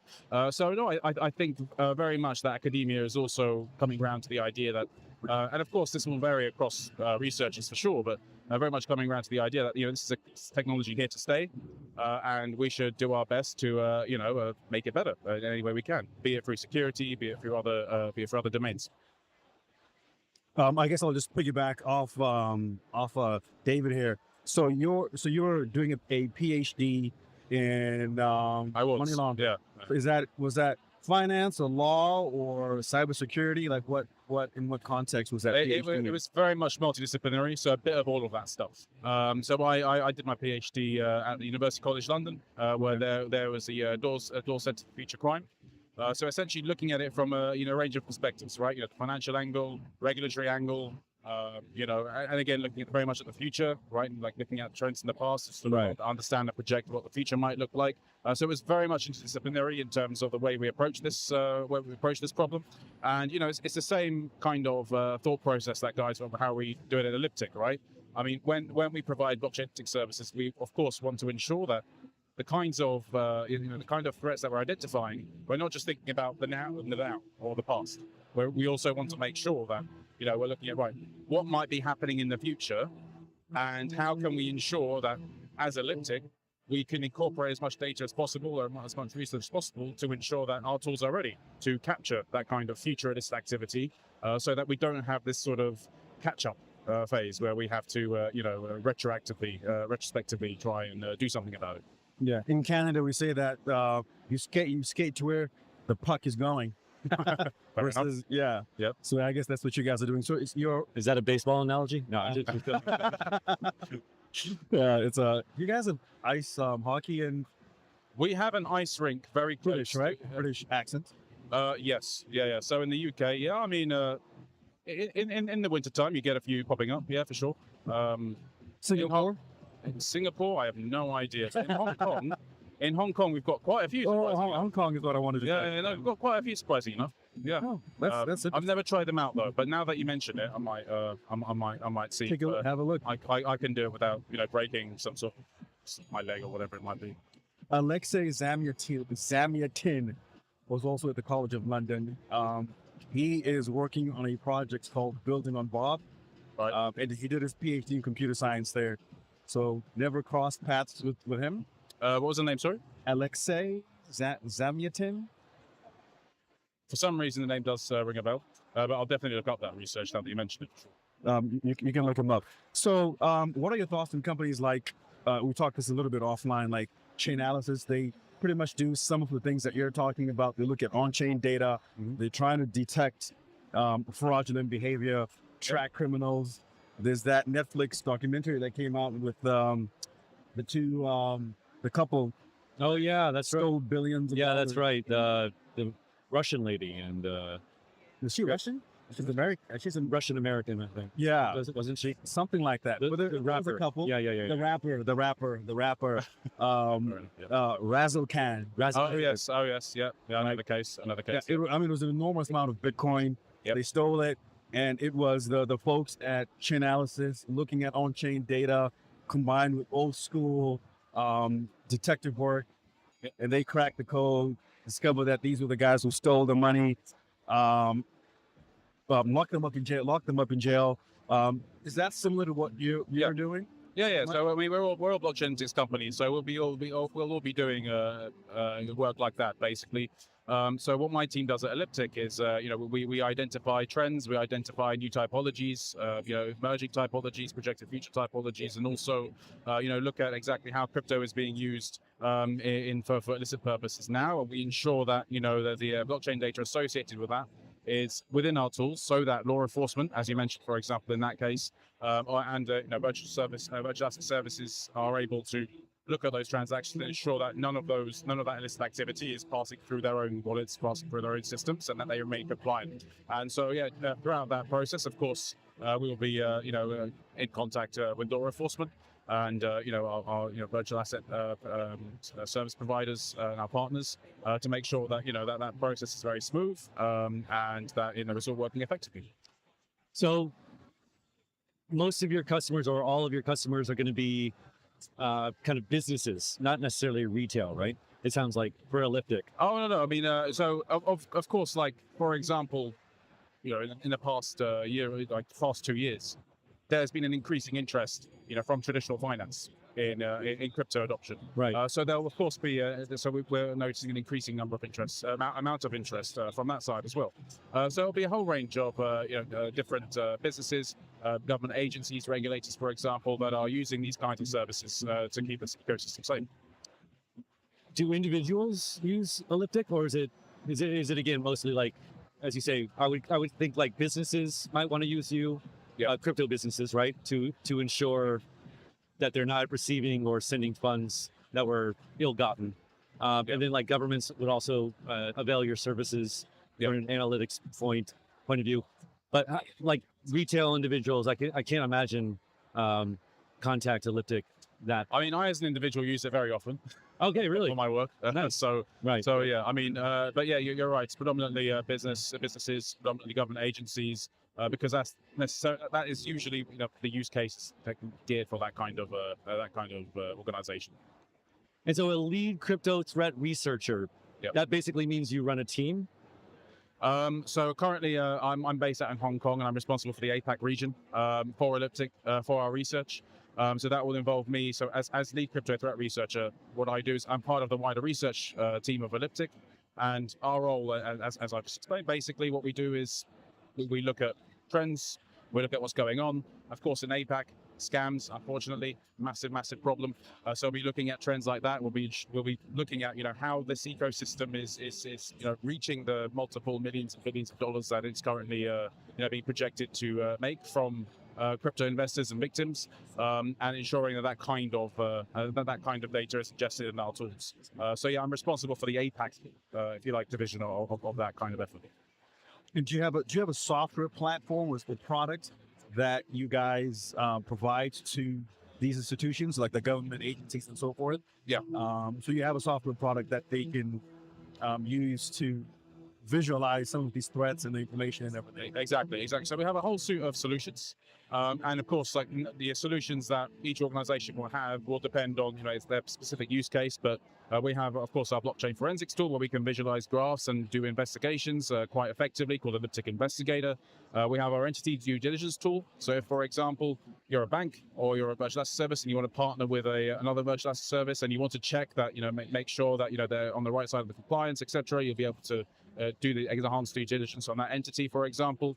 And we have transaction monitoring tools. So if you're a virtual asset business, want to make sure that all your withdrawals and deposits are clean, that's the kind of tool you'll use. And we'll also have like wallet screening as well, what we call Elliptic Lens, which you can actually look at a wallet, make sure that, for example, the source of wealth or destination of funds don't touch anything illicit per se, and make sure that you're on the right side of compliance for that as well.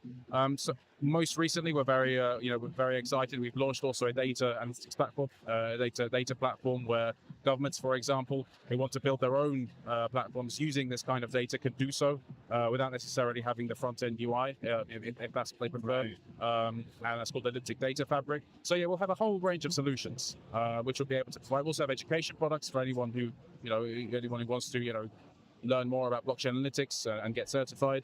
So yeah, a whole range of products, depending on exactly what the use case is, depending on exactly what a business needs, we'll be able to help them out. Awesome. So let's get into it. You mentioned scams. Yeah. So I want to hear about. Let's start with the APAC region, but then I'd also like you to contrast that with other regions. In APAC, what are the buckets the most common buckets of crimes that you see in Asia? And then moving from there, I'd like to hear about other regions. For sure. So in the APAC region, as you rightfully mentioned, scams is unfortunately the big one. And we've seen that rise drastically since the pandemic. One reason why, we've seen that rise since the pandemic is, of course, a lot of, traditionally, organized criminals involved in traditional like physical crimes like drug trafficking, etc. Of course, found that, international travel restrictions, etc., due to the pandemic, kind of knocked out that business or made it much more problematic for them. And so a lot of them already have the massive resources of organized crime groups kind of started looking at, well, okay, maybe we should try our hands in scams. Diversifying. Of course, everyone in the pandemic on their phone, using social media, using online dating apps, provided a whole wealth of opportunities for that kind of victimization. And, this was always there, right? Telecom fraud, especially in the Southeast Asian region, was always there. But, at the start of the pandemic, especially, we see a massive rise in the numbers, unfortunately, of funds lost to these kinds of scams, quote unquote pig butchering or romance baiting being one of those examples. And so we have seen numbers. We've seen numbers that have surpassed any other crime typology. Right? Wow, really? When we look at this kind of illicit activity, it's not necessarily the scams themselves, but what we've done very proactively at Elliptic is we've actually looked at the illicit sort of online marketplaces where these scammers buy and sell things like the phone numbers of high net worth individuals, websites, with web UIs for like these scam investment platforms, AI deepfake tools, which they can use to basically, do video calls with victims and say, oh, hey, I'm a legit person. Yeah, let's have a romantic chat.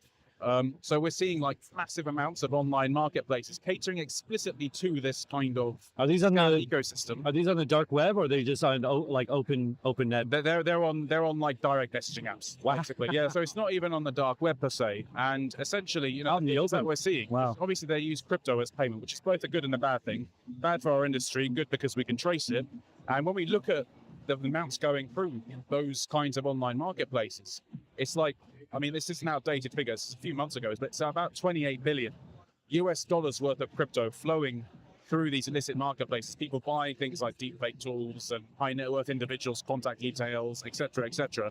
And that really goes to show just how massive this crime problem has become. To put that into contrast, Hydra, which was once known to be one of the biggest dark web marketplaces, that had about $5 billion USD worth of transactions going through. And now we have these online scam marketplaces making, 30 plus. That's wild. It's an insane amount. So that's, of course, been quite a big priority for us, over the past few years. For sure. Do you know where these marketplaces are based out of? Are they also based in Asia? Do you have a rough idea? The servers are located in Asia. So in terms of the activity we noticed on them, in terms of who they're catering to and services that we've identified them to be linked to, it does seem that Southeast Asia is unfortunately a hub for this. We do have to give credit where credit is due to the authorities there. The Royal Thai Police, for example, doing massively good work in trying to stop this kind of activity from happening. Of course, we know that there are, organized scam compounds where these crimes are being perpetrated out of. In many cases, where the victims, or the scammers themselves, are victims of labor trafficking. On the border regions of Myanmar, in Cambodia, in certain parts of Laos as well. And of course, there's a massive effort at the moment going on to dismantle those scam compounds, and the scams that are being perpetrated from there, involving hundreds of thousands of people by recent estimates. You could tell from that 28 million figure, just the economy that's underpinning that is massive. And so, of course, we're at Elliptic, we're doing what we can from the crypto angle to detect that, to prevent that, to ensure that, virtual asset businesses, law enforcement can trace, those payments and do what they can to stop it. What kinds of cryptocurrencies do you often see being used? Because I know Bitcoin is probably the most popular just because of the value, but with currencies like Zcash, Monero, and other privacy-oriented coins, is that making your life more difficult? Are you seeing more use of these privacy coins, or is it still just dominated by Bitcoin and some of the major cryptocurrencies. So you'll be surprised, actually. Stablecoins, Yeah, exactly. So the vast majority that we see is in fact in stablecoin, and like as I mentioned, right, they're not using the dark web. They're not using the dark web. I don't necessarily know whether that's because it's too sophisticated or whatever, but what these people like is convenience, right? To be able to just message each other and just buy and sell stuff. So by and large, we see stable coins being used because, of course, stable value, easy to obtain. You don't have to worry about the fluctuations in price, etc. Monero, of course, privacy enhanced cryptocurrency, but quite fiddly to obtain, right? And when we talk about the industrial scale which these guys operate on, they're looking for convenience and they're looking for stability and an easy token to cash out or cryptocurrency to cash out, basically. So stable coins are very much their preferred. USDT, I imagine. No comment. Okay. Yeah, exactly. All right, so APAC scams #1. Is there another bucket for? So of course we're seeing. I mean, cybercrime, the more traditional cybercrime. Of course, there's ransomware going on. Drug trafficking going on. Fentanyl, unfortunately, a big problem, big priority as well. Again, stablecoin use quite prominent in that. There'll be all sorts of different types of activity that we're also but much smaller amounts. Or comparatively to those tens of billions going through these scam marketplaces, yes, for sure. I mean, it is smaller, but it's still important, it's still prominent. I mean, those kinds of crimes can very much harm the crypto sector as well, and traditional sectors as well, right? Ransomware is necessarily just a crypto problem. Hacks, it's a big one. Yeah, Korea, right? Yes, exactly. North Korea. Yeah, exactly. North Korean hacks as well. Big problem. That again, very much quite prominently a crypto problem. Very much emphasizes why we need to keep the industry safe and not cut corners when it comes to our cybersecurity, because we are on the radar of the Lazarus Group and associated North Korean hackers. So that's also something we're seeing quite a lot of, unfortunately. Are they still very active? Are you finding that the Lazarus Group, they've done some really big hacks, the biggest hacks, I guess, in the history of crypto? Yep. They're behind all of those. Are they still active? Oh yeah, very much so. Very much so. Very much so. Yeah. So of course. I mean, they usually rise to prominence in terms of the news media when they get an exceptionally big haul. But right. we do have to remember. I mean, they're not necessarily only after the billions and the several hundreds of millions, right? There will be much smaller hacks, for example, which we've managed to attribute to them. So I mean, it could be like 5 million, it could be 10 million, it could be even less in many cases. And the way they operate is, well, if they find a DeFi protocol, the smart contract with obvious bugs or obvious exploitable attributes to it, they will go for it regardless of the amounts involved. Again, very much underscoring why we need to keep this industry safe. Do you guys ever look at and I've asked this. So yesterday we had another guest who was talking about on-chain intelligence, but from an investing perspective. So using that data, instead of trying to find people stealing money, you're trying to find patterns in the data that will give you alpha so that you can make better trading decisions, or you can see what certain wallets are doing and who's behind those wallets. Just like you would do for a crime, right? Who's behind this wallet, but you want to know the identity of a fund or a trader, for example, so that you know what they're doing and you can copy, or you can kind of determine what the hot coins are of the day. Can your data be used for that same purpose by a retail investor who's more interested in maybe saying preventing a rug pull versus actually preventing an actual crime? Because a rug pull is not always a crime. It might be a crime with stupidity, but maybe it's not morally a crime. Yeah, maybe. Yeah, I see what you mean. So, yes, could I go in and use your tools for that? Yeah. So, two things that we're doing on that front. So, first of all, rug pulls or potential rug pulls, you can, as you suggest, not to obviously 100% accuracy. Let's be clear about that. But you can look at past, transaction patterns of the associated wallets involved, and make a reasonably decent prediction about whether that certain token or project or whatever might end up in the same way. I mean, there's a number of heuristics, as we call them, that we can use to determine that level of risk, and our tools do use those kinds of heuristics, what we call behavioral detection, essentially to look at that kind of transaction pattern, not only for rug pulls, we can also do this for like so-called pig butchering or romance baiting as well, by looking at past transactions and making a sort of automated assessment of whether that wallet might be involved in something nefarious. Now, of course, again, never to 100% accuracy, but imagine if you're an investigator, if you're a compliance professional, and you need a quick kind of lead or a little quick evidence to see whether a certain path of investigation is something worth going down, or a certain token is something worth investigating further. We provide those initial pattern detected insights to help that. The other thing that we're doing, which I think is very exciting, actually, is where academia comes back in potentially into the fold, is using, for example, artificial intelligence for good, right? I mean, criminals are using it, to improve their scams. We should definitely be using it, and are definitely using it to enhance our pattern detections on blockchain to identify illicit activity. So we recently released a study as part of Elliptic where we actually looked at AI in terms of detecting illicit patterns, potentially looking at AI to identify illicit activity we didn't know of before. And of course, we're very cautious about bringing that into the mainstream, because what we don't want is false positives, right? We don't want AI to randomly identify innocent people's wallets as illicit and then cause them a whole lot of grief. False positives. We don't want that. We do not want that. So it's still work in progress. We're still looking at it. But essentially what we're trying to do is we're seeing, well, can AI actually enhance our intelligence and identify new illicit activity that we didn't know of before, and improve our capabilities that way.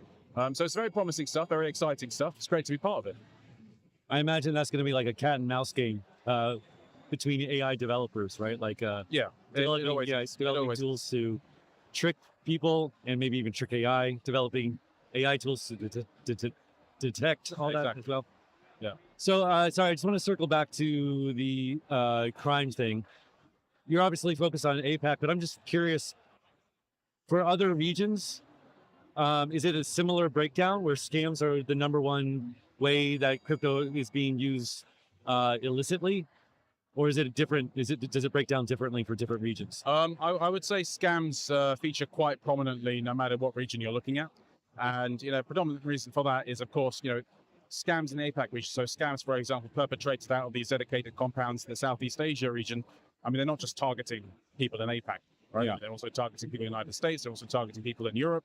So it doesn't necessarily, shift too much in terms of regional dynamics. But of course, when we look at, regions like, Eastern Europe, of course, given the, conflict there, etc.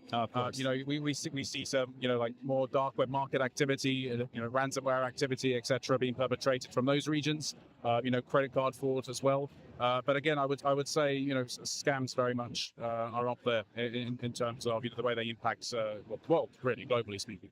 So is it safe to say that now crypto is the #1 criminal activity for crypto is no longer drugs, as maybe the public would assume because of the history? It's now moved on to scams. Yeah, I mean, when we look at the data and the data we have, I mean, like our contrast, right? Hydra was 5 billion, and then you've got these illicit online marketplaces catering to scammers making like 30 billion. I mean, the data is pretty clear on that front for sure. Yeah. There it is, folks. A maturing industry. But what? So back in the day, we used to counter that argument of, Bitcoin is for drugs. Silk Road, yeah. It's for drugs. With, hey, there's more fiat is involved in more crime and drugs than crypto. So how is that ratio now? Yeah, so this is exactly, this is a really, really important point, right? Because when we talk about, scams have massively skyrocketed in crypto, it's quite easy to misread that and say, oh, crypto is really bad, whatever. Absolutely not. So what I say is it's really unfortunate that scammers are using crypto, right? It's really bad news for the industry. But it's also good news because unlike fiat, we can trace it. Right. We can trace it and we can potentially, find out where it's going and potentially get those funds back for you. So you don't really have that in fiat, which is why you can't really necessarily do a sort of calculation of, ratio or whatever. I see. But I mean, we do have to remember that, right? The good thing about this technology is that it is transparent, it is decentralized, which means that, at least we can see what's going on. And, we're looking at all sorts of, facilitated scams, right? We recently looked at, for example, deepfake sites that allow you to generate, explicit images of people, for example, for the purposes of sextortion, for the purposes of romance scams, etc. And they take crypto payments to provide credits to use that service. Now, you think, well, that's awful. I mean, that's a really bad name for the industry, but also it's good news because we can trace it and we can identify the people making those payments and potentially even the subsequent money laundering of that service itself. Right. And we could stop it. And so, I mean, I think actually going back to the first question in terms of like blockchain analytics, what do people perceive when you say blockchain analytics? People recognize that now, right? It is crucial in that sense to be able to trace this stuff and stop this stuff. Yeah. I was in Hong Kong for a conference some months ago.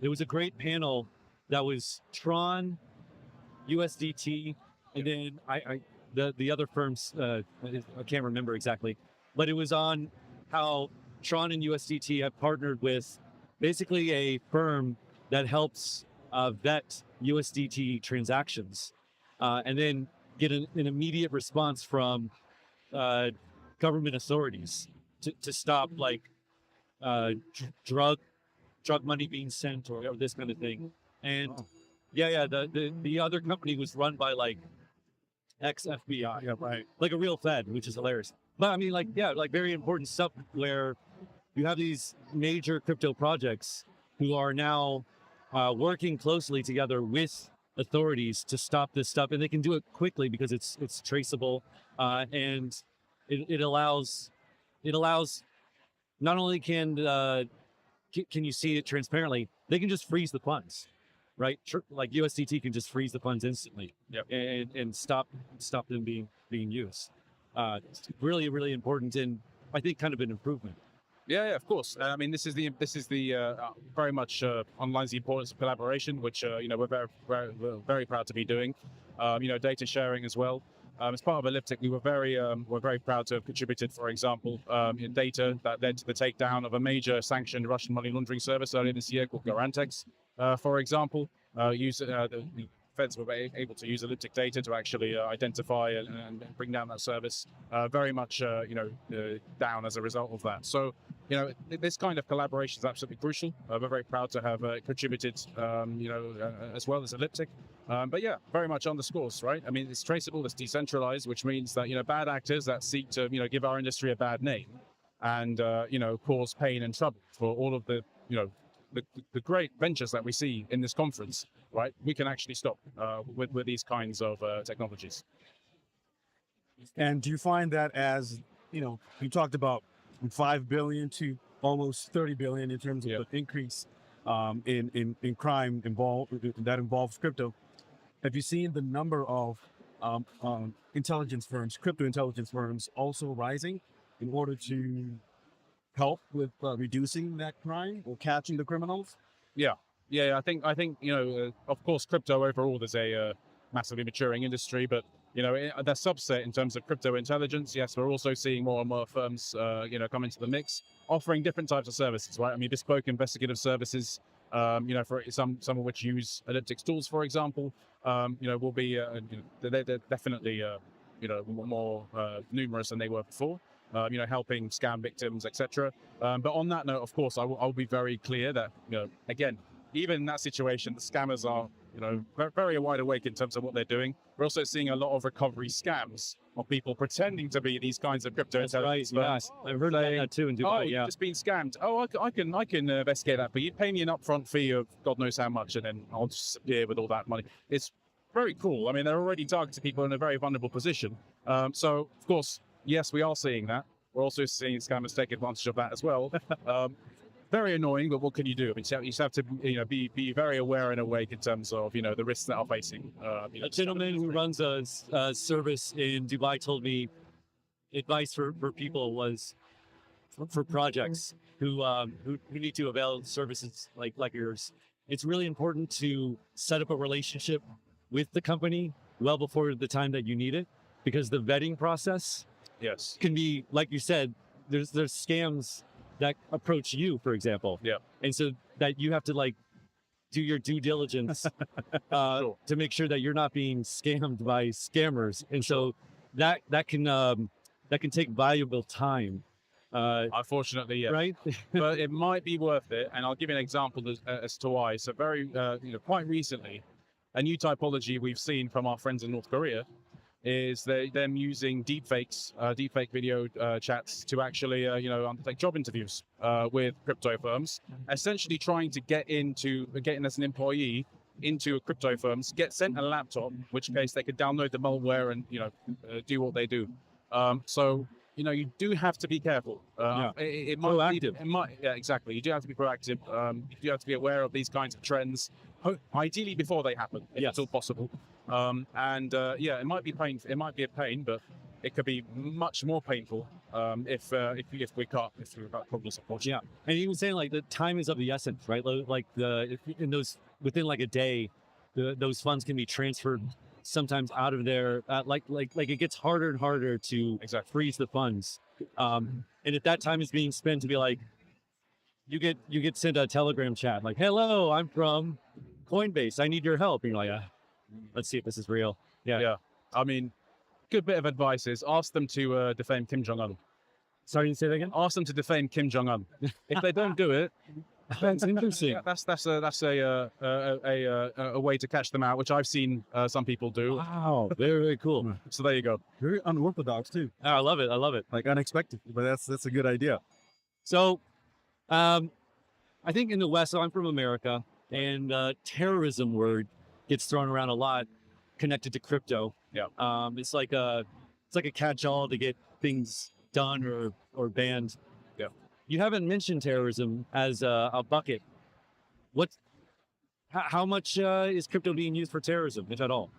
Yeah, so that's a good question. And we're very careful about this because, of course, terrorism is one of those crimes, along with child sexual abuse, which can give any industry, a very, very bad name. If its use is overstated in any way. And again, it comes back to that same problem, right? We can maybe give some estimates in terms of how much crypto is being used by terrorists. The fiat side of it is probably much, much, much more. Definitely much, much more. Right. But we can't get an accurate figure of that. I mean, when you look at the major terrorist groups around the world at the moment, a lot of them have made fortunes through things like oil deals, selling historical artworks, doing all sorts of drug trafficking as well, and making absolute fortunes as a result of that.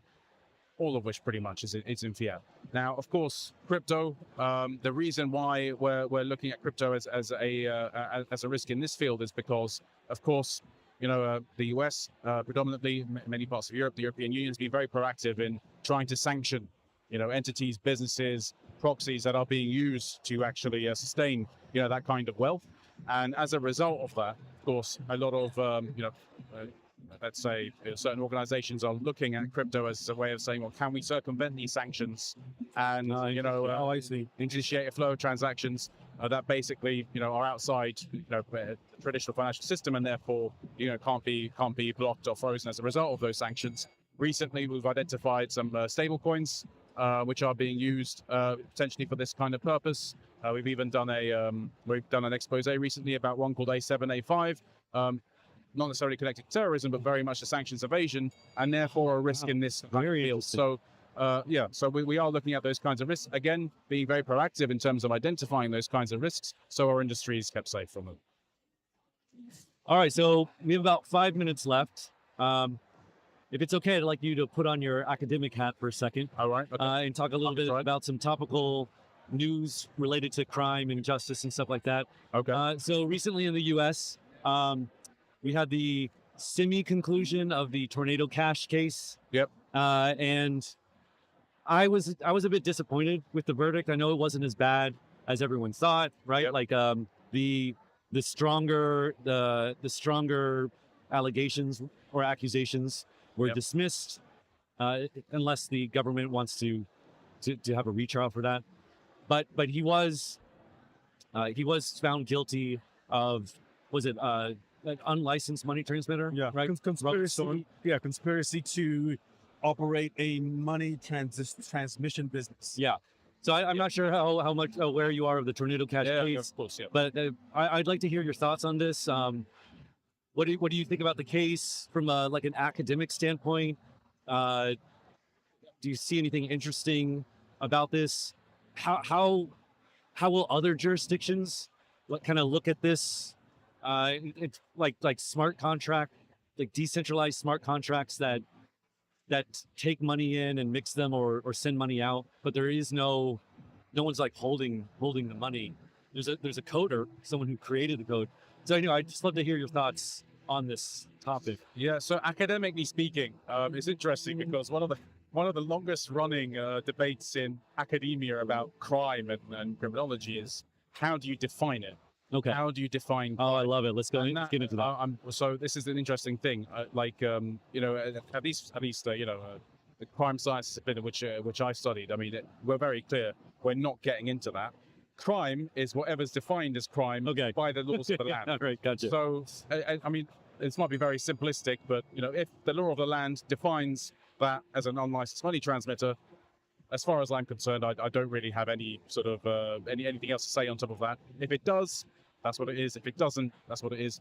But I mean, it's an interesting case in that it definitely is going to probably set some precedents for the industry. I mean, smart contracts, I don't think any jurisdiction, say, has directly been able to fit this into existing regulatory frameworks completely or comprehensively. So this is probably going to be one, as you say, that other jurisdictions are going to probably be looking at, saying, right, okay, what's going on here? What we're going to be doing about it in our jurisdictions as well. Of course, you've got a lot of jurisdictions that look to places like the EU or the US as a sort of, right, let's have a look at what they're doing. Right, exactly. Let's see how well it works and see if we can then kind of copy elements of it that work in our context, in our jurisdiction as well. So it's definitely going to be interesting to see what's going on here. But there's also the geopolitical angle when it comes to, let's say, unlicensed money transmitters, not necessarily Tornado Cash, but a lot of those who are very openly accepting illicit funds, for example, they're not based in the US or Europe. They're founders or whatever. They're not based in the US or Europe, and they therefore remain kind of outside of their realm necessarily of direct enforcement. And so what do you do in that situation, right? Tornado Cash, okay, fine, you might have sanctioned it. Of course, it's been unsanctioned recently, but you might have sanctioned it. Okay, you might have taken down, the operators behind them, etc. The academic question for us is, where are they going to go next, right? Because if you're making tens of millions of dollars, a month from scams, you're not just going to retire and be like, oh, actually, fine, I won't do it anymore just because, your favorite service got sanctioned or taken down. You're going to immediately look for an alternative. So that's the question we always ask, both academically and at Elliptic, right? Where are they going next? What's the next thing that they're going to try and use? And do we have enough visibility over it to make sure we're kept safe and that we know what we're doing? Do you have an answer for that? What's? Oh, it's constantly changing. It's constantly changing. It's like whack-a-mole then? Kind of, yeah. So, I mean, Garantex, of course, is sanctioned. The next one they tried to use was Grinex. That's been sanctioned, I think, like a week or 2 weeks ago or something. So, yeah, it's almost like that, right? But the good news is, that gradually, I do think, the avenues for like laundering multiple hundreds of millions is getting less. I mean, that's the hard part, right? You need the liquidity really to kind of shield the funds or mix them properly. Exactly. So it is kind of effective, I guess. Yeah, exactly. So you get these situations where you've got North Korea with like hundreds of billions to launder, or you've got these scammers, for example, with hundreds of billions. The window for them, at the very least, is being narrowed by this kind of action. How about a philosophical question, which is the tension between privacy and crime prevention? Oh, yeah. Because you guys are, in a way, you are, should I say, intruding on people's privacy by de-anonymizing kind of thing. De-anonymizing their transactions so that you can tell who's doing what. And some people say, hey, look, I use a mixer for privacy because I don't want people to see what I don't want people to see how much money I have in my wallets. Yeah, like my salary or what I'm buying today, whatever it is, right? My taxes, how I'm using my money. So I'm using a mixer, but at the same time, you guys have the technology to de-anonymize those transactions, and then you can see what I'm doing. And maybe I'm committing a crime, maybe I'm not. There's tension there, and there are arguments for both sides. So what's your own philosophical position on that? That's a very important point. So what I'll just say, you did touch there on like common misconception. We talked about earlier about people looking at the blockchain analytics sector with a bit of skepticism. Right. As a result of this, right, we don't trace random individuals for no reason, right? Unless you're someone who's sanctioned, unless you've been found guilty in a court of law or whatever it might be, right? We're not going to practically go into like some random wallet, looking at what they're doing with a mixer, and seeing, whether they're evading tax or whatever, right? We don't do that. That's not our role. Our role is to provide actionable intelligence to law enforcement, to virtual asset businesses, so that they can make their own assessment.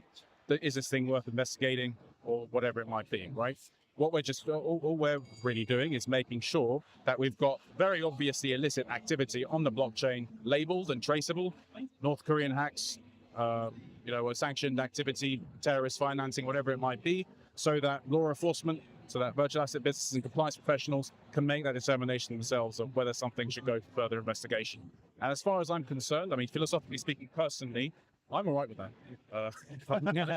if I'm honest. I think overall it does good for the industry. So, I mean, my conscience is, it's all right. You sleep at night. I sleep at night, exactly. All right, well, you've been very generous with your time. Thank you for this very much. marathon session. We just peppered you with questions for about 40 minutes. Thank you so much. Thank you. Appreciate it. We're going to take a short break. After the break, we're going to be back with Dan Wang from Aether to talk about decentralized GPUs, GPU infrastructure. Obviously, this is a hot area of the industry being used in AI. So we'll be back soon.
Stable, but exposed. If your dollar token can be tracked, frozen, or flagged, it's not freedom. Freedom Dollar is the first uncensorable stablecoin, private by design, built on Zano.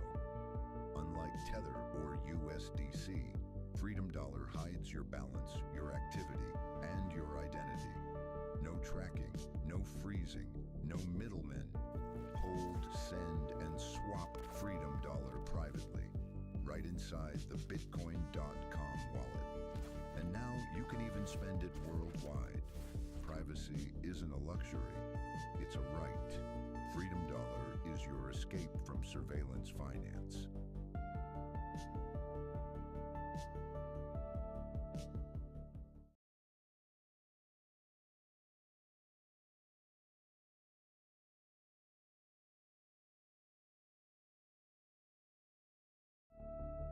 Stable, but exposed.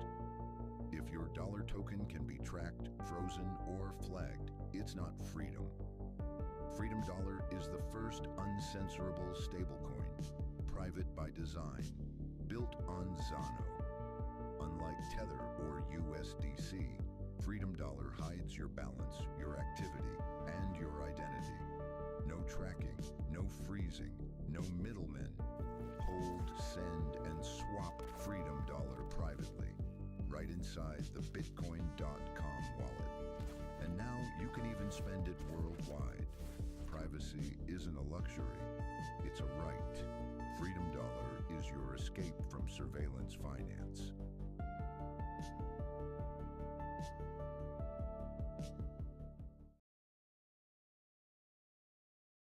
We're here at Shibuya Crossing, and we're going to find out what young people know about Bitcoin and crypto.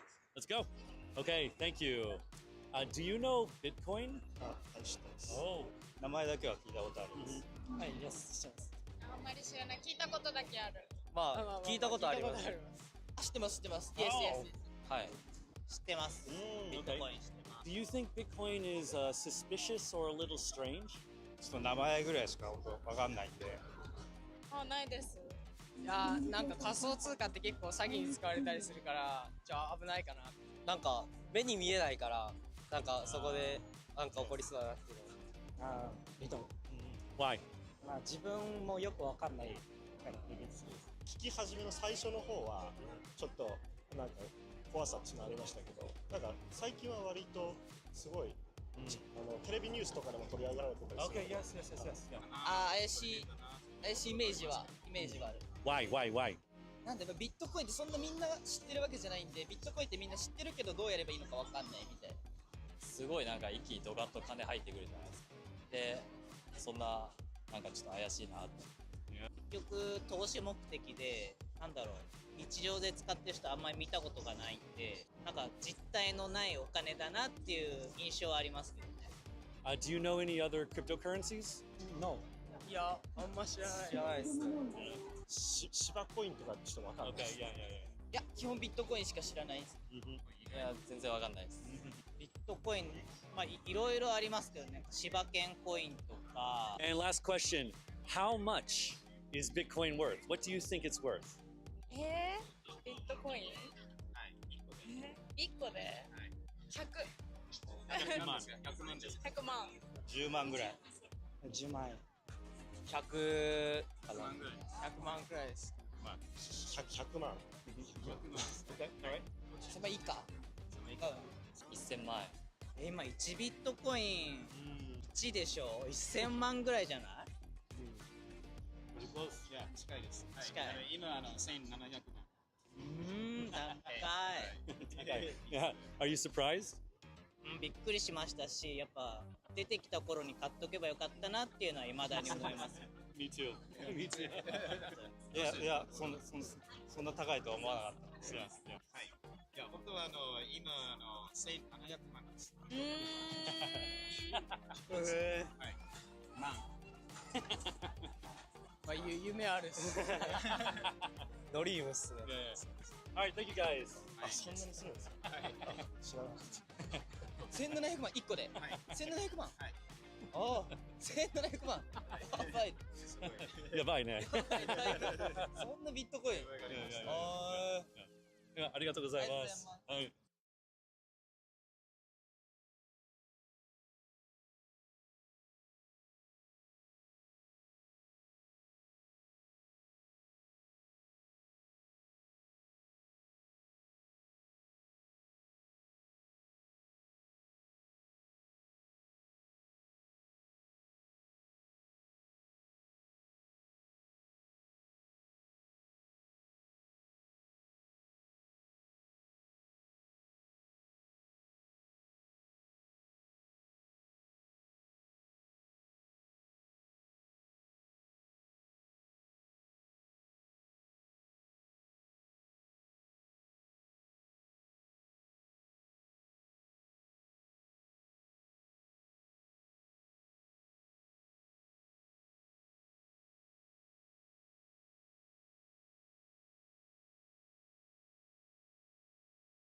And we're here with Dan Wang, founder and CEO of Aether.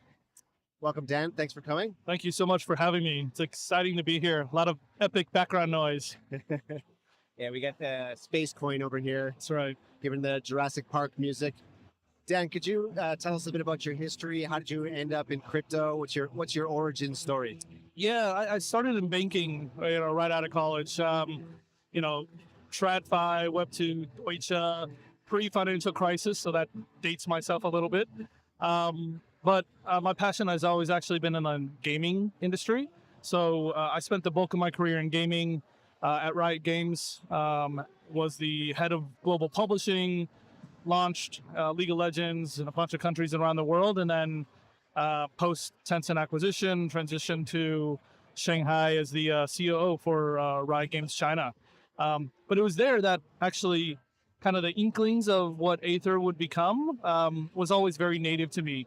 Because I don't know if you guys game a lot, but like way back in the day, I used to grind on World of Warcraft to farm gold, to sell gold, to pay for booze on the weekends, right? And so I was doing this, breaking the terms of service of like PayPal and eBay and Blizzard. But for me, there was enough value in it. And so I enjoyed playing a game, monetizing the in-game currency, and then converting that into some sort of financial upside for me. Yeah, you wouldn't be the first person whose origin story in crypto is related to World of Warcraft and the in-game economy. Yes, right. Yeah. Because it lends itself very natively to why crypto is so useful, is because there were so many barriers of entry and high friction points that I still went through all that because I saw value in it. I got my account banned. I got my ID banned off PayPal 2 or 3 times. I had to borrow other people's IDs. And there was so much friction, but I still did it because I saw value in it. And really, that's what blockchain technology and cryptocurrency solves for. And so I knew like this is kind of the industry I had to end up with, because it was a melding of like my passions in gaming and kind of what I knew to be a solution for future technological advancement. Do you think, do you have any comments on why maybe gaming in crypto hasn't like taken off, even though a lot of people were inspired to get into crypto like you, via gaming?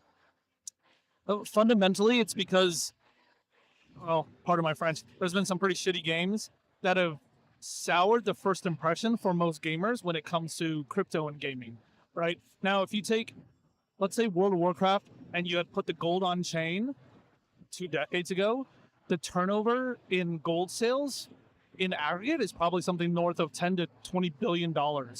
And if Blizzard took a small transaction fee of that, I mean, that's enough revenue to, fund a couple more development of games. But the problem is this first wave of early adopters traditionally were studios or publishers that had already failed in the traditional games industry and were pivoting, looking for alternate options. And so what they did was, and they're like, oh, well, here's an easy way to monetize and extract value.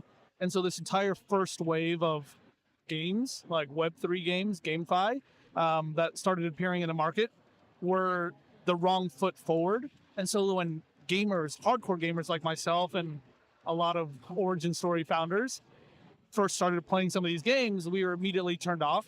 And then the mass adoption that you generally see from quality games never happened because word spreads quickly. Gamers are super, super fickle. And the fact that they felt that they were being extractive and being monetized basically ruined the entire first impression. And now it's got to go through a super long cycle to kind of rebuild that trust. And you got to lead with quality games first. So the grifters ruined it for everyone else, basically. Much like most early adoption of most industries, yeah. Yeah. It's good to hear that from somebody who was deep in gaming. Yes. Because we actually talked about that earlier today. Yeah. Why it's not taking off. And so when you talked about being the CEO of Riot Games in Asia, I was like, okay, you probably have a good answer to this. So yeah, just thought I'd ask For that sure. I question. mean, we most of the big game studios see some of the value in how to apply blockchain technology to ease friction for users. Because at the end of the day, it's just user delight, user experience first. And if it's a good experience, they'll come back for it, right? But the technology they use, the terminology, all of that's in the background. It's got to be abstracted away. They don't care that it's on chain, or they don't care that this skin is an NFT. It's just got to work, right? All right. So your crypto origin story is somewhat related to gaming. You're passionate about gaming. You have a nuanced take on gaming, but we're not here to talk about gaming. No. We're here to talk about Aether. What problem does it solve? What is Aether? What problem does it solve? Yeah, Aether is at its core a decentralized and distributed compute network. We're very similar to like an Uber Black or Airbnb for compute, right? We aggregate underutilized and scarce and spare resources, infrastructure resources from around the world, and match it with demand, so that we can put the most resonant, applicable, relevant, cheap compute in front of the end user as near as possible to the point of service call to service. And so actually, this started because gaming was one of the big use cases. Gaming, for cloud gaming, you want the distribution of the compute as close to the user as possible. Because if you're far away, you get lag, right? And then the experience really sucks. So we started first on the gaming side of things, creating a deep hit network so that we can bring the experience closer to each end user, so that when they're playing, they have a better performance and the cost was lower. So that's very interesting. You're almost like operating an exchange, right? Because I mean, exchanges, they're matching buys and sells, right? And what you're doing is you're matching demand for compute, and you're adding things like, distance and stuff like that. But you're matching demand and supply. Yes. Right. Yes. Is that So basically what you're doing? two-sided marketplace. Again, very similar to like Uber, Airbnb. Sometimes you could comparable to like a trip.com or Expedia, right? The underlying resources are not owned by us. We're the network that operates it. But then the underlying resources belong to American Airlines or Marriott or whoever owns that hotel room or that airplane, right? And what we do is we help aggregate these resources, provide discoverability, and then we've got a massive sales team out there churning to bring demand, the way that Uber first got its core 1,000 users in New York, right? Okay, so let's say I've got some spare GPUs kicking around. I guess the idea is I can put those to work and earn some tokens. The fundamental selling point of DPIN, right? The one distinction is, unlike a lot of other kind of compute or GPU as a service networks, we are enterprise only. So actually, we don't allow individual consumer grade computes into the network. Even though there's a lot of resources there that could be utilized, what we offer is basically T3, T4 data center compute with 3 nines of uptime. Really, really high SLAs, because we're a demand-driven platform. Most of our clients are other enterprises that need extremely high SLAs that just can't be reliant on you and your home computer. Because even though there's value to it, there's no way for me to stop you from booting up Netflix and choking the bandwidth. And all of a sudden, some live service, maybe like an AI inferencing service, drops because you're using your computer. That can never happen in our network. And so we aggregate enterprise compute, dedicated compute in a distributed manner only.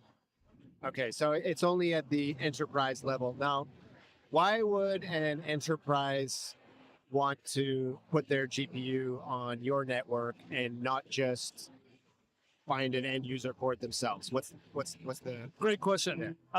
They all have their own sales team, but it's the same reason American Airlines surfaces its inventory on every single travel website. Because the more distribution channels you have, the more discoverability. It just increases the utilization rate of the underlying resource.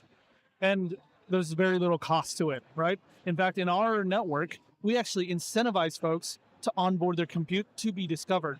So it's like if Priceline gave American Airlines $5 per seat to show the inventory on Priceline.com. So we subsidize the onboarding and discoverability of this compute. So compute providers are like, well, there's no risk of my business, and there's a chance it might get sold, and I can fill my underutilized resources closer to 100%. So it's all net margin for me, right? Before, compared to before, which is like, if I didn't have this channel, maybe I lost out on a sale. Have you heard of Bless Network? Bus network. No. Bless Network, yeah. So I actually interviewed the founder. Her name is Buchian Lee, and it's basically the same model as yours. So I was going to ask you what the difference is between you, because I thought maybe you would know, but it looks like the difference is that her idea involves like consumer level providers as well. And so I was going to ask, how do you guarantee uptime to enterprises that have that have demands that are supposed to have those tight SLAs. But one thing that you mentioned in your documents was that these enterprises can't rely on a Google Cloud or the big tech companies. I would expect those guys to be even more reliable than you guys, but you're saying it's the opposite. So I wouldn't exactly say it's the opposite. It's that while a lot of these large enterprise clients sometimes default to the large providers, oftentimes it's definitely not in the right locations or not at the lowest price. Case in point, if you want AWS services or you want cloud services, you use AWS or GCP, Azure, maybe in the Middle East, you're going to pay a way higher price going through them than versus a local provider who's grandfathered in on the electricity, grandfathered in on the infrastructure, is semi-government owned enterprise, and therefore they have fully subsidized rates. You're going to end up paying 2 or 3 times more and have less reliable services, because all AWS, GCP, etc. do is they rent from these co-locations and local infrastructure providers to then provide their services. They provide the white glove concierge touch to make sure the experience is seamless for you, but then you pay way, way, way, way more for it. And then you're always a degree of separation away from the actual resource provider. And so what we do is we kind of cut straight to the local and regional providers, aggregate these together so that if you need compute that, say, requires data sovereignty in the Middle East, in the UAE, you don't need to go through AWS, who then rents from somebody else.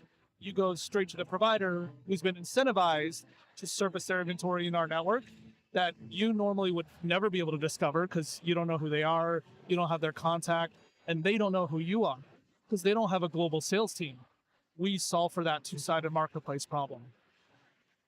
If you don't mind, for just going back to something you said a few minutes ago, I think you said that you're able to incentivize some of these GPU providers to join the network.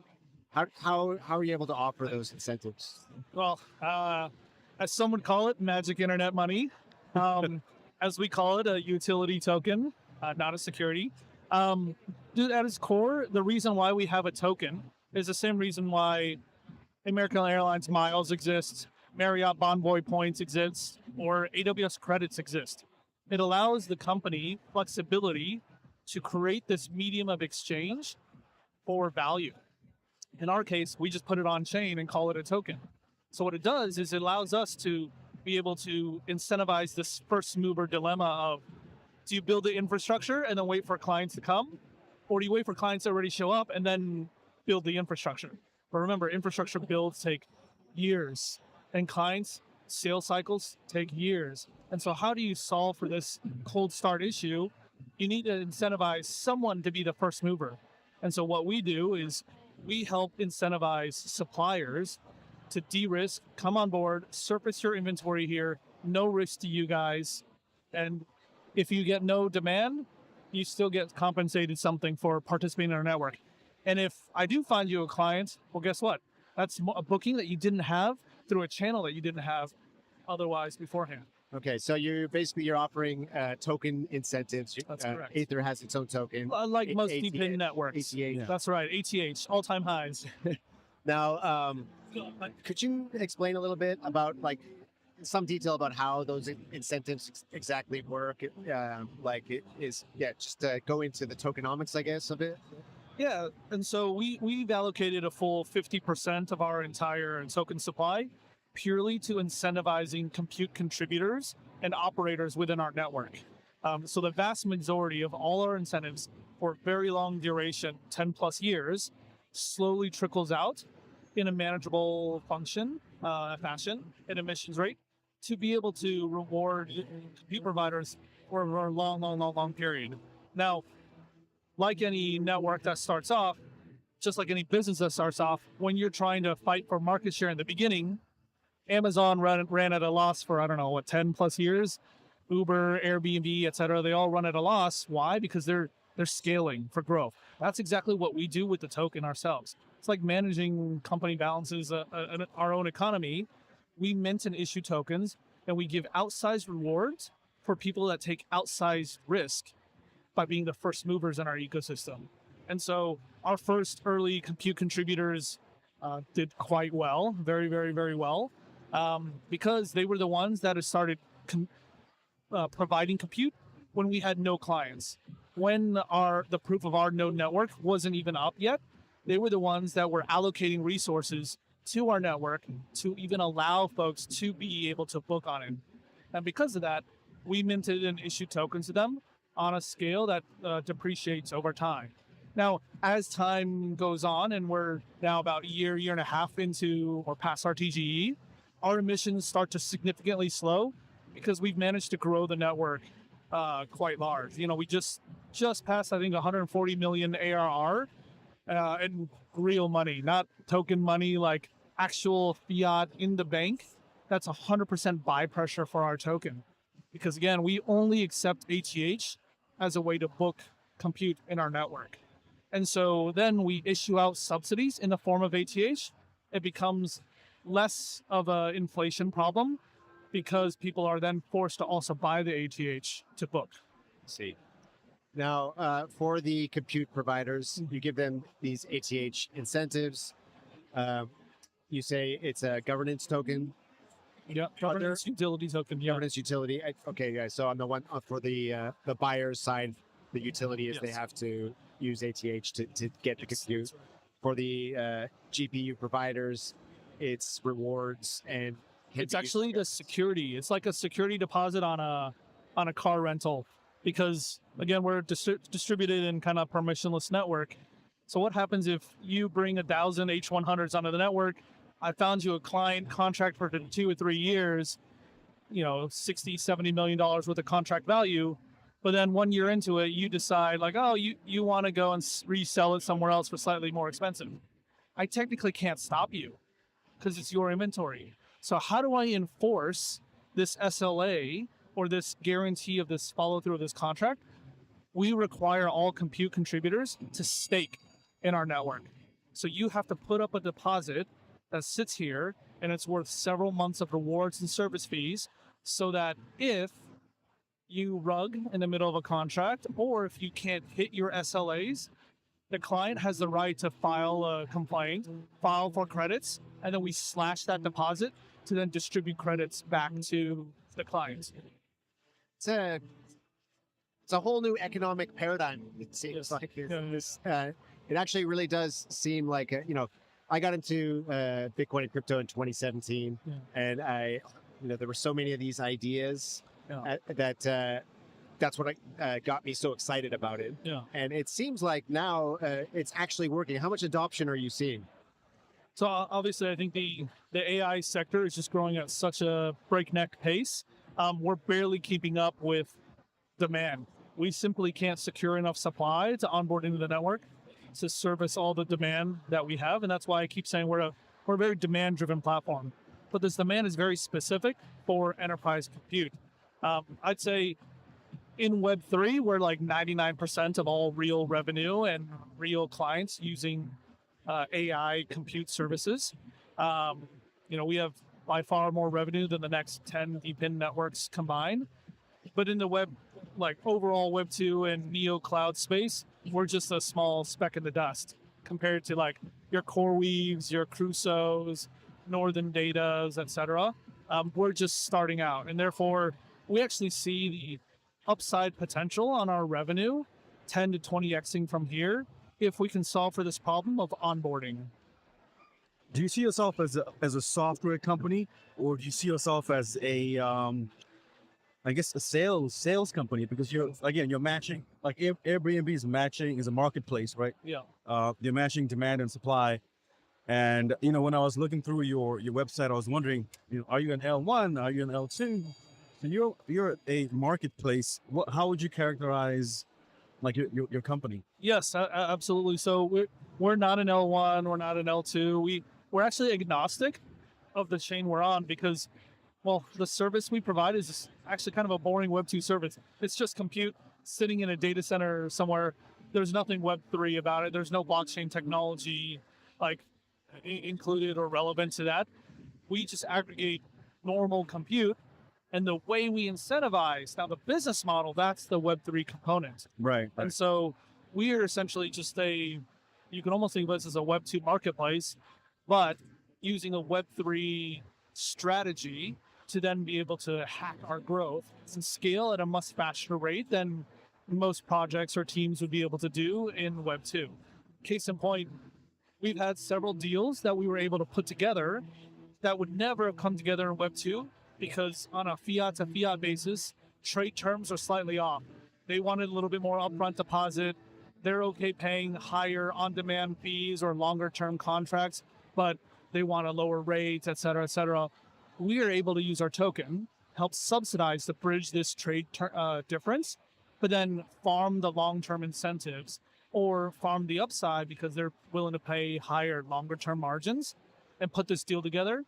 Where in Web 2, it would have just fallen apart. There's no way, no one's going to front hundreds of thousands of dollars of cash for this.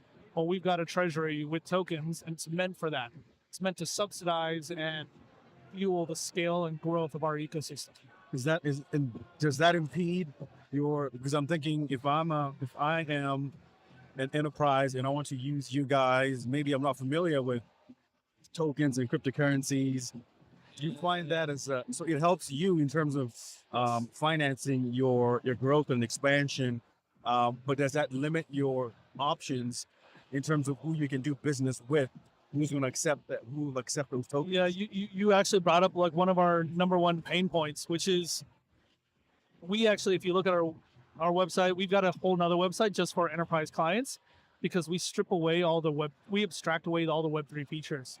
At the end of the day, if you're a client, you can pay fiat to a bank account, and all you care about is the SLA contract and the price, right?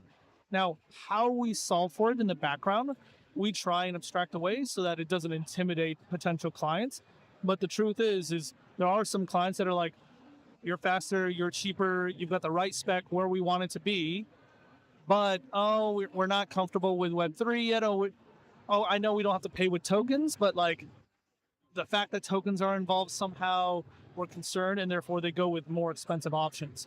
That's just, I think, a friction point that we have to start to get to eventually work through. But I would say the vast majority of clientele actually just care about the two fundamental issues, which is service quality and price. And really, how the sausage is made, they don't really care about. As long as their portion doesn't have to interact with it at all. And that's why we work with a lot of service providers that abstract away the token component.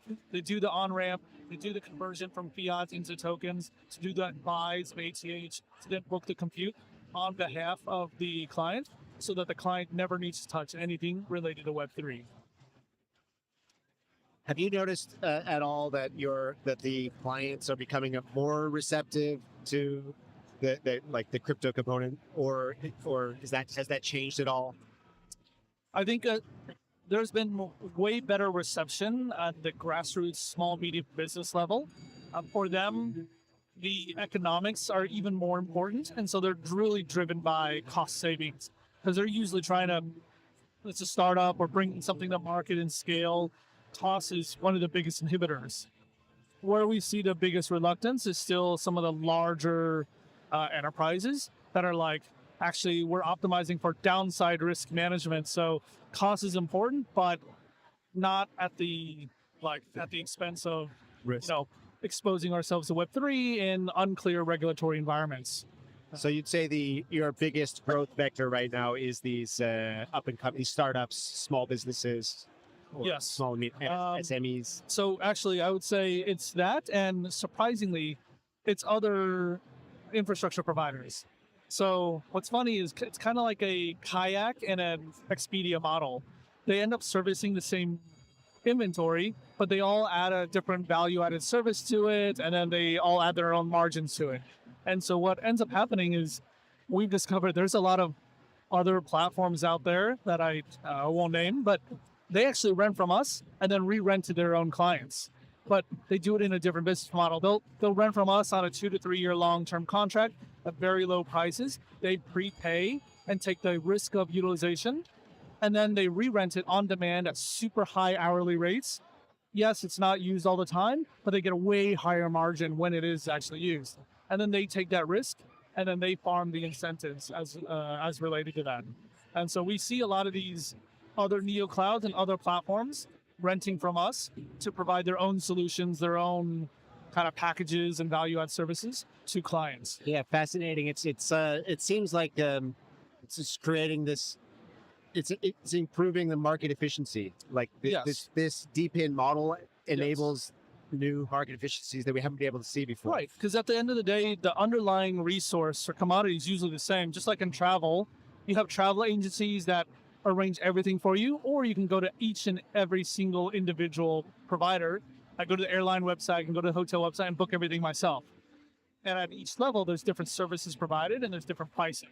And that's essentially what we're allowing for, is that people have enhanced discoverability, and then each level of the kind of service to the end client, they add their own spin to it, and some people just prefer that, right? And that's okay, as long as we provide our services to whoever our end client is.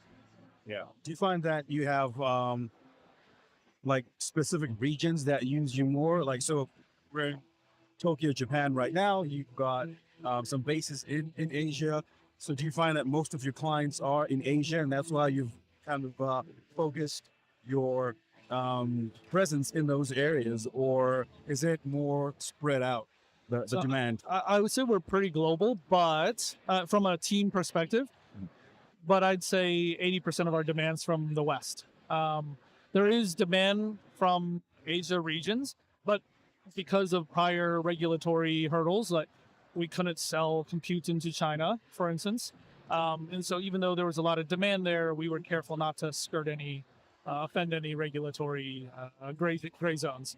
The vast majority of our clients are US, Canada, EU-based clients. And then recently, we're starting to see more small to medium-sized companies based out of Southeast Asia, North Asia, like Japan and Korea. Right. We just onboarded the first few clients in each region, but it's still quite small compared to the demand that we're seeing out of the West. And most of that demand is in size. It's not, a couple GPUs here or there. It's, we want 1,000 nodes, 1,000 GPUs for long-term contracts, because primarily they have large VC funding to drive, 8-9 figure LLM trainings or projects or initiatives for multiple years. I would say you don't see that type of adoption yet, or that type of demand yet out of the East, but it's starting to appear. And then on the supply side, you said that a lot of your supply is coming from areas where the big cloud providers don't have as good of deals in place, like access. I would say we have the best of both worlds. We have coverage in all the hotspot regions on like the West Coast, East Coast, and Northern Europe, etc. But then we also, because of the discoverability of our platform, are able to aggregate and onboard compute resources in regions that probably are generally underserved by some of the larger hyperscalers. And so we do both. We're able to provide services in all the regions that the hyperscalers are at, but then we're also providing services at a much cheaper price point to where they're not currently present. There's something interesting that you guys had in your white paper. You talked about AGI, right? Because I think the discussion was the demand for GPUs is only going to go up and up and up, and it's almost exponential. Whoever gets AGI first is going to be in control of much of the world, I guess. And so I think you're making a case for why GPU access is important and why your company is important. So when do you think you're talking about maybe 2027 is when we get to AGI? What are predictions on that? I mean, another way to look at it is Elon Musk says in 2 to 3 years, he predicts, XAI to have 5 million H100s, right? And that's a 100x scale over what they currently have, right? And the type of power that's going to take to power that, and the type of AI models that it's going to be able to power, and the scale at which it'll be able to provide everyday inferencing calls and services is just also 100x where we're at. So I would say we're just in the nascency of AGI, still ways away from it, but the pace at which this evolves is exponential, and maybe not 2027. I hope coming up. Yeah. But probably before 2030. Awesome. Yeah. All right. So one question I wanted to ask is, are people speculating on the ATH token, or like investors trying to I'm going to make money on this? Or is it more just like the GPU suppliers are they have to stake it in order as part of the terms and conditions of your SLAs? That's a good question. We try and balance it, right? Like, you can't have a network where there's only utility, because then we don't get the premium that we want to be able to further subsidize compute deals. On the other side of the coin, it can't be all speculation. Otherwise, the volatility is so intense that the compute providers, you don't want the price changing 50% from the minute they buy it to the minute they spend it or book it or stake it, right? And so we try and balance both. What we see is actually almost 40% of the token demand and utilization and token flow into exchanges, off of exchanges, into our smart contracts are from compute providers and clients. The other 60% speculators. Now, whether that's the right balance or not, we're not sure. Maybe we want some more stability and we want to increase utilization by core clients and compute providers to 60% and then only be 40% speculative. But that's something that's hard to control once the cat's out of the bag, unless we can drastically scale up either our business or the size of the network. What do you have some details about your token? I know you asked about tokenomics before, but I was wondering, what's the token supply? What's the market cap? When you talk about volatility, what are we talking about here? Is it shooting up and down, or? Yeah. I'm not looking at the chart right now, but I'd like to know I'd top of your head. like to think that we've done okay since launching. We have a total token supply of 42 billion, because 42 is the answer to everything, right? So and it's two times the Bitcoin supply. Yeah, right. So it was a very 2000. Yeah. Oh yeah, 2000. But the 2 is there. So and our current FTV is somewhere around 1.4 billion, and market cap is about 350 million. And what I think we've done a good job of is making sure that we drive all value accrual back through our token. Okay. What I mean by this is there's some deep-in networks or other solutions that take the revenue and keep it for themselves, and then electively they can buy back tokens with it. However, because we force all compute to be booked only with the token, that means 100% of the revenue has to be buy pressure for the token before they can even get compute. So what this does is it's actually created consistent minimum buy pressure for ATH from the very onset of our ecosystem and network till now. And so now, at 140 million ARR, we have just under a little bit of 12 million in guaranteed buy pressure every single month for ATH, because people have to buy the ATH in order to book the compute. So what that means is more stability, more of a safety net for the token, and so that it remains a little bit more stable. What that means for the network, it means it's not at our disposal or discretion on how to use the cash. We can't choose whether or not we want to buy back the token. It has to be used for that. So again, it drives value accrual back to token holders, who are the largest contributors of value in our network, whether it's through staking or booking compute or speculation to help increase token price. Yeah. So I guess that helps to like stabilize the price. Like you know, there's a certain amount of volatility, but the fact that you have that, I guess that the need to buy back, yes, kind of keeps it stable. It provides this minimum guarantee of offsetting some of our inflations, because we do have inflation in order to incentivize the network. Right. If we had no buy pressure from our revenue, well, then it would just be 100% inflation. But because of this, we've been able to keep relatively steady and stable and provide consistent buy pressure for the token in an up market or a down market. In fact, it's better in a down market because in every dollar of buy pressure, it converts to more ATH if the market is down and our ATH price is down. So then it recycles more ATH back to be used to book compared to if the token price is really, really high. So kind of a balancing mechanism there. Yes, yeah, that's how we designed it, yeah. All right, shifting away from tokenomics for a minute. So like, as the use of AI becomes more and more important in the world, these data centers become like critical infrastructure. Are you doing anything with Aether like to ensure that there's democratized access to data centers? So I think that's where our goal of providing this somewhat permissionless and trustless ecosystem is to ensure that access will be somewhat equitable or at least available to users as we scale into more of a post-AGI age.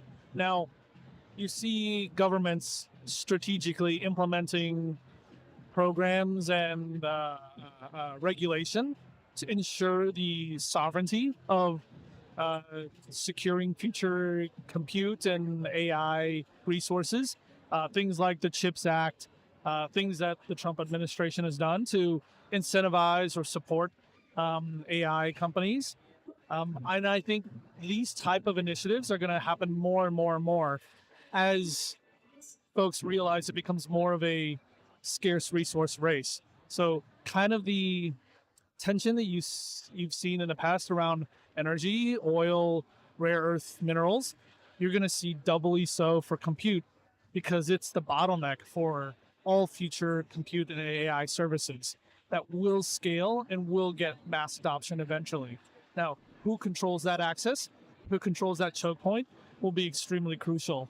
And what we want to do is try and be somewhat of an impartial player in the middle for folks to surface in our marketplace so that anyone can get access to it and they're not gated by their own region or locality or immediate surroundings. But when it comes to the question of democratizing the compute, I mean, if, for example, if nation states decide that they want to get all this compute, they can still be your customers as well. Yes, and you know the harsh realities coming into play. I'm American.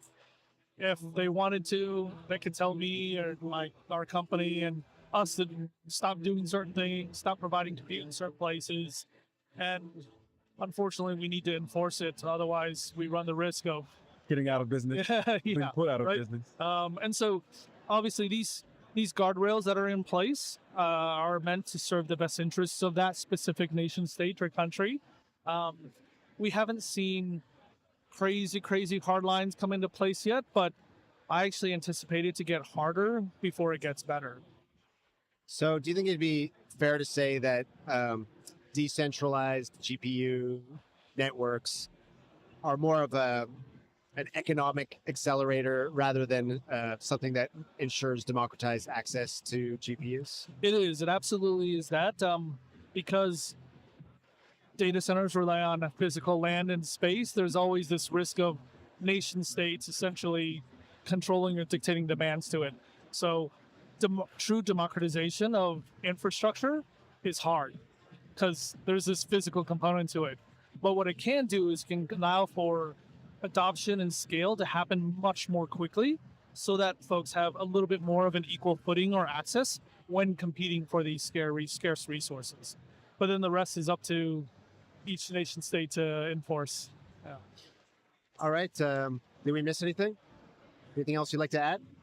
I think I'll say. Oh, no, please. I was just going to add to what you said. Smaller countries where people don't have the funds to use the big tech players can use companies like Ether to get compute, right? Because you said you're 2 or 3 times cheaper than the big players. Absolutely. So it's an option for people who don't have the millions of dollars to splurge. With Google, they can go to your company and use that compute and still be able to benefit from the AI technologies, because you've got the algorithms, but if you don't have the compute, you can't really do anything with the algorithms. And so there's some kind of democratization. Economic democratization. Yeah, it's a bit of both. But at the highest level, if the big companies or countries want to dominate the AI landscape, they've got the resources to just hog all the compute power. That's right. So actually, it's funny enough, I would say last comment I want to make is one thing that we've started to see pop up, and actually I'll leak some alpha here, will probably be coming out in September, is formations of strategic compute reserves. So similar to how there's strategic energy reserves like oil reserves that the US used to have, there's going to be treasuries, like a digital asset treasury, starting to hoard compute access, specifically credits that can be turned into compute in different networks, such as Ether, so that people can start to hoard these scarce resources. So when time comes, they can convert that treasury directly into B200s, H200s, H100s, rather than hold the underlying compute, which then depreciates or is subject to local regulations. Wow. Yeah, fascinating. Things are moving fast. Like what you just described, I couldn't even imagine something like that 5-10 years ago. Yeah. But it's happening. Exactly. It's happening fast. It's happening now. Yeah. All right, Dan, where can people find you? You can find us at www.aether.com, Aether Cloud on Twitter. And if you guys are looking for compute or you want to contribute compute into our network, please reach out. We'd love to work together. All right, Dan, thanks for your time. Coming up next, we'll be talking with Justin Waldron, co-founder of Open Game Protocol, about the future of Web3 gaming, what it takes to bring studios on board, and whether or not the industry is finally ready to catch fire. Stay tuned for that.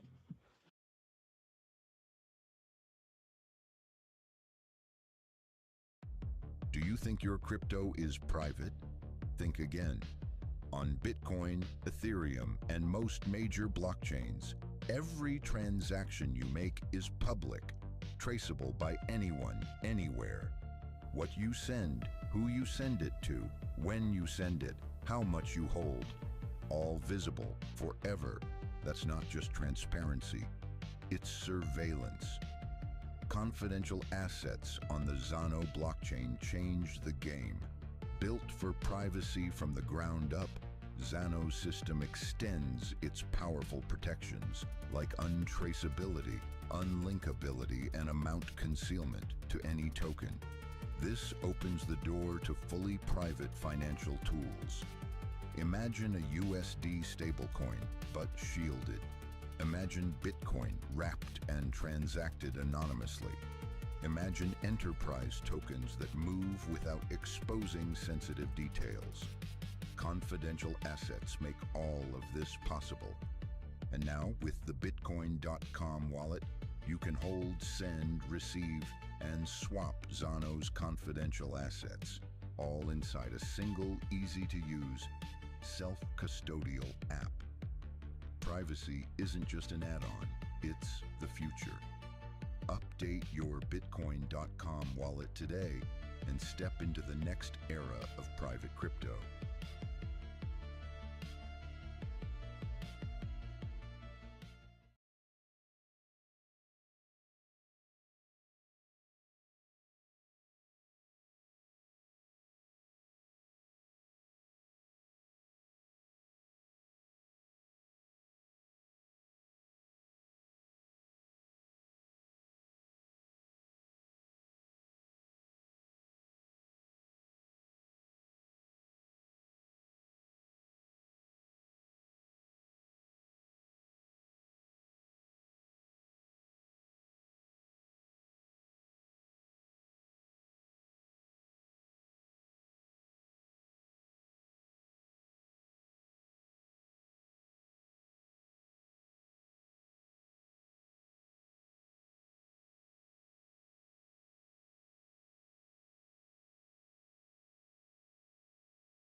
Here we are, live at WebX Tokyo. Let's take a look around, see what we got. Sponsors.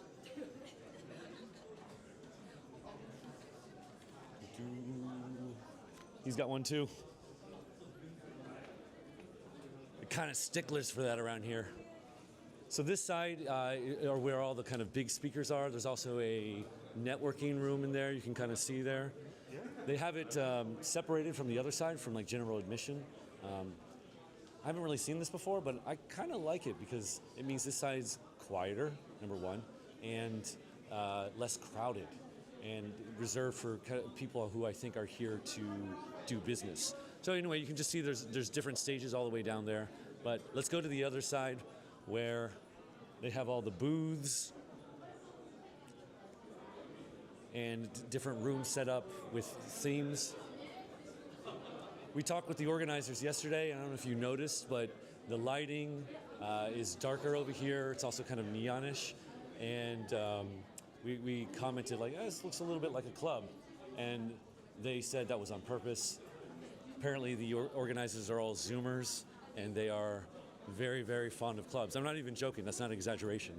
They actually said that. They said they like clubbing, and that's where they took inspiration from. Here we go. Touch! Did it.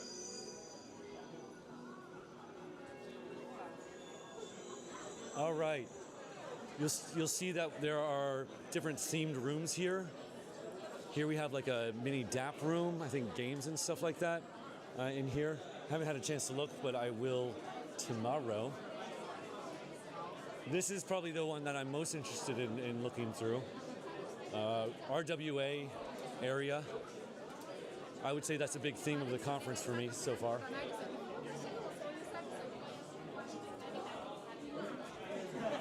Fireside chat, a little cozy.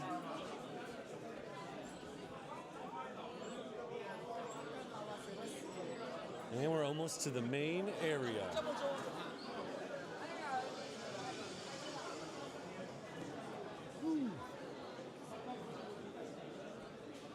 What's going on, man? I'm doing a shooting thing there, but we'll talk soon. All right, here we are, main conference floor. Tron is here. I think they were here in the same spot, this like marquee spot last year, and they're back there again. BitBank as well. They're returning.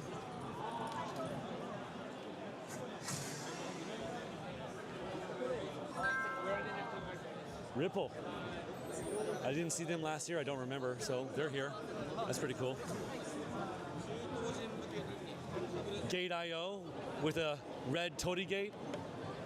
I see what they did there.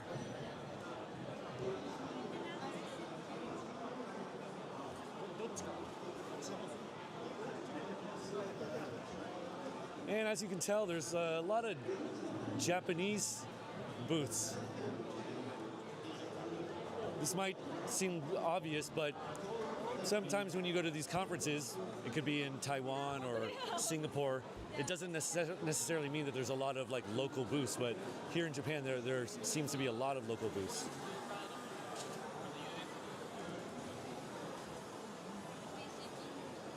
This gacha game is crazy. You can get Apple AirPods apparently from that. Pretty wild. SBI Holdings, they were here last year as well.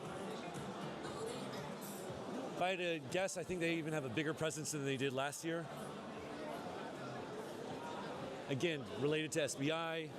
There's another one over here, I think, related to SBI. So SBI really must be kind of doubling down on this crypto thing, which is cool. All right.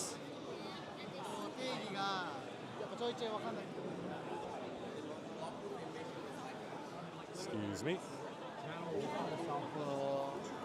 We have Avalanche. They were here last year as well. The big difference, though, with Avalanche is last year they were heavily game themed. And as you can see from that booth, they're really not showing games at all. And to me, this is one of the bigger differences from last year. Really no game presence this year. Should we go around here?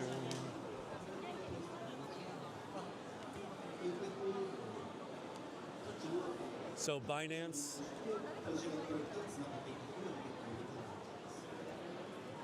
and Pancake Swap, which is started on Binance Smart Chain.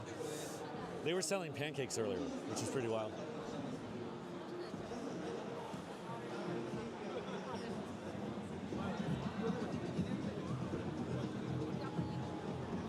Space Coin, the bane of my existence today. Why is that, you ask? Well, what do we have here? Bitcoin.com news. We've been live streaming here all day. We had a great day. We're wrapping it up now. But as you can see, we're cat a corner with Space Coin, which whatever, good project, I guess, or something. But man, that jingle is going to be in my nightmares tonight.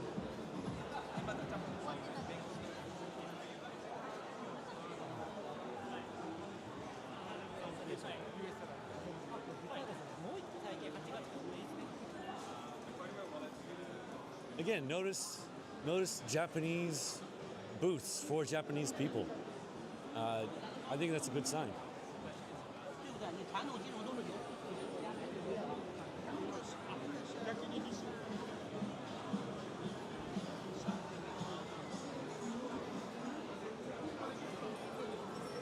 All right. Could I have some water? Thank you. All right, so we had a basic run of this place. Been a good day.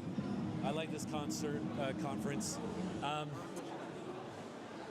don't know if you've noticed compared to the other walkthroughs, but you can actually see things, which is quite nice.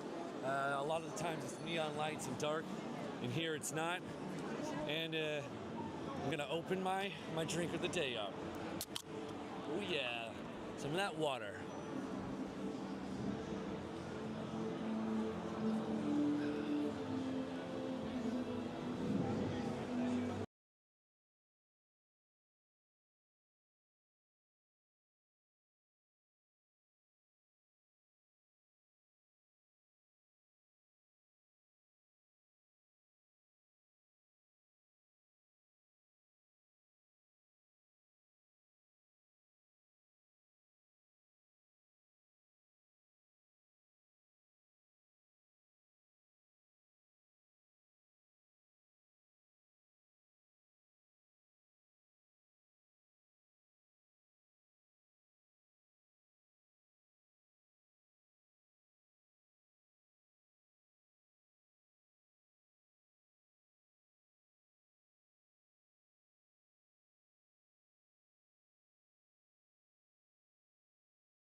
you think your crypto is private?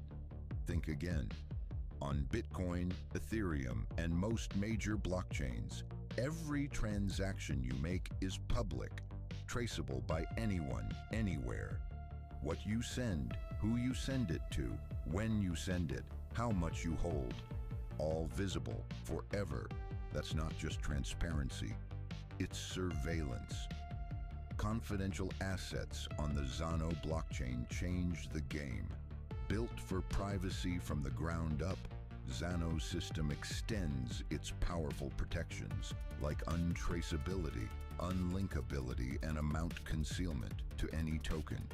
This opens the door to fully private financial tools. Imagine a USD stablecoin, but shielded. Imagine Bitcoin wrapped and transacted anonymously. Imagine enterprise tokens that move without exposing sensitive details. Confidential assets make all of this possible. And now, with the Bitcoin.com wallet, you can hold, send, receive, and swap Zano's confidential assets, all inside a single, easy-to-use, self-custodial app. Privacy isn't just an add-on, it's the future. Update your Bitcoin.com wallet today and step into the next era of private crypto.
All right, and we are here with Justin Waldron, founder of Open Game Protocol. How you doing, sir? Yeah, excited to be here. Thanks for joining. Thanks for having me. My co-host David here has interviewed you before, but just for the sake of our audience, could you refresh us? What is Open Game Protocol? What problem does it solve? Yeah, sure, of course. So at Open Game Protocol, what we're doing is allowing any game to reward any token. So right now, Web3 gaming has been focused on games creating their own new assets. What we're doing is taking the assets people already love, something like a fart coin, and letting games reward a fart coin. Fart coin in the game. I love it. Yeah, well, fart coin game ecosystem. It's bigger than just one game. There could be hundreds of fart coin games. Okay. Didn't see that coming, but sorry. Yeah, so can you walk us through, I remember we talked about this last time. Have there been any ecosystems that have sprung up around some of these big meme coins since then? Yeah, exactly. So what we've seen with these coins in general, just tokens in general, is like X has been a huge part of it because people want to create content to keep the token getting attention. And actually, the interesting thing is you can create images and video or any other forms of media, but games are actually a form of media where the person could receive a token at the end. So the amazing thing that you could do is instead of just sharing GIFs and videos to popularize a token, you could actually have somebody interact with the media and receive the token. So this solves a distribution problem for these token communities. So we see it as like another part of the strategy of how a token expands its influence. So you think about something like a Trump coin, right? Trump coin on Solana has only 650,000 holders. That's really small. From a perspective of like an app on mobile or any consumer internet or game, that's a very, very, very small community. But how much more interesting would it be if there were 6 million Trump holders? That's not that far off. What's stopping us from getting there is we need a way to distribute these tokens to those people in a way where they understand what the Trump token is. And so what we're really doing is solving that problem for the token communities, which they're already very focused on through other forms of media. And then for the game developers, they want to get in front of players, new players to play their game. They have a lot of ways of making money. Games already spend 100 billion on ads every single year on mobile. So they'd much rather have other ways to access users for cheaper than spending $3 or $5 on a Facebook ad. It almost, oh, sorry.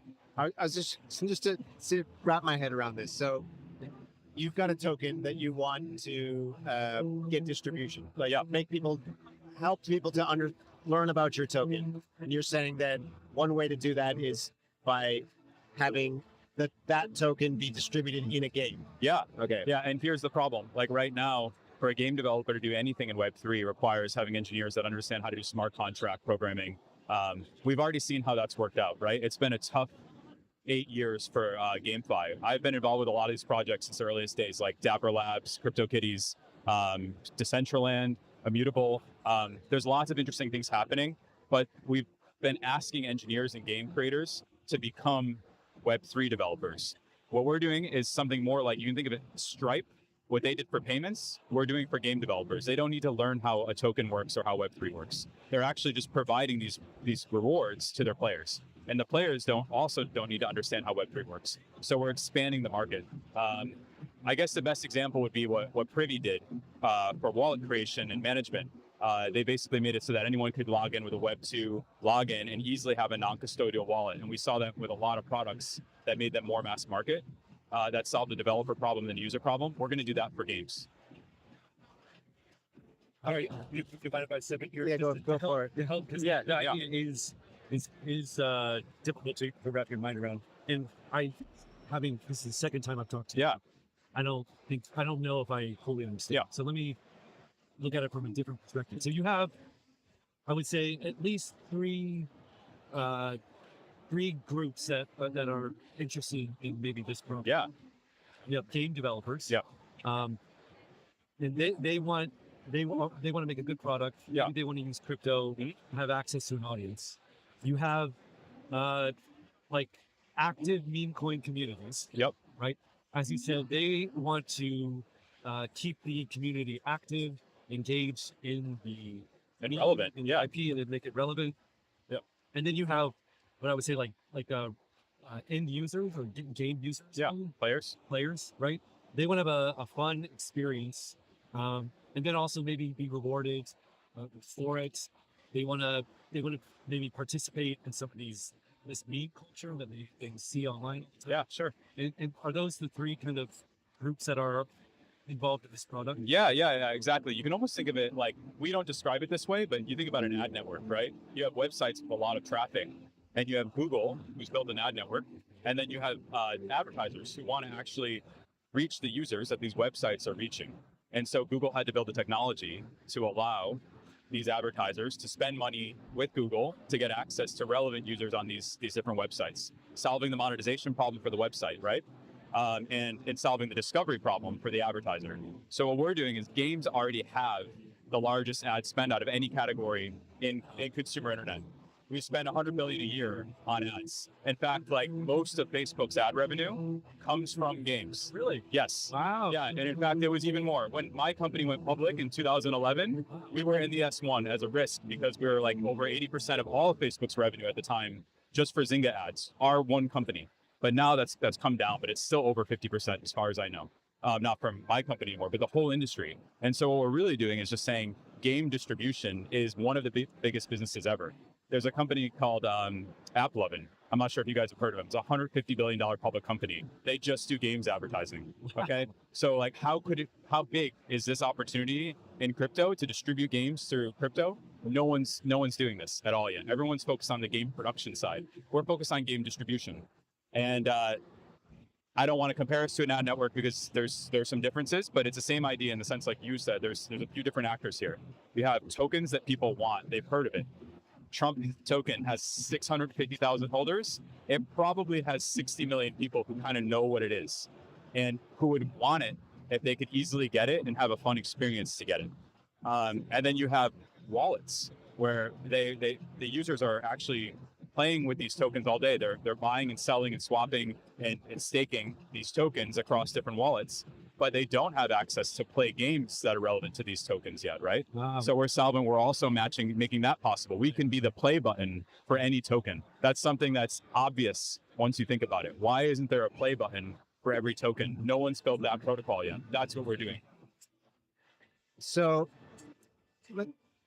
correct me if I'm wrong. If you're a game, you're a game developer. You've released this game. Yeah. And normally, to get distribution, you would pay a ton of money for advertising. Yeah, okay? exactly. Now you're saying that one method of paying for advertising, a new novel method for paying advertising, might be that they would buy some Trump token and distribute Trump tokens to their game players. Yeah. So now you're starting to understand. So what we do is create a new token that's related to these existing tokens.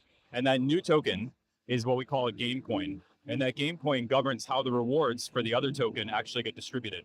And so instead of trying to create a game currency that people use in these games, which has proven to be very difficult, to say the least, very difficult. we are ignoring that. We're saying, no, there's $100 billion a year of demand for ads in games, for distribution. That's plenty of demand. We don't need, and game developers, they know how to earn money through advertising and through in-app purchases. They already have subscriptions. They have all the tools they need to make money.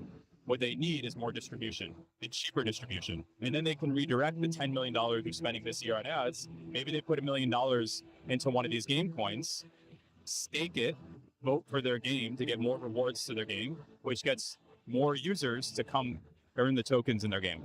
So you can think of this as like a marketplace for people to distribute rewards without the communities having to fund anything. The communities are excited about it because there's no marketing spent on their side, right? It's mutually beneficial. I'm still confused. Yeah, the game token. Okay, so let's get the Space Invaders game. Yeah. All right. And what a goof. Yeah.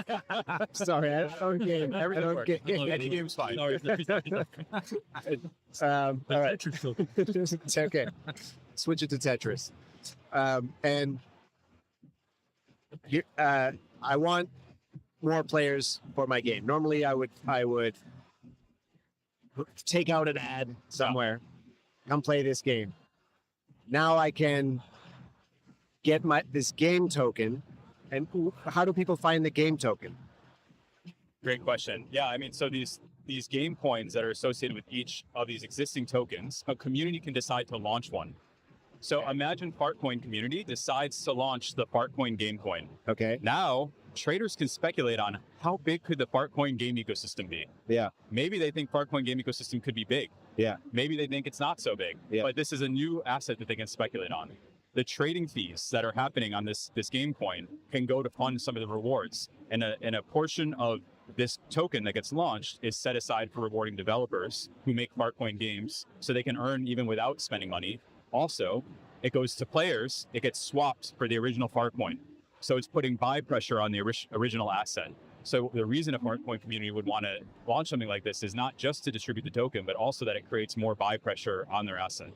And the people who play a part in launching it, they stake their Fartcoin to launch this game coin, and then they get their Fartcoin back. Of course, they actually get a big chunk of the supply of the game coin. So they also have that incentive to be launching these game coins. And then game developers can launch many games for Fartcoin. And based on the amount of engagement they're contributing to the token, they earn more. And then if they want to take the game coin they're earning and stake them against their game, they can increase the amount of rewards they receive, which is a way of dialing up the traffic, the amount of users they're receiving. So they're earning a yield by staking. Instead of paying $3 to $5 to Facebook to get a user, they're getting paid to get users, right? So it's not just 10% or 20% better. They're potentially actually earning money while they're getting users. Okay. Yeah. Very good. Sounds like anti-gravity, but like the idea here is that all that money just goes straight to Facebook, right? Right. And the idea is like, it could be going to buy pressure on a token community where everyone's incentivized and it's getting priced based on what it's worth. Are there any real world examples of this so far where a game developer has used this and it's working? Yeah, so the real world example here of like, do tokens attract players to games was what happened already with Telegram, right? So last summer, we built one of the top games on Telegram. We had almost 30 million users play it. They wanted to get the token.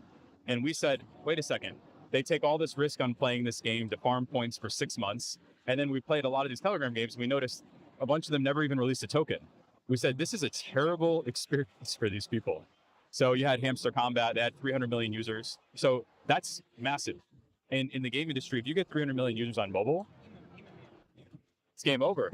There's no game in the last probably 5 years that's come close to getting 300 million users. I mean, even in China, like companies are barely hitting those sort of numbers. Hamster Combat on Telegram did it a year ago. Crypto shrugged. We were like, oh, 300 million users. That's crazy. Yeah. So the game developers over here salivating at the idea of having those kind of user numbers, right? But the problem is none of these game teams want to launch their own token, and none of the traders, or many of the traders, aren't interested in trading these game tokens. So what if they didn't have to? What if we could create ecosystems on the assets that people already like? Fartcoin is one example, but it could be anything, right? So there's no reason you can't create a game ecosystem for Jupiter, which is a top token on Solana, right? Or anything else. That's kind of the way we see it. So these game tokens are kind of like derivatives. Of I guess the original token, like that. Yeah, but they're connected in a way that's guaranteed when they're launched. So the idea is like you're taking the launchpad model that we've seen succeed with like Pump.fun, and the question we ask ourselves is like, holy shit, $1 billion is a lot of money for them to make over the course of a year. What if revenue, what if half of those fees went to something else? And so the current thinking for a lot of people is like, well, just buy back the token, right? And that's one interesting way to add value back to token holders. But there are many other interesting ways you could add value back into these ecosystems. So for us, it's like, you could be paying developers, you could be paying players. And then if the narrative of an ecosystem token is that Fartcoin game ecosystem is big, it actually creates a reflexive flywheel where the bigger the token gets, the more rewards there are, the more developers build games for Fartcoin, the more players earn, and the more it becomes true, right? This is the kind of tokenomics that we can create embedded in the launchpad. So that's the advantage for these communities. Right. Okay, so you described a theoretical example, but are there any actual? Yeah, so the Telegram games are not theoretical, right? We got 30 million users in our game last year, and what we noticed was this model works. What it doesn't work is the token distribution piece. And so when it came time, if it's like, okay, good, you built a game for 6 months, now time to go do TGE and list with with the exchanges and go through like all the work required for that. You just eliminated 99.999% of all game developers ever, because these are operations that they don't have and that they don't want to have. So what we're doing instead is giving the same incentive to the players who just want a token for a token that they know and they care about, and then the developer does 5 minutes of work instead of 5 months of work. Okay, we're taking something that works here and something that works here, and we're making a baby.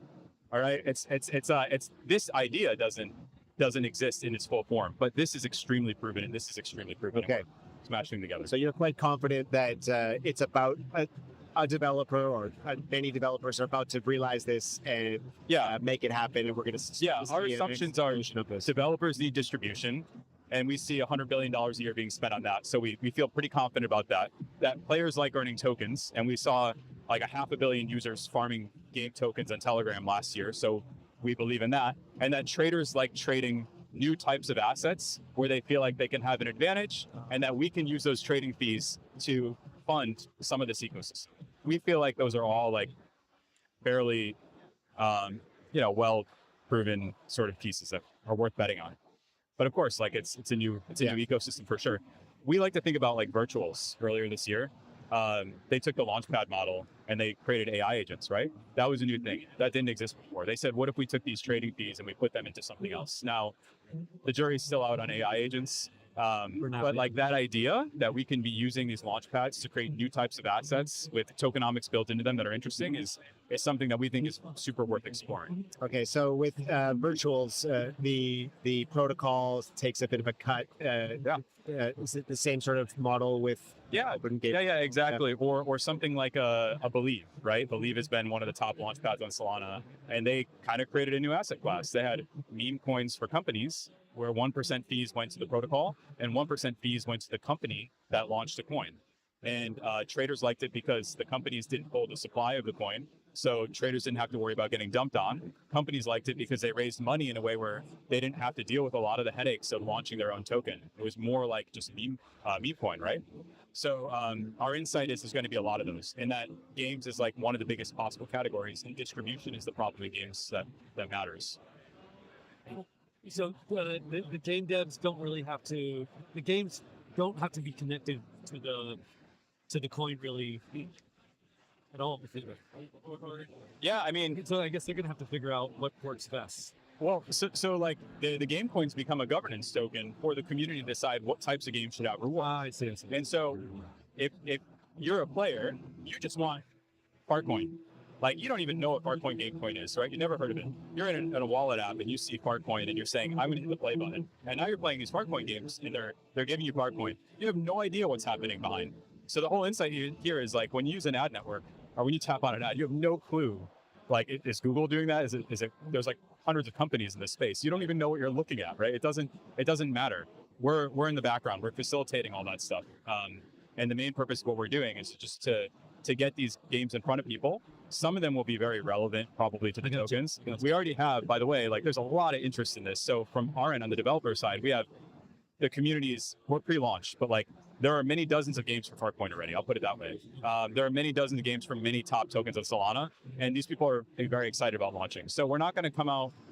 We don't need to convince these developers to build a token economy around their game. All they need to do is add this token reward in their game. It's something that takes them 5 minutes. So the bar is low. And so it's not like a lot of other projects where it's a much longer drawn out conversation of how to integrate the game part. And then you need, to make it even easier or more accessible, you need some of the leading wallets to be on board. Yeah. So that they can press play in their UI, UX.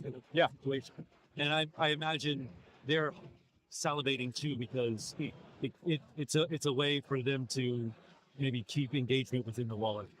And it solves a lot of problems. I mean, like anyone who runs a wallet business will tell you one of the toughest things is this cold start problem. So you get an install and the person doesn't have any crypto. And then to get crypto, you need to KYC, right? Yes, if you can solve that problem and start loading up their wallet, the biggest difference for them is activation. Can you get someone to actually get some crypto? Once they get crypto, they stay. they start watching the price. The first thing they want to do is watch the price, right? Yeah, they sell it for some other crypto. Exactly. They start swapping. They do all the other things that make wallets money. KYC things. It's a very, very big problem for wallets. There's a number of reasons that they would want this, but that's one of them. The other is, of course, when they refer the traffic, they also receive some of the value on the token side. So this is almost like an ad network. And as you guys know, most wallets don't really want to put ads inside their product. They want to have a premium product with users who don't want to see banner ads, right? But a play button is kind of interesting, and it doesn't feel like an ad. They're showing relevant content to the tokens, and it's another button just like they have for news and everything else that's on a token page. It's a natural fit. New form of advertising. And so Open Game Protocol is on Solana. Yeah, it's launching on Solana, but it's going to be multi-chain for sure. Why Solana? Why Solana? I think Solana has one of the most interesting token communities growth right now, so that's why we're focused on it. And we have a lot of really great partners with some top tokens that'll be showing up soon. Do you think do you think this new meta, this new paradigm might be the next big narrative for Solana, like perhaps or enforcing meme coins? Or I mean, we aren't. Yeah, it would be great, right? I wouldn't mind. But look, for us, like the sort of internet capital markets meta that's been playing out on Solana, it's already a thing, right? And there's a lot of experimentation happening, and we just think it's one of the most interesting places to be experimenting.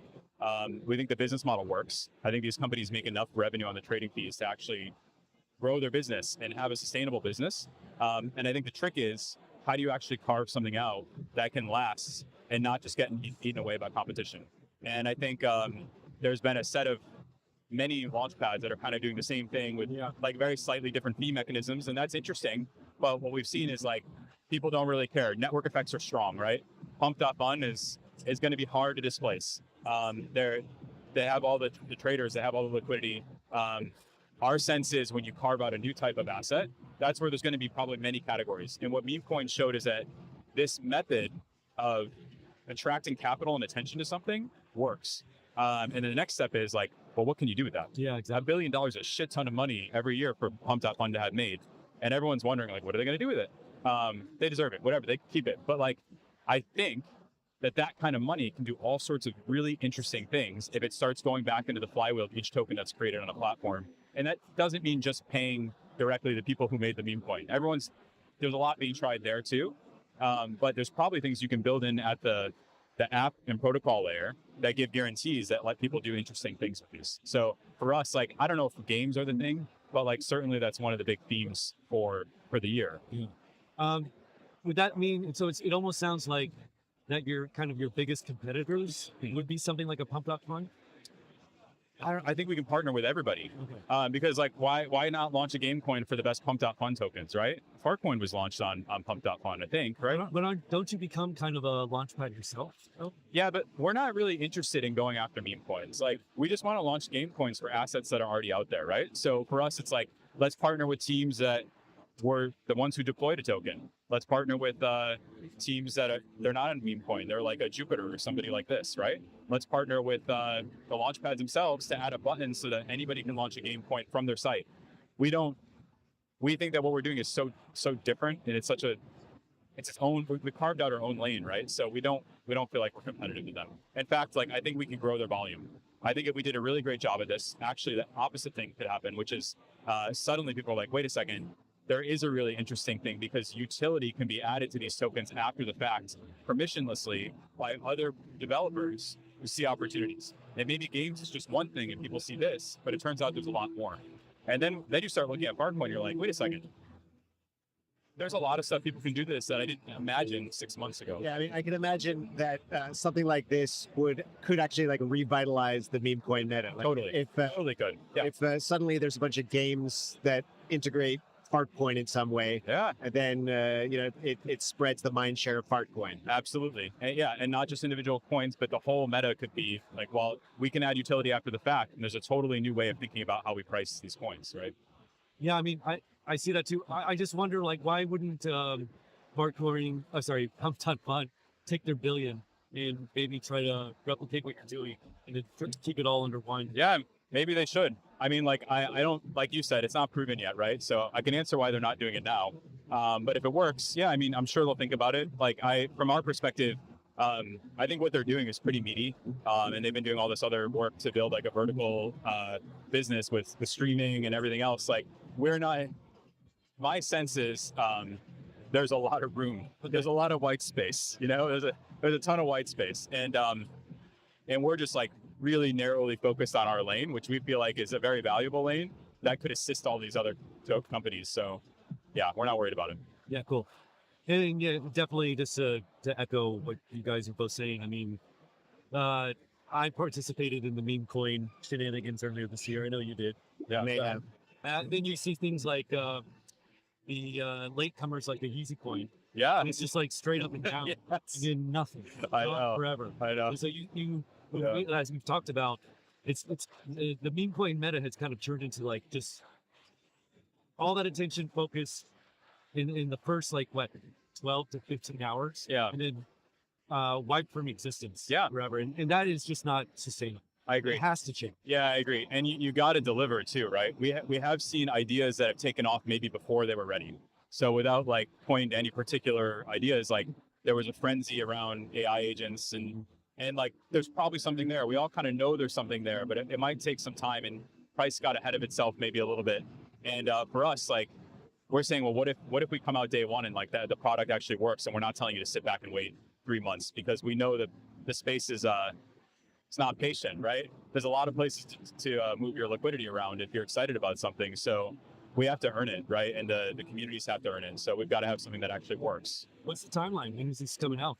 We're hoping in the next couple of weeks, actually. Wow, really? Yeah, very soon. Nice. Yeah. So when you do launch, what metrics will you be looking at to determine whether it's working? I mean, I think like another launchpad, volume is very important. But for us, it's not just a measure of like how much revenue the protocol could potentially have, but also like how much value we're giving back to the developers and to the players, right? Because we're taking 1% of all that trading volume and it's going back to game developers and to players. So if we can actually get a token to trade well and traders are excited about it, then that creates the flywheel that starts to get game developers and players in. And that becomes the reflexivity that I talked about before, where now the game developers who are earning this game coin are saying, I'm going to stake this back on my own game because this just made me money and I want to make more money. I want to get more users. They're becoming long-term holders. So the traders get the momentum going, and then the people who are there for the utility, the distribution start, really taking over and become the majority holder base over time. Yeah, that's awesome. So again, not to beat a dead horse here, but I can imagine something like that. I've got my wallet. I see Yeezy coin is there. It's doing well. I press play, and then I could have a game, for example, like Hamster.com. That's really could be anything. Yeah. Right. Or I don't know, maybe some dance. Yeah. Easy game. Anything. Yeah, anything, right? And it's a good game, and it does well. It gets traction because it's a fun game, and I'm getting Yeezy rewards. Yeah, it's the reason it got your attention in the first place. So what we don't think is that everyone's going to make a living on playing all these games. Right. I think we already ran that. We ran that experiment. Play to earn. Yeah, we ran that experiment, right? Yeah. But in an ad, you see something you like and you tap on it, and then next thing you know, you're playing the game, and it's not because of the ad after 5 minutes. That was just the thing that got you there, right? Right. Yeah. So maybe some people will come back, and maybe some developers will come up with some interesting incentives that keep people. They steer them in certain directions in the game.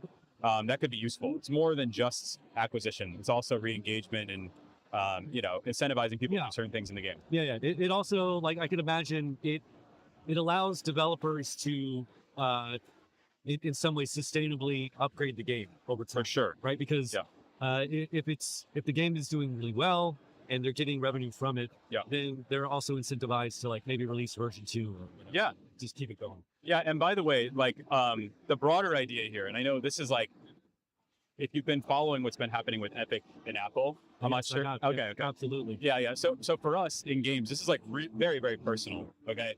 It's a super personal thing. It's been a huge problem. I know not everyone in crypto is thinking about this problem as much, but the app stores are huge. Can you just can you explain that? Yeah. I don't know. So the app stores are a huge monopoly, and this has been playing out for the last 15 years. A lot of people are happy with their iPhone, and so they don't think about it that much. But 30% is a very, very high amount for Apple to be taking. And actually, what a lot of people don't realize is you don't really get much for that 30%. Apple's argued to get distribution, but Apple doesn't provide any distribution. All the distribution comes from the ad networks. So this 30% is really, it's just a tax for, because they have a monopoly on people's engagement, distribution of downloading the app and using it. And so what we really hope happens in the long run is like crypto, if we all work together, it's a collective action problem. We could build something just like Bitcoin solved the problem of, hey, we don't like the way that the government prints money. And we think that if we all work together, we could have a better system, but it required mass coordination through incentives, right? We're saying, we don't think the solution is to create an alternate app store. We think that the solution is to create a completely distributed distribution for each of these token communities so that we can have an alternative form of getting content into people's hands. And so what we're really trying to do is create like an escape route for everybody. Because we think that the existing system is like, we can't just rely on the legal system and antitrust cases from the US government to go after Apple to fix this problem. We don't think it's going to change until it's actually disrupted. So are you saying that somehow people will be downloading their games on mobile, but not via the App Store? So, yeah, depending on the region, this is like a non-crypto topic. Depending on the region, these laws have already passed. Alternative app stores are now possible in Europe. A lot of people suspect that the US may be going the same direction soon, and the rest of the world is also considering it. It's been a multi-year case. It's been happening. So to answer your question, yes. And also, So regulators in certain regions are going to force Apple to allow apps to get installed on the phone, not via the app. It's already happened. Okay, it's already happening. It's already happening. Yeah, it's already happening. Yeah, so that, and also web has a lot of potential, but what a lot of people don't know about web games and why they've never really gotten huge on mobile is because Apple does not allow you to monetize a web game inside of another app. So Facebook has their own platform in Messenger where you can play Facebook games. And a lot of users use this, but actually you're not allowed to process a payment inside of that. And the reason is just because Apple knows that if Facebook can process payments, that this will be bigger than the App Store. And when you go to buy your phone next time, you'll say, well, I don't have all these apps that I need on my iOS. They all live inside of my Facebook app or my Instagram app. So if I get an Android, it's like no difference. Everything I'm using is within their app. So OS is not really a big deal to me. So they insist and they don't allow microtransactions in those, even though you're looking at a web page. Apple has jurisdiction over apps, but within an app, there's a web browser, and they're telling you, Facebook, these websites that are being accessed inside of your app cannot process transactions, or we will turn off your app. Yeah. So Facebook has a contract with Apple, right? Yeah. But these websites don't have a contract with Apple.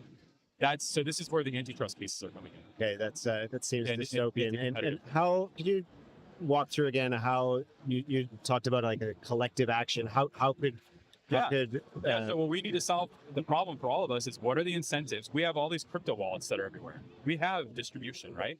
But no one's figured out a way to direct that toward what could be value for the game developers and for and like the participants that are involved in this, like players, right? And we know ad networks work. And we know that play to earn works as a way to attract players and alternative to ad networks. But what we need to do is coordinate these pieces. So in the case of Bitcoin, it was like, you need electricity and mining rigs to actually make the network work. Well, we got to pay those people. In this case, we have to pay the actors in this ecosystem, like wallets, who already have a lot of users, or others. It could be Bitcoin.com. Like, why not have games on Bitcoin.com? Or any site where you go with a DEX screener, or anything where you go check information about a token. Why not just have a play button and just make some extra money and share this distribution? Together, we can build a distribution network that rivals these other companies. So like a decentralized app store. Yeah. And but at the center of it is these tokens. At the center of everything in crypto has always been tokens. It's not the other way around. Every time we do it the other way, we struggle. But every time we make the token the focus, and then everything is orbiting around the token, it seems to work, right? When you go on every wallet, when you go on every website, it's always the same. You want to read stories about Bitcoin. You want to read stories about ETH. You want to do things related to ETH.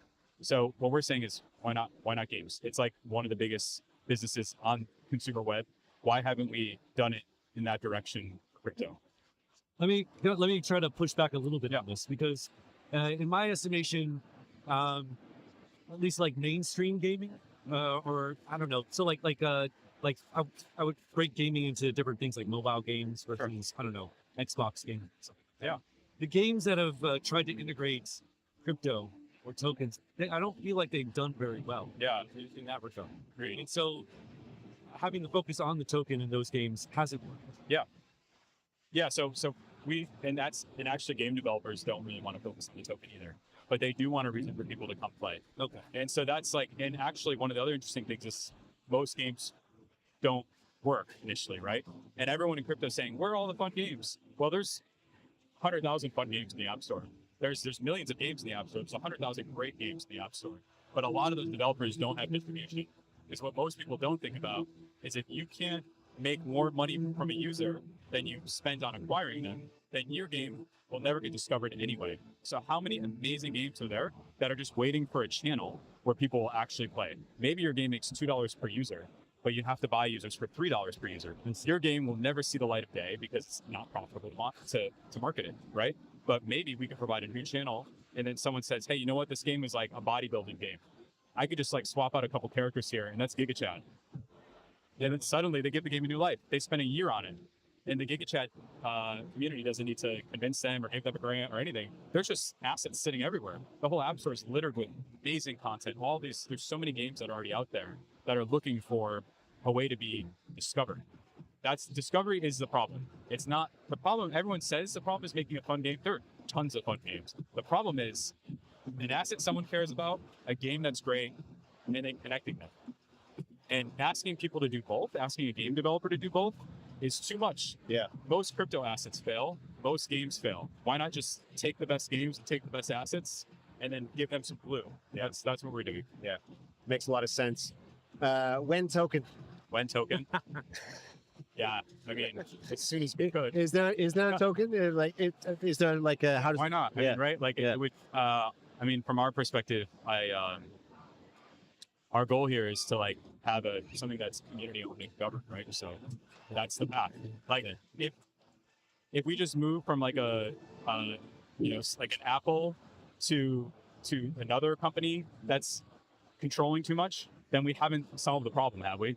So like my perspective on this is like, my last company at Zynga, like it went very well. So we basically were one of the companies that defined what premium and mobile gaming is. I don't feel like I have to get involved in games again to just build a game that reaches a lot of players or makes a lot of money. But I do have some unfinished business on the side of like how games should be distributed and how people should to reward the game developers who are struggling, because I'm talking to thousands of them, people all across the world, like Pakistani game developers, everywhere you can imagine. People are trying to figure out how to get their game in front of people. Yeah. And then I'm talking to these token communities that are figuring out how do I remain relevant, and every single one of them wants a game. But they don't want to go fund it and they don't want to go build it. They want a way for it to just happen, right? Nor do they know how to. Exactly.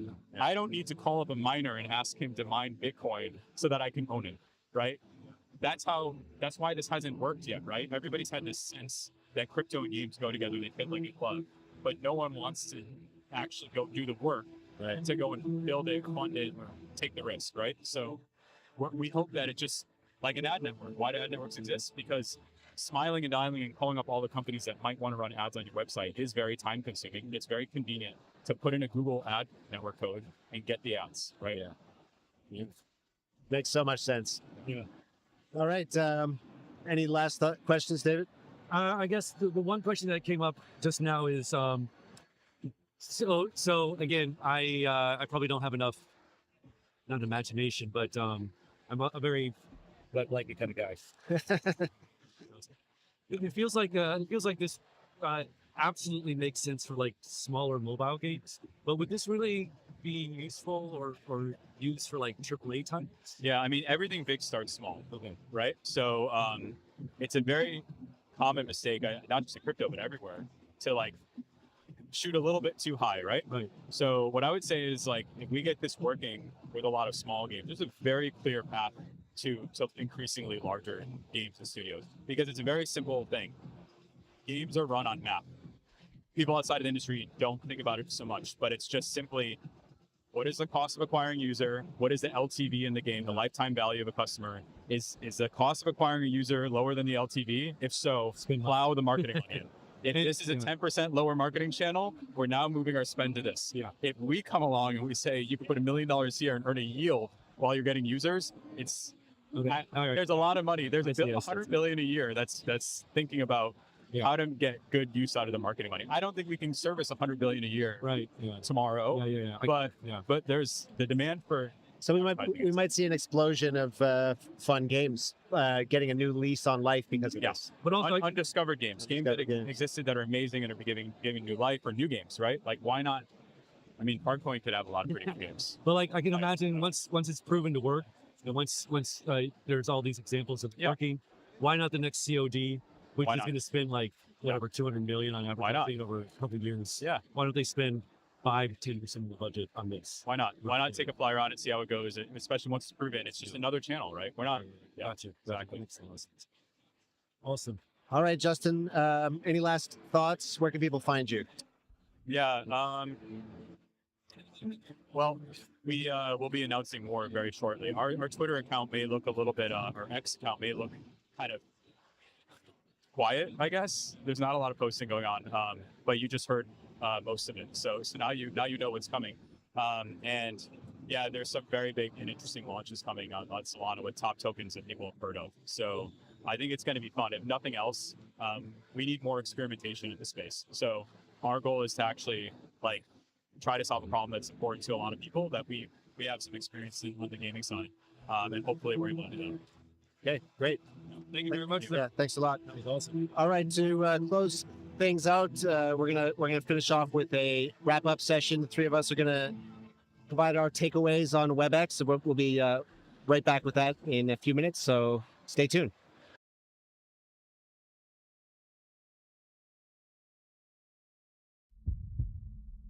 Did you make it, son? Yes, I'm here.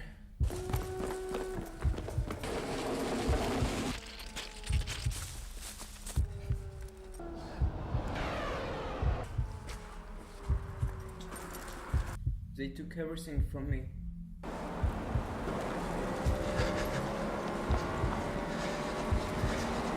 My money, my passport, my phone. Don't worry, it's going to be fine. Did you remember the 12 words? Yes, I know the words.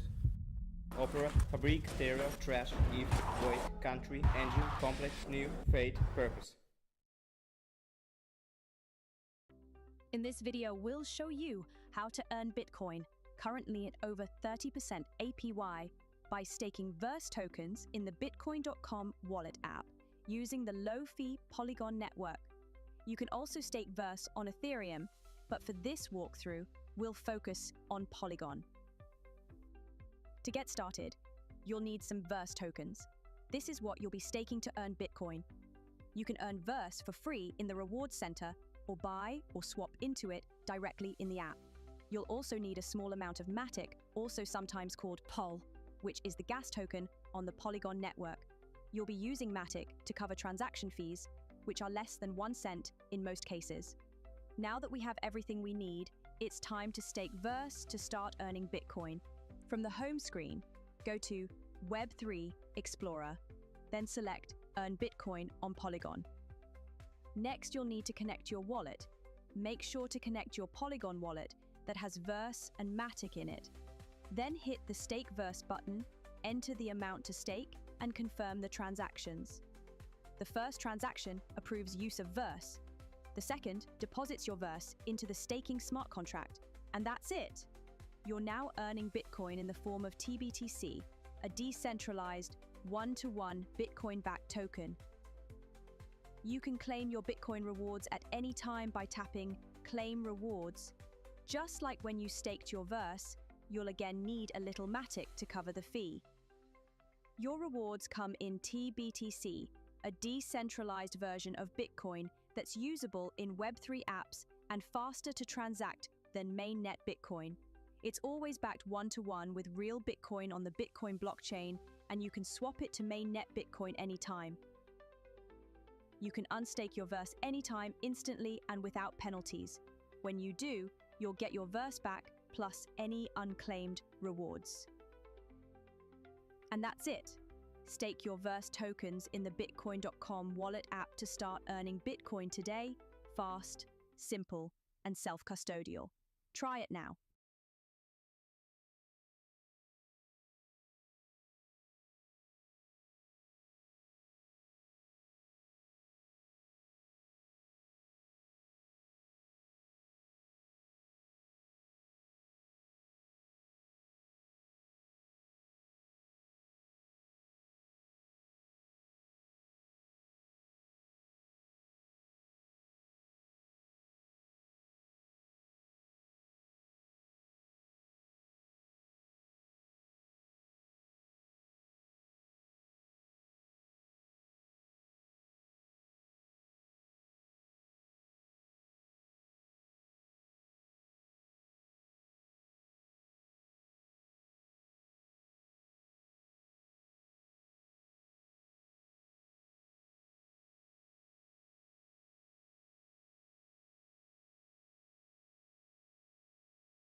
So I got into crypto around 2017 during that cycle, that ICO boom. 2017, I was first introduced to Bitcoin.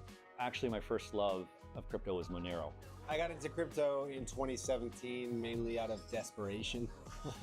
Started hearing about it, and basically, I'm like, okay, this is my ticket. I got into crypto around 2017. Yeah, it seems quite classic at this point, but yeah, the big bull run basically. Got into mostly ETH at that point.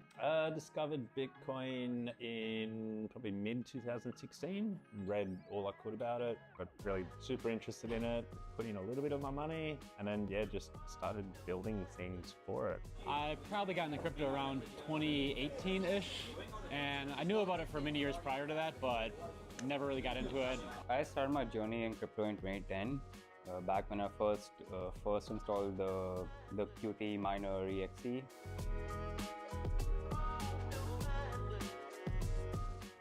I'm a full stack engineer, mainly deal with front-end web, but I've had my hands in a few different parts of the code bases. I am a media product manager. I basically handle a lot of the Bitcoin.com news media. I'm the marketing operations lead at Bitcoin.com. I manage the marketing team, so we've got video team, designers, copywriters, and yeah, we're just trying to spread the word about economic freedom and our products make sure that everything looks cool. And right now in particular, I'm kind of building a new exchange product with some of the new cool stuff that's coming out in Hyperliquid, DYDX, and trying to figure out how to make a new decentralized product that still looks like a custodial exchange. I am the tech lead for revenue, which means I'm responsible for finding revenue streams. I work with the film and video, do editing, filming the conferences, making different content of that sort. Yeah. So I'm basically leading up the engineering org, mostly managing all the engineering side of things at this point. Making sure we stay on track is basically what I'm doing, yeah. Japan is one of the most peaceful countries in the world. The crime rate is quite low. Everything works and it's safe. You can walk anywhere, you can just go anywhere. You never have to worry. You can leave your backpack on the train and you'll get it back. Like all of that stuff I really like. The infrastructure is fantastic. You can go wherever you want to. Any time of day, day and night, everything's going on. It's full of energy. People always say like New York's a city that never sleeps, but I've been there and it does sleep, whereas Tokyo doesn't sleep. The middle class experience in Japan is second to none. What in many countries would be like a 3-star restaurant, you can get that like without really going out of your way. Super clean, super safe. You know, you can walk anywhere, you can take the train anywhere, lots of good food. It's got like all of the pros. It's fun, exciting, there's always something going on. People are really kind and friendly. Food's amazing, and they've got amazing toilets. I can't think of any negatives about living in Japan. Maybe I think the language barrier is a bit tricky sometimes, and also the bureaucracy. It's kind of disconnected from the rest of the world. It's easy to sort of lose touch with reality, I guess, with what's happening in the rest of the world. They tend to misinterpret rules versus laws. That creates a lot of issues, especially for the crypto industry.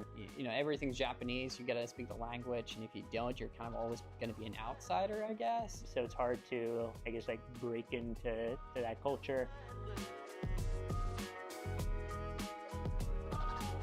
I think number one piece of advice I have about visiting Japan is read up on the local customs, for lack of a better word, or mannerisms. Be polite, don't be an asshole tourist. I personally think you shouldn't spend a lot of money on food. The ambient level of service and quality is so high that you can go to relatively inexpensive places and it'll blow you away. You're gonna have to take the subway, you're gonna have to take the JR, you're gonna have to take the Shinkansen. Now, yeah, you can stop every station, get your little ticket and do whatever, but just get a transit card. It can be an app on your phone, it can be like the physical card like I have. That way, you just put money on it, and then you can get in and out of the train. If you're buying individual tickets, it's not gonna make any sense to you at all. I guess if you're traveling to Japan, is to mostly just go out a little bit from Tokyo and enjoy. Because I really like you get 1 hour, 2 hours out of Tokyo, like Hakone or Easy or somewhere like that. Everything changes. It goes from being this big city to becoming, you know, nature. And if you go far enough, you'll be the only tourist, right? If you go up the beaten path, you get a car, then you'll get you can go to the real place. You can go anywhere and find something interesting to do.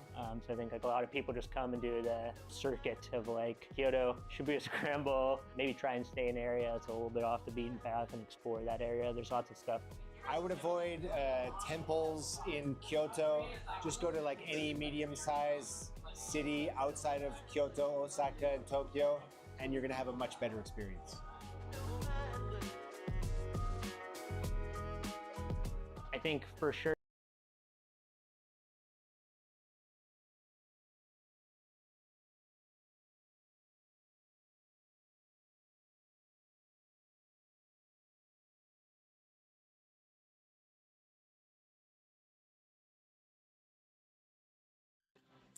All right, we're back and we're here to wrap up 2 days of live news desk coverage at WebX Tokyo. Wrap up time. Wrap up time. What was your favorite moment, guys, from the last 2 days of the conference?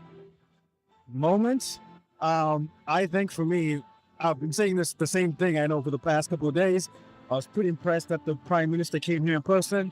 I did not even realize that he had been on, like, I guess, on virtual, and made virtual appearances before.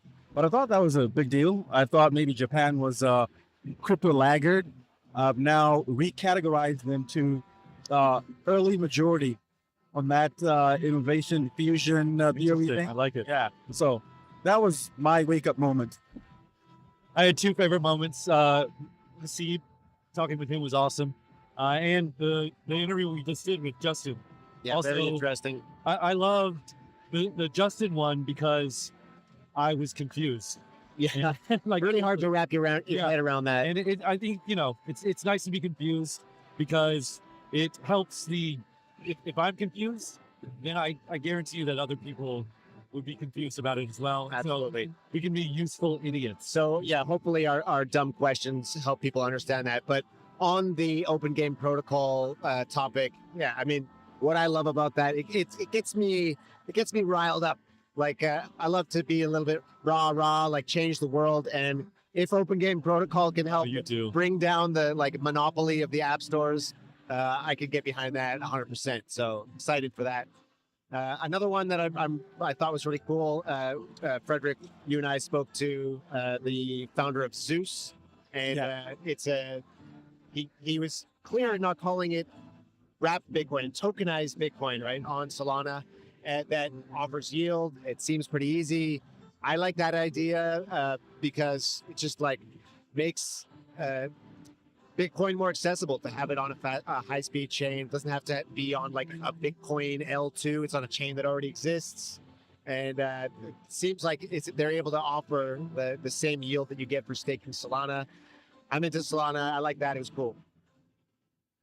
Yeah, I agree with that. And I think, and we talked about that in the interview, that you now have multiple ways to stack yield. Bitcoins. We've got the digital or asset treasury. Let's just call it Bitcoin treasury companies, the DATs. You've got the stock price. I guess you can, not appreciation, but I guess, stock price. Yep. And then you've got the yield on the Solana yield that you're getting that is converted to Bitcoin. So that stacks yield upon yield upon yield. And that creates more ways for people who are holding Bitcoin to benefit from their Bitcoin. Also, one more good favorite moment. This is a selfish one. Yeah. We had people come by and say that they watch us. Yeah, that was cool to see. I really thought it was only my mom, and maybe sometimes my brother watching this. Yeah, So, yeah, good to the fact that maybe real people are watching. Pretty awesome.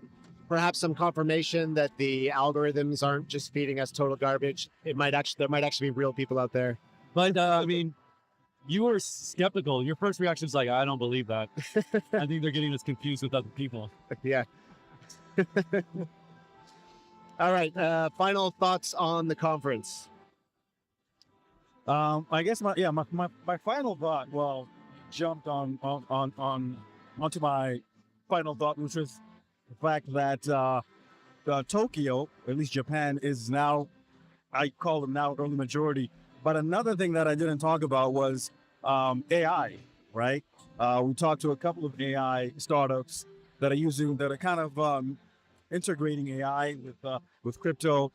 And I told you guys this, that I think AI compute is the next big thing, or it's already the big thing. That's how NVIDIA got to 4 trillion. And I think sky's the limit on that one. So I think if you're starting up like an AI or crypto startup, find a way to integrate AI compute into it. Can't fail as long as you know what you're doing. That's the big takeaway for me. So I'm going to see if I can get a loan, get a warehouse, get some GPUs, and become filthy rich. Yeah, you said the power is cheap in Canada, so yeah, or Ethiopia, one of the two. There you go. There you go. For me, this so maybe the audience can't hear this probably, but they're playing the closing song. Auld Lang Syne. Yep, it's quite loud, but I'm looking around. It's still busy. Still busy, yeah. Still busy, and I was here last year, and it was not this well trafficked. Certainly not at the end of the conference. Most times when you're at a conference like this, the second day, an hour or two before the conference is closed, it's a ghost town. Yeah, way less enthusiasm. There's a lot of people still walking around. Two things. Number one, it's busier. Second, I think it's retail. Absolutely. Right? Because when you're at like Token 2049, it's all insiders, it's all people in crypto. And so then they're out at the side events by like 3 p.m. Yeah, exactly. These people are, it seems like there's a lot of Bitcoin and crypto enthusiasts, Web3 enthusiasts here, not just industry insiders. So the last question, how will things be the same or different next year at WebX? I think it will depend on what happens in the industry.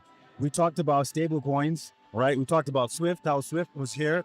They are interested in stable coins. We talked about the yen stable coin that's been launched, the Genius Act, how the United States, according to Arthur Hayes, might force everyone to adopt stable coins. America. Yeah, exactly. America will dominate, but that also means that crypto will become mainstream, like really mainstream. And so if that happens next year, maybe this conference will be twice as huge. Yeah. I agree with you, but I'll put I agree with you 100%, but let me add some extra details to that. If we enter the bear market, it's going to be way less crowded. But if Arthur Hayes is right and the bull market is really starting to get underway, right? He thinks in 2026 it's going to enter euphoria crazy mode.